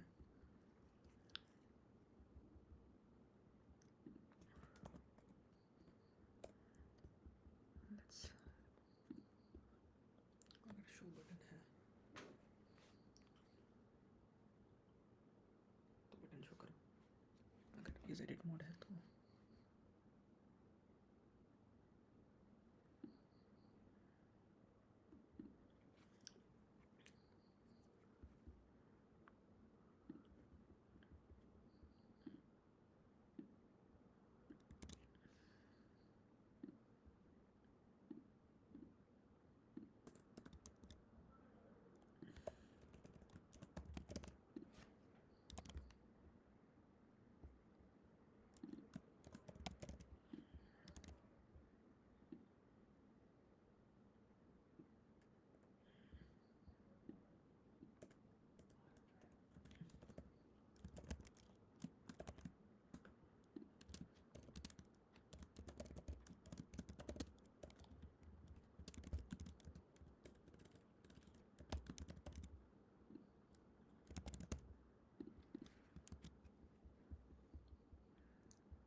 not working.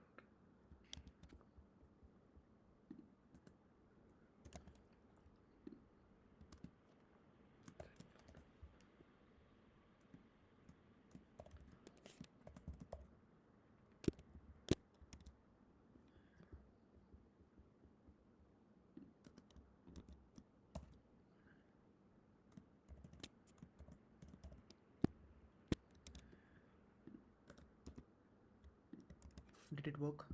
Oh, it did. So I have this edit button. If I click it, I have the option to edit this. Okay, now I'll make this is my first edit. This is my first edit, and then right is like hi. So hi, this is done.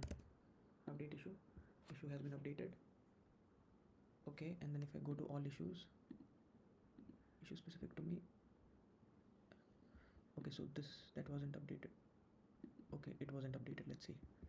So this button is called handle click, handle update.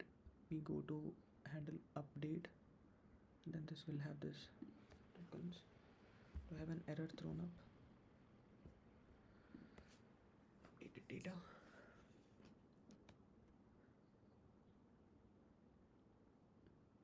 Data.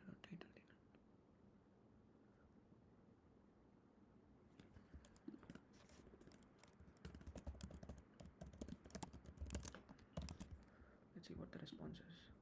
If I click on update, something update issue. Let's see what the response was. So the response is I got a deprecated issue. I got enough. So data, but did I get a status or deprecated issue? Okay, so dot status, rest dot status directly. So I don't want data dot status, rest dot status. Fine. Let's update the issue. Let's go to all issues.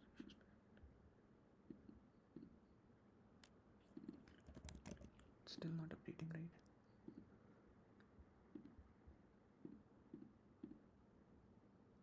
Okay.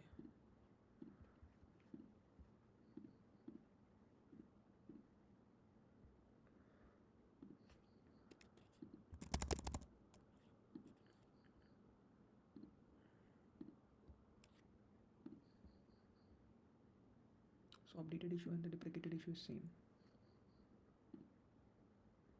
So I have problems. Wait, I did test the API. Errors updating the specific issue. Okay. Let's see what the error is. Jira backend.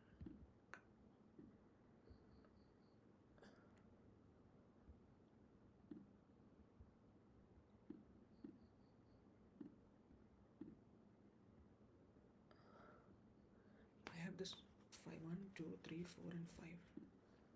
So title, description, severity, employee status.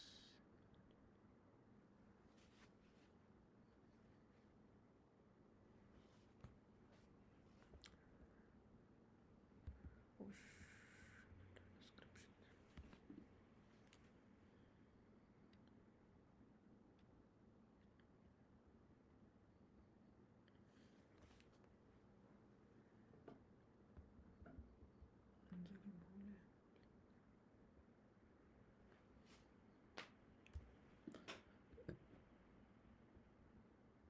Okay, so let's print the error and see what's the issue.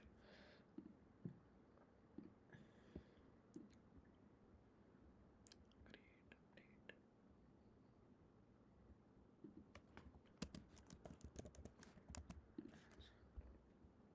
Let's see what the issue is.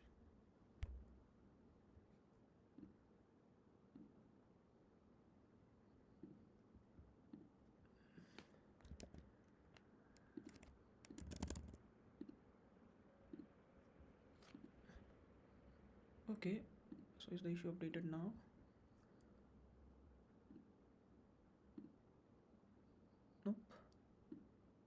Nope, so let's see what's the updated issue is this.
this user is trying to change this issue.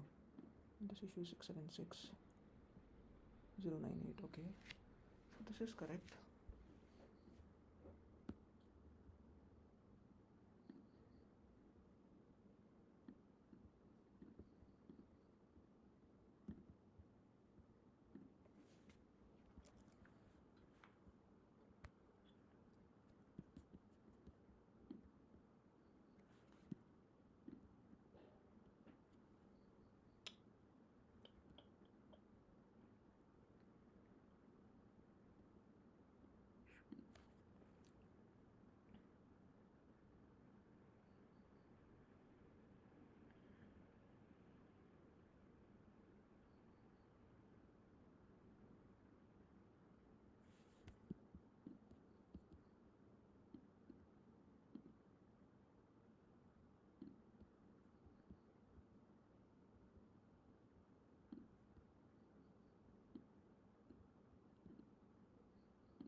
So it's getting updated in the backend, but it's not getting updated in the front end.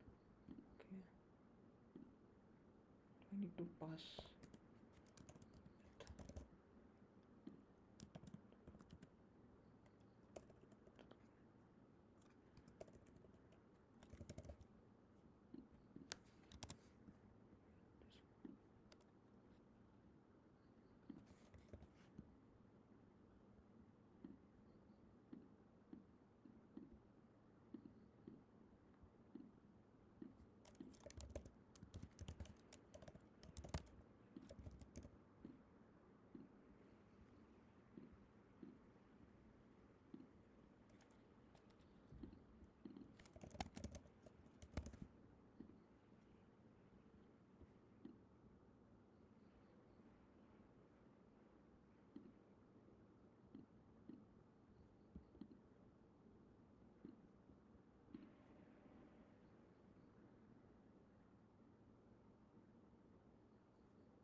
So it's all functioning, just that I have this course error, which I think, one second.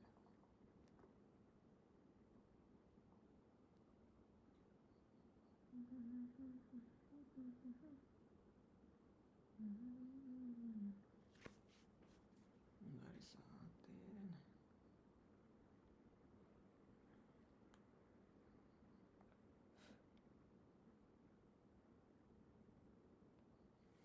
Scripts में proxy.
tells me that it updated, but it does not update.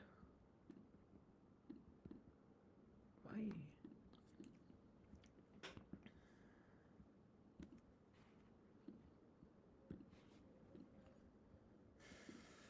Updated data.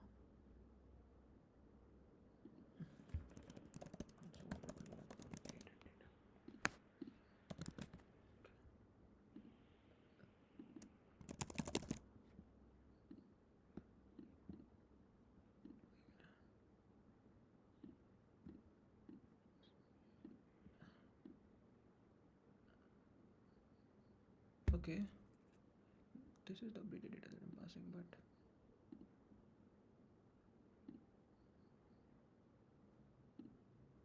both items are same. How come? How come both items are same?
Okay. Okay. Okay.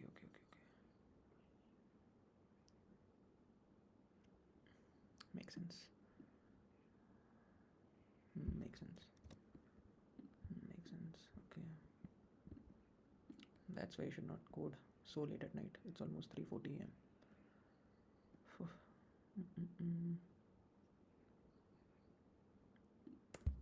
Yes. Now this should be fine. Correct.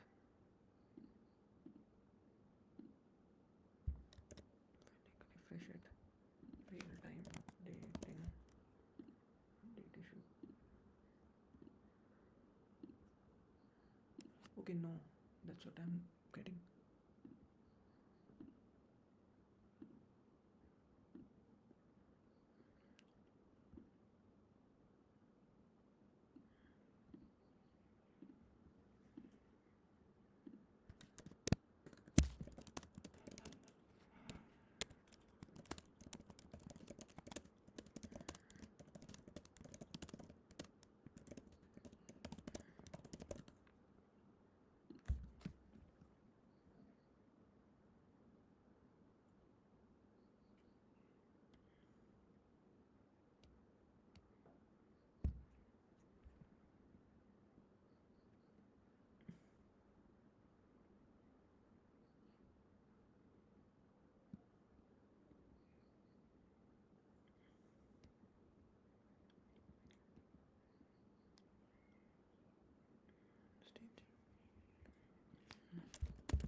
Okay. If this is true, then I'm going to learn something new today. If this is correct, if this works, I'm definitely going to learn something new today. Let's see.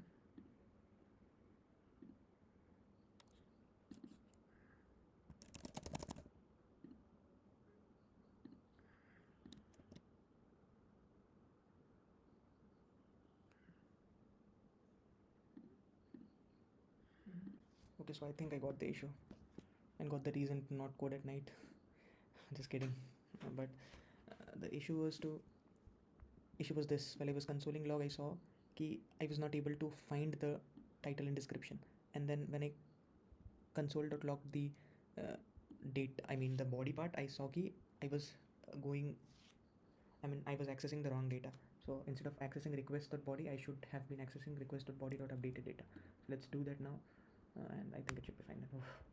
So this was the exact same code, and these things I think is not required. Let's remove this as well. Let's remove this. Yeah, and then this is request.body.updated item, updated data, and then if I go here and if I do this, let's see.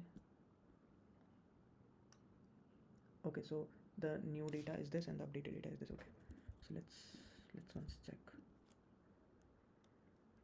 Deprecated item is okay. Let's change the title this, and then if I update the issue, I see the deprecated. Okay, fine. So this is the deprecated. Okay, fine. Just let me change it.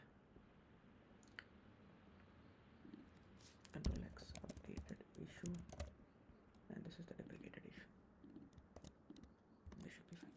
So this is the old issue. The new issue is pranav. Let's see. The new issue is PRANAV. Let's update it. Let's see. So the updated issue is pranav, and the new issue. Let's refresh it and see. Yes. So it's working now.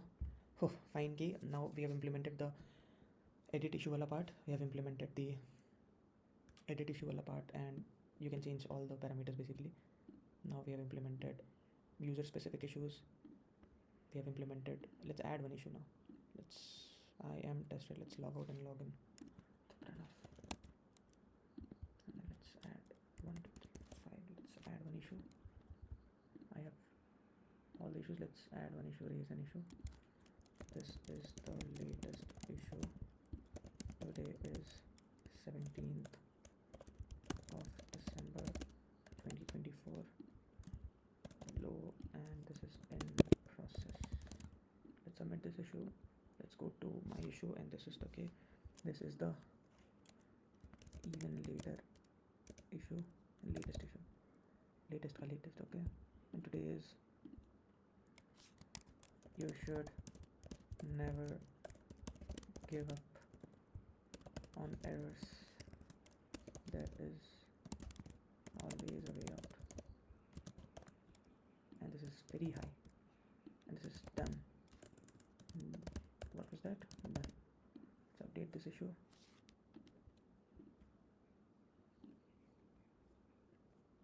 Okay. Underscore ID undefined.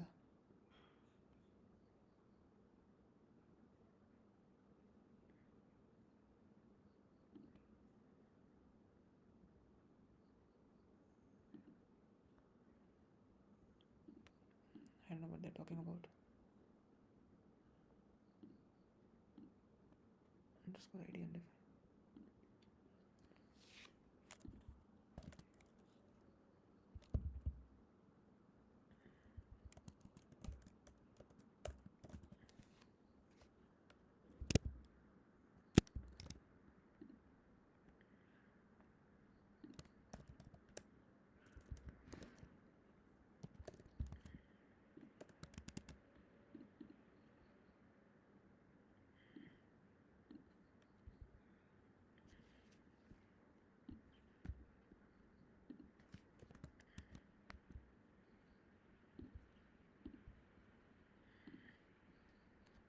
This is undefined. How is this undefined? Okay. So can I only edit the issue from here. If that's the case, this is the even latest issue. Today is whatever. Okay, so basically the error is that it's not functioning here. So it's not having, I'm not having the edit access here. Cool. So let's see. Specific to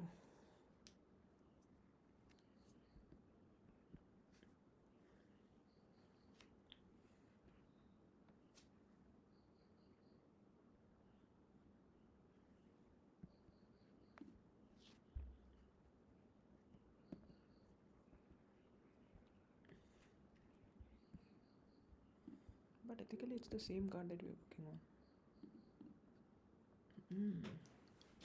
Slash issue specific to me.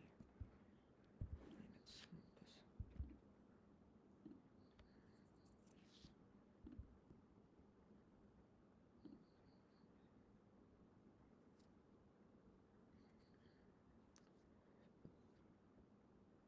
Okay.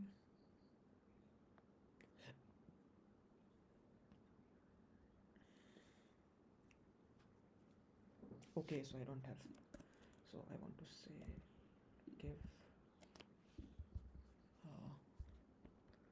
where is issue card? I want to give this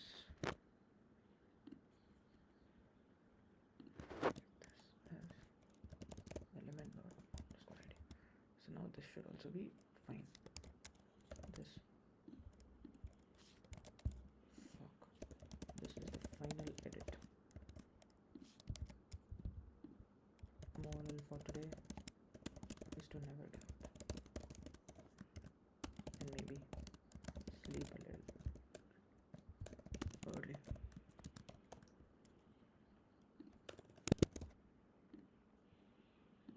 Okay, it's done. So it's working now. Cruise. Let's see aage what to do. What are the other things that we can include? Maybe make this a little more beautiful, but functionality wise, this is it. This has all the functionalities. We'll have to incorporate a couple of authorization mechanisms in which only managers are able to edit it, employees are able to access, take in the responsibilities to resolve the issue, and a couple of other things which we'll figure out later. But for now, that was it. देखते हैं अब आगे how we're going to build this even further. But let's push the code to the GitHub abhi, and let's see. Let's push the code to the GitHub. But let's get out of the incognito tab. Jira.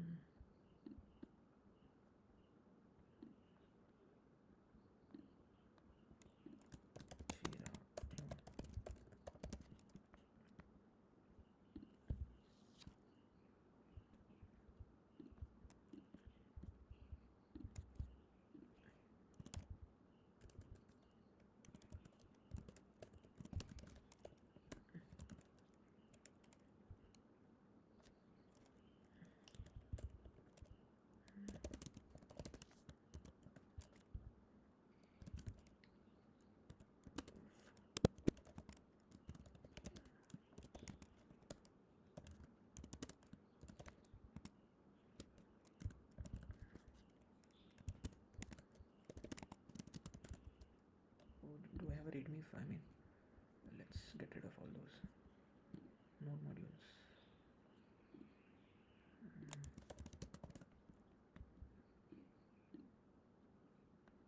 I don't have a git ignore. I do have a git ignore. Let's copy this git ignore and paste it here as well. Okay.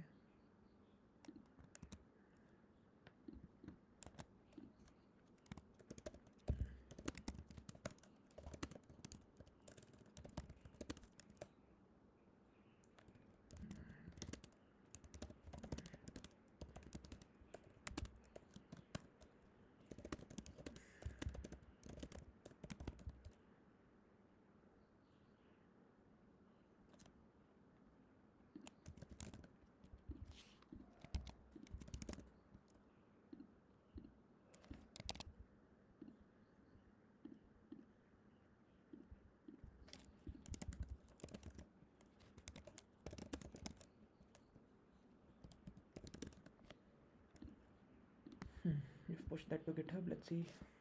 Refresh it, and we have our code here. So done for now. Let's see.